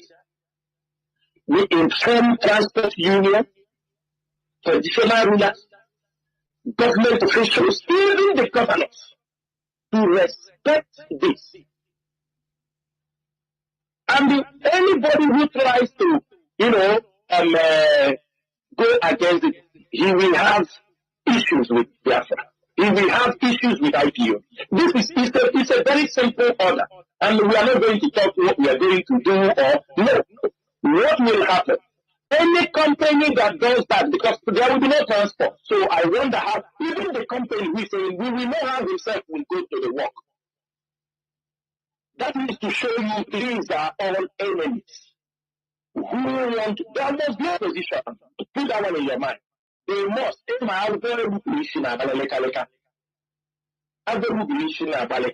So sometimes when we give that order, they threaten, they say that, if you don't come, you do, because they want to, in a company, they always look for a way to cut people's money. You have to know that. Sometimes you do nothing, they cut your money. So for another, they have found an opportunity, they will cut off some money from people. But they can't threaten people, knowing quite well that the whole Biafra land is shut down. They will tell us, or if you have transport, you should go and pick them from their houses. That is all I will say. But I would like, if there is company that try to maltreat our people because there was a shutdown, lockdown in Biafra land, then that company should be made known. Just if you feel, just post it on the radio Biafra page. Let us get, if you are afraid to contact IPUD, we have our official numbers, inquiry numbers. Send it to that particular place. Then again, you remove your mouth from the subject. There were Mazi. There were a caller on WhatsApp. Please go on, please. Can you hear me? Caller on WhatsApp. There is no time to wait. Please, can you hear me? Caller on WhatsApp.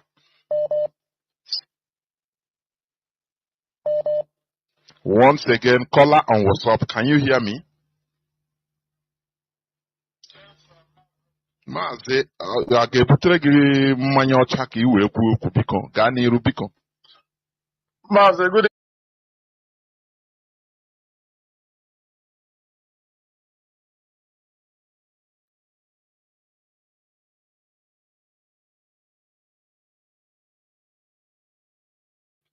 Okay. I'm hearing you, Mazi. I'm hearing you. No, Mazi, I don't know whether you are having problem with your go on. I don't know. You need to call back, please. There is no time to wait. Caller on signal. Can you hear me? Caller on signal. Can you hear me? Please go on. No, Mazi Johnathan, can you hear me, Mazi? The whole world is hearing you. Please go on. Thank you, Mazi Johnathan. And our GOC, Mazi Johnathan, they will issue. Our leader remains Nnamdi, Kanu, a prisoner of conscience. And on October 13th, judgment of appeal court will stand, 2022. In the spirit of our memorial remembrance, which is the month, we as Biafrans mourn and remember those who fought for us to be alive today to continue this honorable task of liberating our motherland, which British caged us through Nigerian contraption.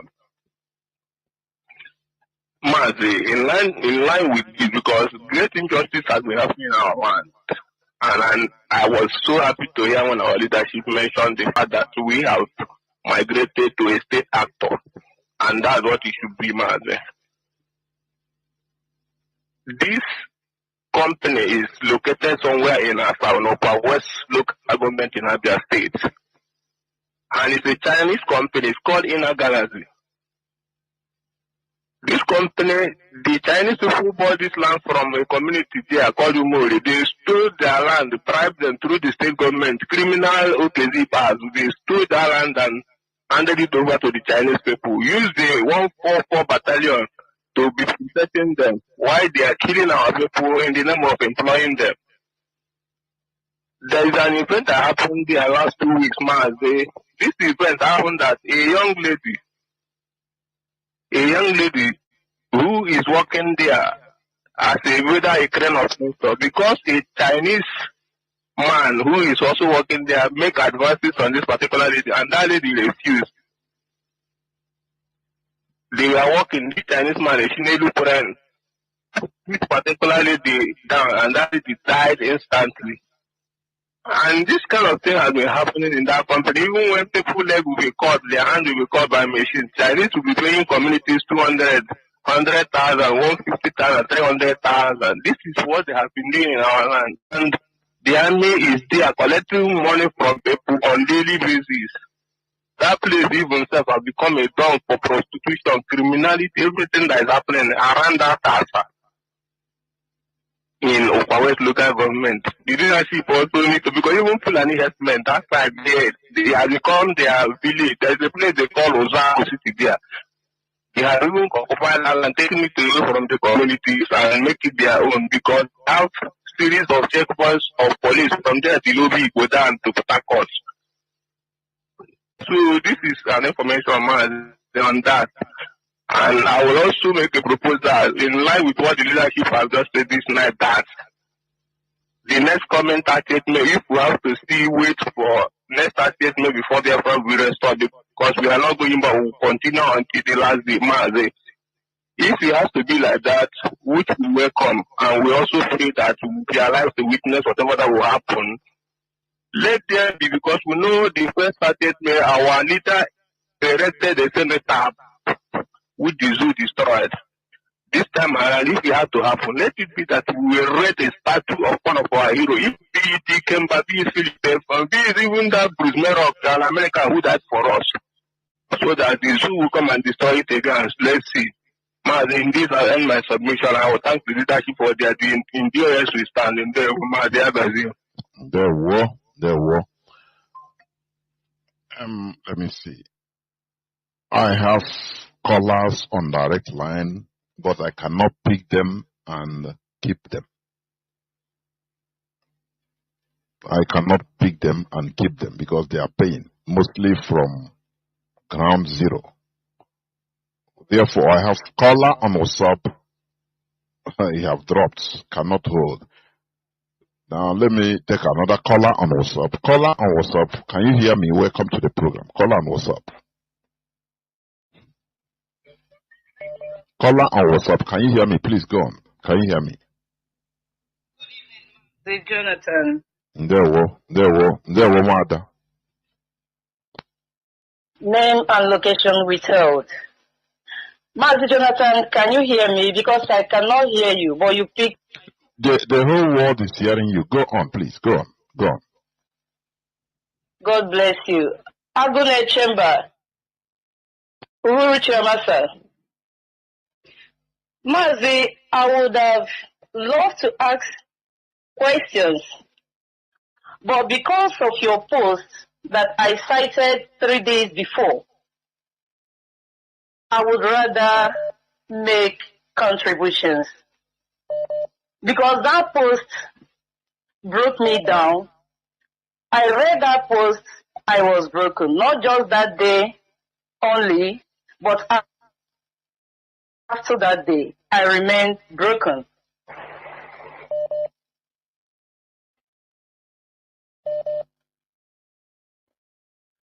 Mazi, can you hear me? Well, go on.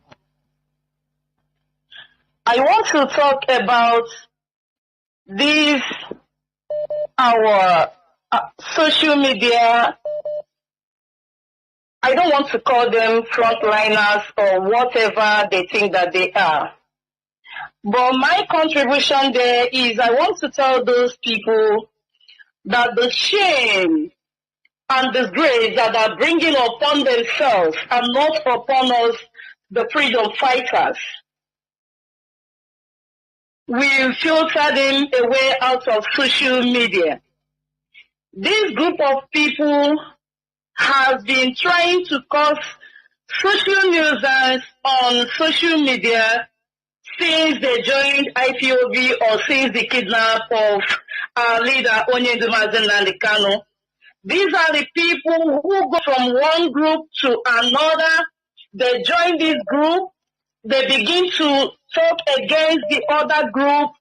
These people, they become so profanatory. They are so uncivil. They are so unethical, even to imbibe by the IPOB Code of Conduct. Yet, they are the ones to be boasting to you about IPOB Code of Conduct. What these people write and what they say on Facebook about their leaders, about their fellow members, is not just, those things are not just sleepy, but they are so objectionable. These people, they are so shameless about what they say and about what they write. And I don't know how these people could be so unethical and uncivil not to understand that leaders are respected, that they are subject to their leaders. But these people feel they can advise the leadership on social media. They felt they've done so much on this very struggle. To me, I don't know, when you are doing teamwork, this is the work that all of us are doing. And we are yet to achieve our goal. And some people are already claiming that they have done better than the other. How can I tell the nose that I'm more important than you? How can the leg show to the hand I am more important? Who told these people simply because they show their faces that they brag? And someone will come to social media and tell you, do you know what it means to show my face on social media? What the hell? You don't think about people who have lost their parents, people who have lost even their only child. Some people have 2 sons, they've lost them on this very struggle. Some children have lost one's parents, no one remembers them. I know so many members who has gone on this struggle. And it is simply that you're bringing your face on the social media that make you to be dancing the dancing of Surugede. I am ashamed of them. Only see, if not that you have said that you will call their names, only see we know them. Because by what they write, the word of God says that by their fruits we shall know them. And the word of God said again that he that puts his hand on the hole and is looking backwards is not fit for my Father kingdom. Biafra has not yet come. We have not achieved our goal. And you are bragging, you are boasting because you are this, because you are that. No one has fought more than the other. Those who have given their best are the ones who have split their blood. The ones who are lower than the grave. They were ones who were thrown into borrow pits. They were bombed, they were poured acid while they were even alive. They should remember the bomb is floating on Ezu River. These were the people that should be boasting, but these people are so very glorious that they felt that they have done much, that they can't even listen to leaders, they can't even be ashamed of themselves. These people, we are fed up with them. And I want to remind those people on social media, they should learn from Biafra land, all state media. No Biafra land media has ever risen one day on social media to berate either his or her unit leader, zonal leader, local government, talk of the states, let alone who amongst all the state media has one day berated Mazi Ike. I don't know. I think the line just cut off. I don't know why. So I think we have gotten her message. Let us move on. As long as it's a suggestion, let us move on. Caller on signal. Please go on. Can you hear me? Caller on signal. Yes, I can hear you. There we go. Yeah. Go on. There was Mazi Johnathan and Mazi Chinedu. There were Chima Napa from Ireland. I have a question to ask. Or questions. I think 2 years ago, within that period, we paid a TV. We were told that the TV, they're going to install TV that will be seen on channel. And sometime, was it this year, last year, we saw on the Italy where they rent a place for it. And I was expecting to be watching it from the channel. So, and I couldn't find it. So one of our meetings on our family unit, I asked my coordinator what happened. I can't find this on the channel. And he told me that it's on you mean the YouTube and TV on a mainstream television channel? Is that what you mean? Yes. Okay, BTV, yes. I was expecting it to be on the channel. Okay. Yeah. And I was told that I can watch it on social media. You know? So I said, is that what we paid for? Opening on social media, you don't have to pay anything to open it. Anybody can open a page. You know, so I'm trying to understand, well, you know, if the leadership can explain to us, you know, because I was expecting by now we have so many rooms to, you know, propagate our freedom through Biafra Nollywood, Biafra movies, music, you know, and the work you are doing on the radio, you know. So that was why I was kind of trying to know if I can be seeing it on the channel. So that was the first question. The second question is, you know, I need to lay a bit of foundation so that I'll ask the question. Odumegwu Ojukwu, the interim leader, started this movement, the Biafra, to emancipate us from the British terrorism, which some people might call colonialism or imperialism or whatever. We know his parents, we know he's a bona fide Igbo man. You know, His name is Bray. Rafa was really localized. We know his house. We know him very well. He's from Okwe, just like Dim is from Unewi. Then Nnamdi internationalized it. We know him. He's from Afaribeku. And now we have the last man standing, headed by the Chike Dozien, who we know where he's from Ihioma. So these are bona fide Igbo people. And the GOS, I want to know if they understand they are the last men standing there, whether they know they are the hope of the Biafrans, right? And I'm not trying to answer the question for them, but if they are, if assume Chinasa said yes, then my second question on that is, right, that when Onyendu traveled, we understand to Kenya when he was kidnapped and rendition to Nigeria, that the GOS is not aware of that, right? And then, in the Nyanya close account, GOS wasn't aware of that. Then, the council, only the council was changed. My question is, did GOS aware of that? If they are not aware of it, how long will we be making these decisions, excluding the leadership? That's my third question. I understand, before I conclude, I understand that Chinasa has made a comment about Onyendu has right to get any counsel. Even Lord Luchechi said it. Yes, I understand that, but Onyendu was kidnapped and rendition because of Biafra, not on a personal basis. I understand that.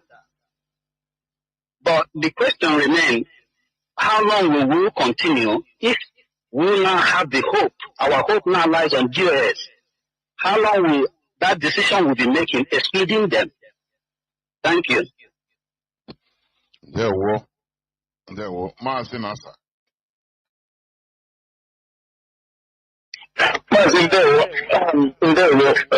Remember me, just remind me what's the name of this our brother that asked this question. Mazi Ikwagesioku, I didn't.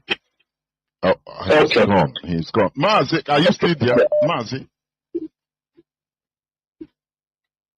No, maybe it's okay, Mazi. It's okay. It's okay. It's okay. I hope he's out to listen now to what I'm going to answer. Number one, he asked a question why we are not seeing the TV from satellite. Mazi, I'll tell you one thing. Maybe you don't understand how these things work.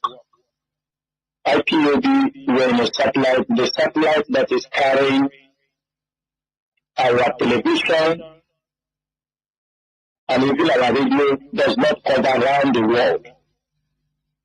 It does not. The satellite companies, they have areas they cover, those ones that are set to carry for you. They used to have regions they carry. That is one of the major problems. You know that when we were using the Israeli satellite before they take us off and sold it to the Nigerian government, we are having a little bit coverage down to some certain places.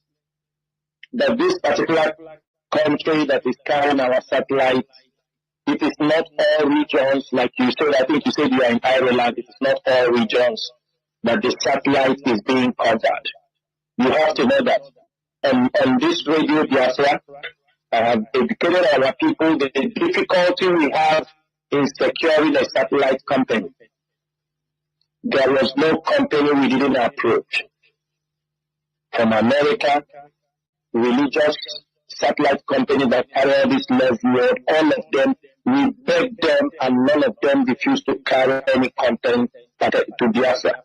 Finally, a country some of you see as your enemy carried our satellite, and today IPOB can add BTV and all our this thing. That is why people can get it on their phone. But you won't get it in the whole of Europe. There are parts of Europe it covers. But I don't think in the Western Europe it is not covering that axis. That is number one. Number two, the BTV is there. You can also download the app and watch programs from the app. I think we have BTV1 and BTV2. It is on the app.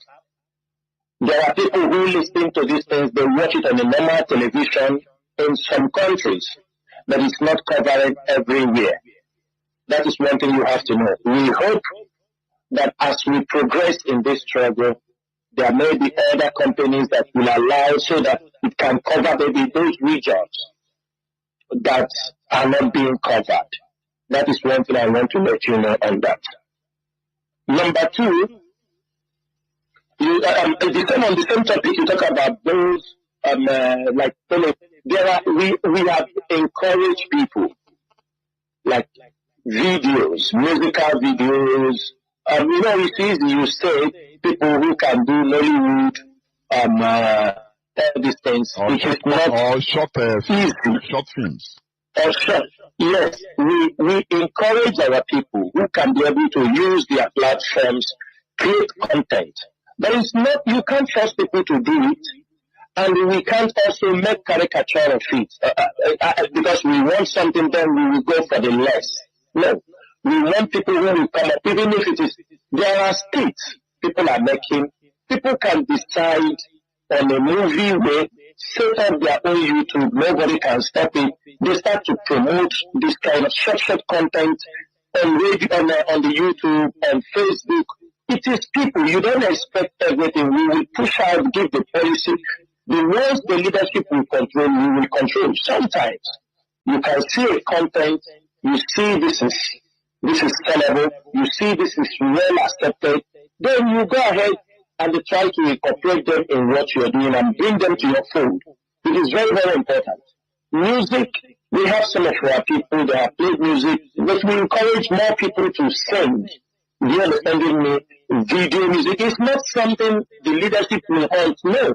People must volunteer. What we are doing is volunteer. They can even, this skit you are talking, people are making money from skits. They can even do it, promote the Biafra struggle, and they make money from doing their skit. Then you talk about Nollywood, it's a different ballgame. We don't need anything with the Nollywood because all their things will be censored. If it is about Biafra, they won't allow the movie to know. The social media is there. We have all these places. They can do 5 minutes, 10 minutes skits on issues pertaining Biafra, on comedies, on Biafra. We have encouraged people. And we are looking forward to see people who come up with such brilliant ideas, and they will be promoted as long as it is something that educates and encourages our people to understand the fight we are in.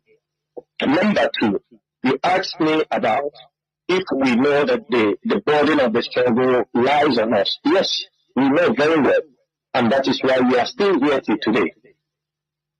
If we do not know that the responsibility to keep this struggle alive lies on the DOS, we will not be here. We will not take the bullets, we will not take the stabs, we will not take the blackmail, we will not take the betrayal, we will not take everything that we have come on our way. We stood our ground.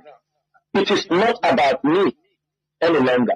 It is about the millions of people who have trusted their hope, who have put their hope on IPO. That is why we are here. And that is why we are not losing hope. We will fight. We know it is a battle of life and death. Any mistake we make, Biafrans will be slaughtered.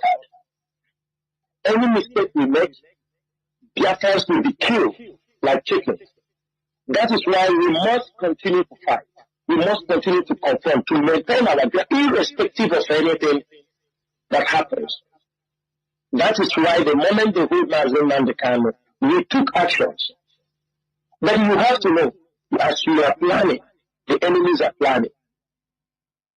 They will recruit infiltrators, agent provocateurs. That is what they are meant for. They will meant to confront you, to look like as if your people are opposing you. They will be meant to counter anything you are saying, to look like your people are countering you. Some of you are looking down. We are looking ahead. This fight, you see some of them are, but this is small one. We are waiting for the bigger one.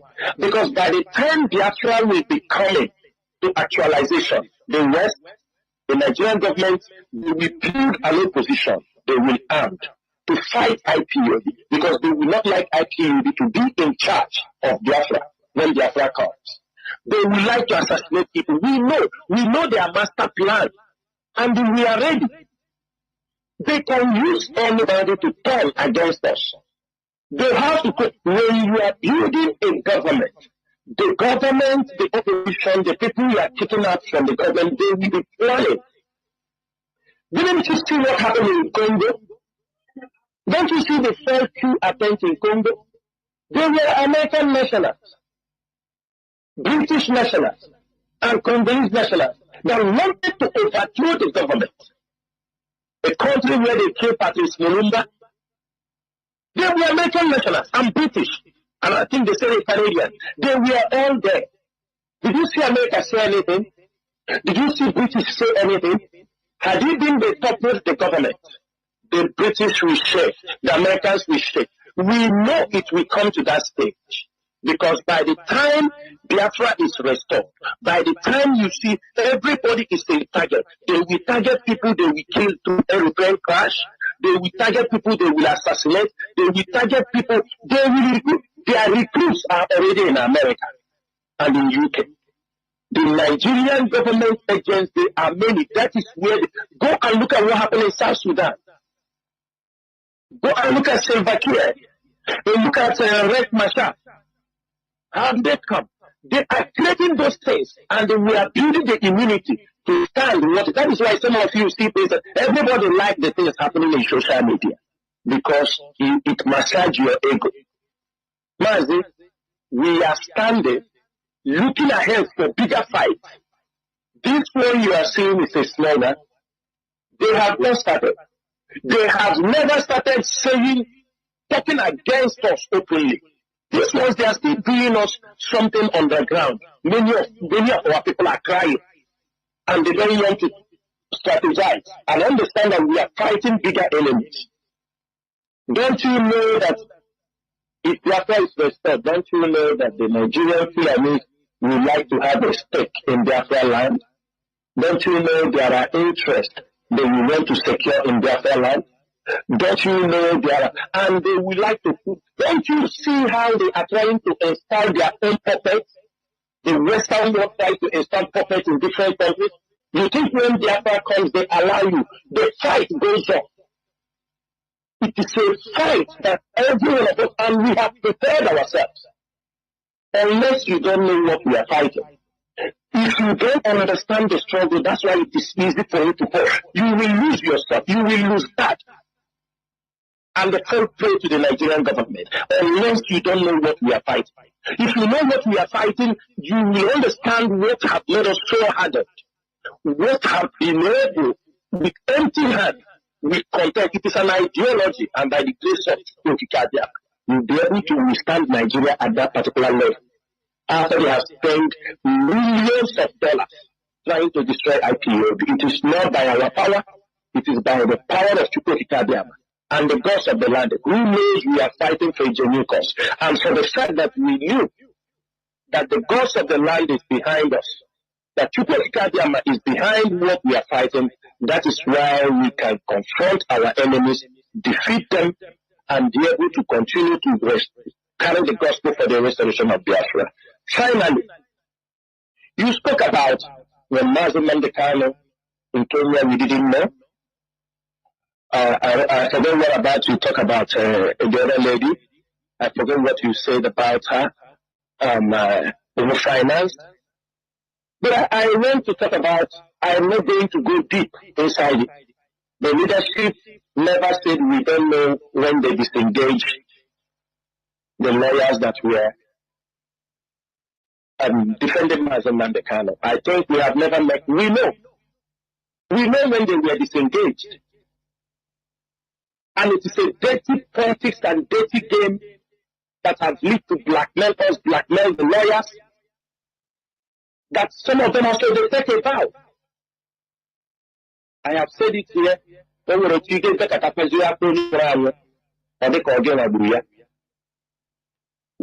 not saying we are not aware. We have the reasons. We know what happened in the back door, all the things we did to make sure that this thing, that nobody, instead it is blackmail. We say. And we are not going to say it on air, because not everything must be said on air. We tried our best. The leadership tried their best to make sure that these people who are capable, defend Mazi Johnathan. They knows. Mazi Johnathan knows. The people around, they knows. His wife, they knows. We fought to make sure, irrespective of anything, he's our leader. We try to make a point. We try to prove a point. But you know, at a certain point, it will look like as if there is something.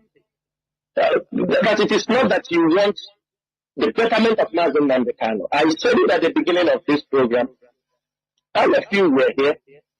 When we say these thought issues going, this is the plans of the federal government, that they will reject this bill, they will reject it. If they take it 100 times, they will reject it. In any way they go to take him out of DSS, they will reject. We told them, don't make this move. We were blackmailed. We were called names. We were insulted. If you are in my shoes, what do you want me to do? Do you know how many people have died in this struggle? A hero is to fight and go. A hero is not the person who went to war front and died. Because he is not the person who went to war front and died. Because you can't tell the story. So, my brother, it is not now for public consumption to say what happened behind the doors. After Mazi Johnathan regains his freedom, this subject can be treated, but for now, it is not for public consumption. It is not things that we can say on air because it will complicate more issues. We keep certain issues so that it doesn't complicate issues you give. For example, what I'm saying, if they have said, oh, they have debriefed Ejiofor and Ozekome, those who have the case must face the case and handle it. And stop putting blame on those who are no more in the case. That is my own argument. Let us be focused. If you cannot do it also, you leave, another people take over. We will talk about you. You said, you see this case, I cannot handle it. You go away. If there is new people, we focus with the new people. But you can't say that these people are incompetent. They are the ones who keep Mazi Johnathan in detention. They don't want everybody now, if you say something, they tell you, oh, you are the one who is working to keep Mazi Johnathan in detention. This cheap blackmail. That's why I said our oath will kill many people. It will wipe away many families before Biafra comes. Because people have lied and jeopardized, and they make sure that they destroy this movement. People who are under oath, who have tried to jeopardize this struggle. That's why I say the hands of the oath will make it already grabbing them, and most of them will never go free. Therefore, my brother, the most important thing is that a new set of legal team is handling Mazi Johnathan, which is our lawyer and his team. Let them do the job. But one thing I will not do, I will not participate to carry out any false information that I know that is false, just to make somebody feel good. I will not be part of it. Let them carry their job, leave those they have been debriefed, let them, if they cannot do, they will also leave, another group will come, we will not talk about them. It's a very sensitive case. The main goal is how do we get Mazi Johnathan out from the hands of the Nigerian government? How do we secure his release? That is it. We cannot secure it by lies and manipulation. It cannot happen. We must be strategically good, put up the tactics, not cutting deals in the back. Lies will never bring Mazi Johnathan out. It cannot. Manipulation, unnecessary. This is a serious case. It's not a case of you come out. No, Nigerian government is ready. Many people involved in this extraordinary rendition. Kenya was involved. Nigeria is involved. The British intelligence is involved. Other intelligence centers, they were involved. So it is not something you just come, you say, I bring in. No, they are all involved. They are all involved. So the earlier we understand these things and understand that the leadership have a lot they are battling behind closed doors to keep Mazi Nnamdi Kanu safe, to make sure that he regains his freedom, you will understand it's a very big fight. It's not what you see on social media. There is nothing close to what is happening behind the closed doors. Thank you, Mazi. I will leave it here. There were. I have callers lining up. Caller on direct line, please go on. I'll take you before others because you are paying. Caller on direct line, can you hear me? I can hear you very. There, woman, please Dr. go. Johnathan. What we also? I'm not asking questions. I'm only going to make a request. Please,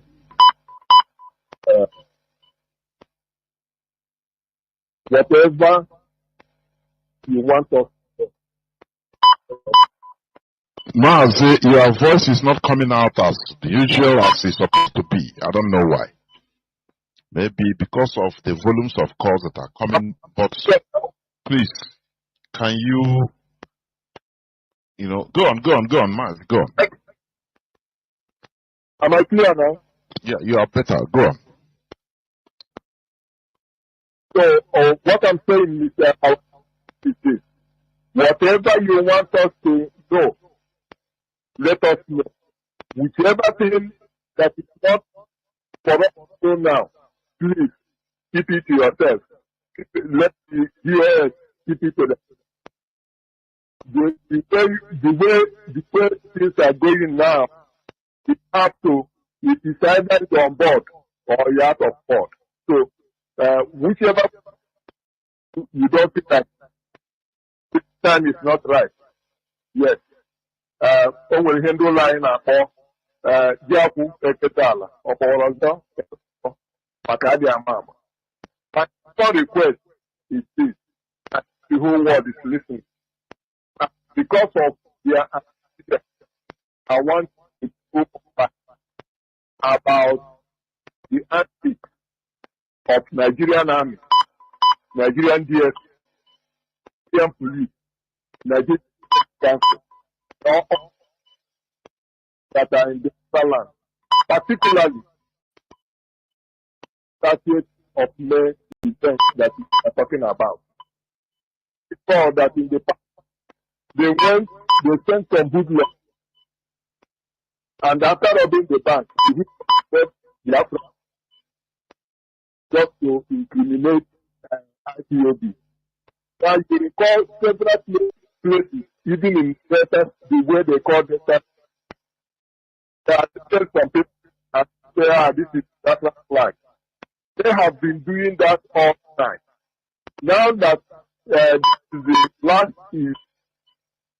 broadcast before the 30th,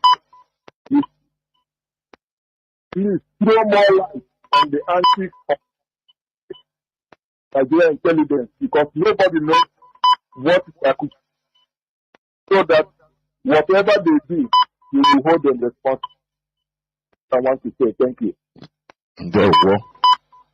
There, woman, say, although the voice didn't come out as it's supposed to. Please, I am urging each and every one of us calling. If you call, you have Bluetooth or anything, please remove it.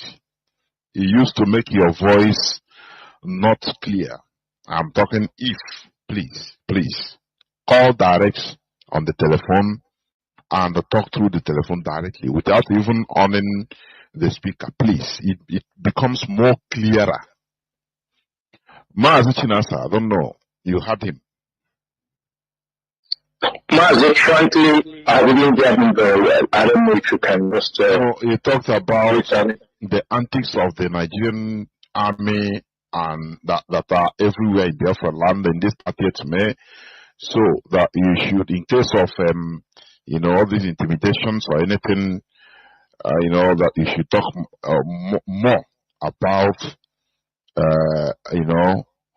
how all these things should be done on the 30th May, which the Nigerian army blockades everywhere, or occupation everywhere, and police. Mazi, yes, it's very simple. I have said it here. That's what you ask everybody. Between 7 and 8 tomorrow, 29th, make sure you are at home. Make sure you are in your place. The Nigerian military also are not fools. They are not going to come to your house to drag you. This is not the first time we are engaging in a sit-at-home order. We have been doing it successfully for many years. During sit-at-home, it doesn't cause any problem when you sit in your place. We are not going to tell you people say to sit in your place and pray for our people that have died. That day is a remembrance day. It's not a day to tap along. We are not asking you to go and celebrate or this thing. But wherever you are, it's a time of reflection. Parents who witness the Biafran Civil War, use that opportunity to tell your children stories. Because there are many parents who witnessed the Biafran Civil War, who fought the Biafran Civil War, they found it difficult to talk to their children about what they experienced. Sometimes the trauma or what they passed through. I have an auntie who saw the war. She's always very worried. When she understand me, she's always worried. He told me what I saw in the Biafran war. Is this what you put yourself inside? Do you see this kind of situation? It's a time of reflection. We ask our people, tell the stories. Tell the radio stations, make up programs. Tell people, it's not me. We are just asking, because what happened because when you tell these stories, people will understand. Hey, when these things, when they see the signs that will lead to another massacre, it can be prevented. But when you capture the information, nothing happens, nobody knows about these things. With the kind of enmity, with the kind of hatred, with the kind of division presently in the Nigerian government, another massacre is on the way. People are telling you nothing. You understand me? No, we must tell our story. So, therefore, Mazi, we are asking you to stay at home. The military can be on an empty street. We don't have problem. And also, we want to use this opportunity because some criminals, the sit-at-home order has gone down. People are now going back to their normal businesses. But there's some criminals, all these autopilots, they have gotten a chance. All these days, they have gone inside. You will see. How you will see their signs. If tomorrow they will look for who to kidnap. Maybe they will think some people are in the house. Maybe he will be in the house. They will go to look for people to kidnap in those axes where they are.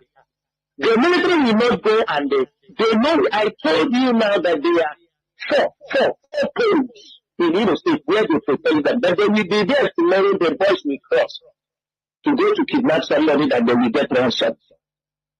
And how will do that? That is what is happening. So, Mazi, if you stay in your house, nobody comes to your house. They already knew. As we make our press release, we tweeted to the Nigerian military, to the police. They should respect themselves. They should respect. Because we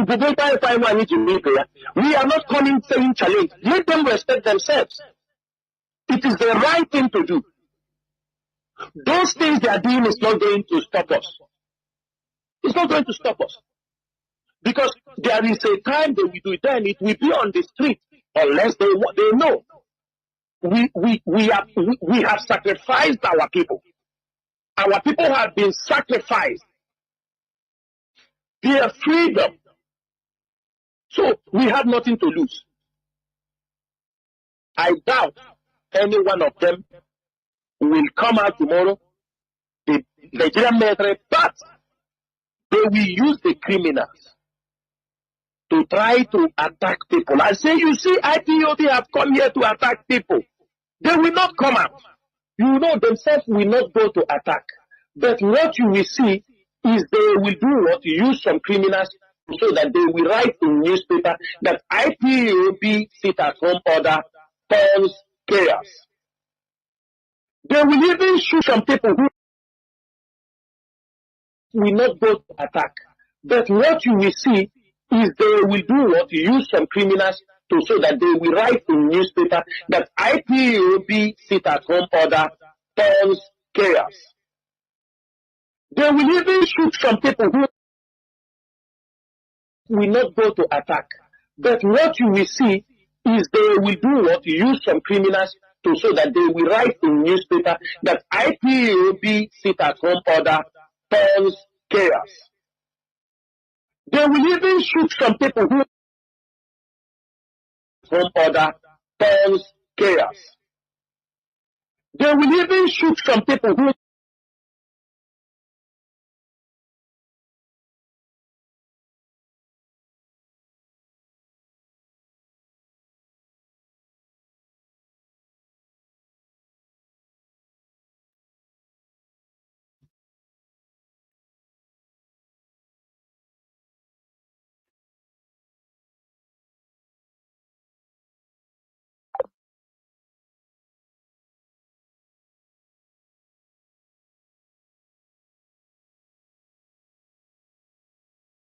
Okay, good.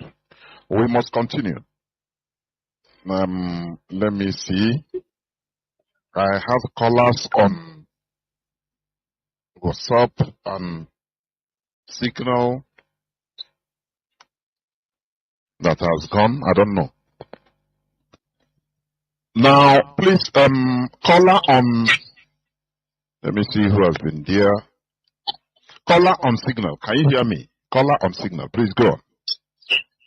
I hear you, Mazi Johnathan. There we Good evening to you, Mazi Johnathan, and good evening to our GOC, Mazi Johnathan. Good evening from here. My name is Desmond, and I'm coming from Italy. Yeah, Mazi, I want to thank you for this evening program, as it's going to afford me the opportunity to also make this announcement. So what I want to do is to announce to Biafrans in Italy. It is regarding our May 30th here in Italy. So Biafrans in Italy, this is for you an announcement from IPOB National Body Italy, as directed by the IPOB National Coordinator of Italy, Mazi Johnathan. We are inviting all Biafrans, rest of Biafrans and lovers of our freedom here in Italy to join us on the 30th of May, which is some few hours from now, Thursday, for our commemoration and to honor our heroes and heroines that died that we are living today. The venue of this event will be here in Milan, Italy, and the venue in Milano, the city is Milano, and the venue in Milano is Piazza Duca di Aosta, Uno. That is Piazza Duca di Aosta 1. Piazza Duca di Aosta 1 is at the front of Milano Central Station. That is davanti alla stazione di Milano Centrale. At the front of Milano Central Station, we invite all Biafrans, rest of Biafrans and lovers of our freedom to join us on 30th of May in this venue for us to commemorate and honor our heroes and heroes, and also send our message to the world. If you are coming from any city, region, or from any place you are coming from in Italy, please, for directions, if you have any difficulty, yes, that Milano Central Station is very popular, but if you have any difficulty, please call any of this number, call our officers on +39 351 278 4727 or +39 3511 609-914. The time for this event will be from 10 a.m. in the morning to 2 p.m. in the afternoon. Please, we want Biafrans and lovers of freedom in Italy to join us. It is very important because we are going to have some important guests on this day who will address Biafrans also on what is going on. And we are going to also further send our message to the Italy government as they have earlier tried to sell a fighter jet to Nigeria for 50% of our people. We have to make the message clear and make them understand that any arm they give to Nigeria is not used to fight terrorism. It is used to kill innocent Biafrans and it doesn't in that Africa space. So please, Biafrans, we expect you to join us. That's the announcement. And Mazi Johnathan, I want to thank you, and I say, whenever I have something, I always say to talk maybe to any member of the DOS or you to play our leadership that it's only to Kwadiyama that can reward all of you. It's not here, it's not easy. The IPOB leadership, you people are doing what is best for Biafran people. But unfortunately, as you know, sometimes the prophet is not respected in his own land. So our people sometimes ignorantly and foolishly they always go astray. But we must continue. And I urge you all to please continue to gather opportunities to continue until we are victorious. And Mazi, you say something very important about this day, which is why I always call on every Biafran, anywhere you are around the world, to support ESN. Because it is very, very important that we support ESN financially. If you're a Biafran and you are not supporting ESN financially, then you are not helping what we are doing. We have to support ESN financially for our land to be protected, for our mothers to be able to go to farm and come back alive, for the liberation of our people. Because we all know what happened to us and we will not allow it to repeat again. So the Biafran support ESN to IPOB unit IPOB zones through our paper www.ipp.org and you'll be directed on how to pay or through any other means that's approved by HODP or expert system. In form of fundraising or other means, we must continue to support ESN. It's very, very important. Mazi Johnathan, thank you very much. Thank you.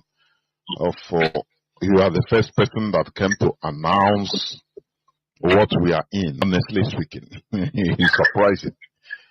We must continue as we are winding down because remember that mostly we are here for the commemoration, the Heroes and Heroines Remembrance Day, but many of us have left the situation and we talk about many other things which we should have been talking later. Mazi, can you hear me, please? Welcome to the program. Yes, Mazi, I can hear you loud and clear. Can you hear me as well? The whole world is hearing you. Please, go on. Okay. First of all, I'm having a suggestion here. I want to get to explain some certain things to our people so that they can understand. I was just standing to listen to see what my people is contributing, but there's something that pushed me to call. And what Mazi Johnathan was explaining to one of our brothers that called. And he made it clear he gave an example to the Sudan conflict. Masha and his brother, these are two brothers fighting for the independence of their people to make sure that they rescue themselves from the Janjaweed as well. But they turn around, the Western world turn around to use the other one to fight the present, the one that is ruling now. To fight him. Who does that? Is the Western world. Who continuously, funding the other guy because he's an idiot. Who doesn't want to follow his brother to break away from these people? So why am I saying all this? I'm saying all this is because some people, I'm tired of seeing from people asking DOS whether they didn't know when Mazi Nnamdi Kanu this or they are not How come they change the lawyer, they didn't know, blah, blah, blah. This is bullshit as far as I'm concerned. I want to tell my people something. Please, This is freedom fighting we are doing. If Mazi Nnamdi Kanu travels, it does not matter. Mazi Nnamdi Kanu has been traveled since all this while. Do you know where he is? Do some of us know where exactly he went to? The answer is no. So what it is that this one, he went out and is being kidnapped.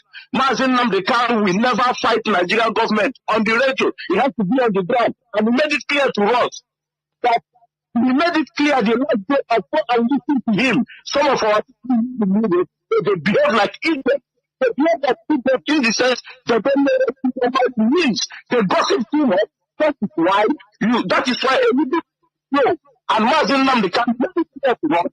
The Nigerian government are dishing out money. They will buy some of us. They will give you house in Dubai. They will promise you heaven and earth. And it's happening right here in our face. And some people are still shishiply because they don't listen, because they don't have no brain to learn. Why are you people still asking this question? Mazi Nnamdi Kanu, yes, he has been kidnapped. What did he tell us? Continue fighting. Did you tell him to fight for our nation? The answer is no. He tell you. Anyhow, he tell you, let breeze blow you out and blow you to other side of where he send you. The answer is no. Why did you convince yourself? Why did you think of things whether this Mazi Nnamdi Kanu is kidnapped or not? Whether Mazi Nnamdi Kanu is here or is not here, we must continue. We keep calling international community to come ahead. It's what we have put in place. It's what we have contributed. It's what they have seen us doing. That we are strong without our leader. Before they will now know that these people are determined, they are strong. But look at it. Mazi is not here. Little breeze. Some idiot to fall apart. Keep gossiping. Keep talking. And you think these people are not watching you. You are delusional. You are stupid because you don't want to learn, because you gossip too much, you want to know everything. And these people live in Europe. Sometimes I look at my people, I say that, where did these people come from? You don't know that. Something here. The people fight is funny. You think that people will see stuff like that, and no, we have to make sure that they have freedom. Because without Onyendu today, can't you push on? Is that what you're telling me? That these people that are gossiping, without Onyendu, can't you push on? Can't you tell the whole world that even without Onyendu, we must get what we want, because we have been killed since our amalgamation of Nigeria. But our people left what they're supposed to do. They are gossiping. That is why it looks like we are struggling in everything. Today, you have made your point. The first thing I have to say here is this. What are we doing about this cow? Is it not the you guys supposed to be get reality on this cow? Because the international community knows that these people, they use their cows to kill our people. They use their cows to destroy our crops. They know that we are human beings. We're supposed to live. After all, I'm not to fight Britain to get their independence, to be who they are today. If you go to British, if you want to go and take their passport, read life in UK, you will see it there. It's there for everybody to read. So we cannot hold our hand and watch these people keep killing us. What are we doing about this cattle? Is it not the time we impose that penalty on our people? It doesn't matter what everybody think about it. Mazi. Let me say something before Mazi Chinasa come in. I don't know, I was talking, I tried to talk, but he's not here, he wasn't hearing. Anybody that asks question, because people have different ways of understanding. The way you understand and the way I understand might be different, and the rates might be different. So please, I suggest that we don't attack any person that asks question. Please. That is what I'm saying. Mazi Chinasa, can you hear me? Please go on.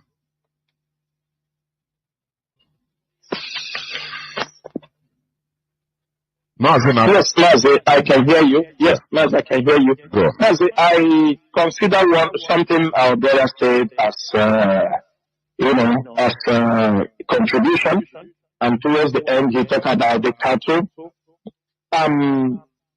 Mazi, the issue of Fulani herdsmen and ESN the Nigerian government used to say the sovereignty of Nigeria is non-negotiable. For Fulani to leave our land is non-negotiable. You understand me? They must leave our land. And the ESN is doing their job. Even during this period, they wanted to try IPOB, they wanted to try ESN. They thought they would have used this month to come into our land in certain areas, and they know they got it hot. I want to also make it very clear, very, very clear, because you spoke about, we have the intelligence report after the ESN chased this Fulani herdsmen in our farm between Anambra and Enugu. Twice, the Nigerian military have been sent to attack ESN on 2 occasions, and they failed. Now, with our intelligence around them, in one of the meetings of the Meeti Allah inside one of the mosques in Anambra, they were bitterly discussing that ESN have killed their cows worth billions, and that they give money to the military. The military won the first mission and couldn't dislodge ESN. They went for the second time, they couldn't dislodge ESN. They know what I'm saying now, they will be surprised. And in that mosque, they were saying that they are going to give the military another money, the last chance. They will give them the last money, the third time. If the military fail to go to dislodge ESN in all those, all the Fulani routes where they are carrying their cattle, that they will now import some of their people from other countries, from the north, to come and do the job for them. And I'm saying this evening, it's a welcome development. Let them bring those their people, let them import those their terrorists from other countries and from the north to come and see the ESN we are waiting. They know what I'm saying. They say that the governors are not doing anything, that the governors are blaming them, that they are destroying. So they are not happy. Therefore, every information, everything discussed, it is in our reach. They have, because of what their evil plans are, ESN is always ready to wait for them. But I want Biafrans and the government, because this is where our people need to talk. The question is this: have you asked yourself how the Fulani herdsmen will be at the back of military barracks, in the back of police station? Do you think it is possible if the owners of that cow, if the people sponsoring them are not behind, are not just close to them? Because if a Fulani herdsman can be able to camp at the back of a military barracks, or just a throne's throw from where the militaries are, that means the military know what they are doing. That is how they hand them over guns, they go and commit crimes. We spoke about the one that was the one that exposed in Opo. And we saw where this man, what do they call him? This man, the Nazande Upo, because Abugazi Bondo. We have his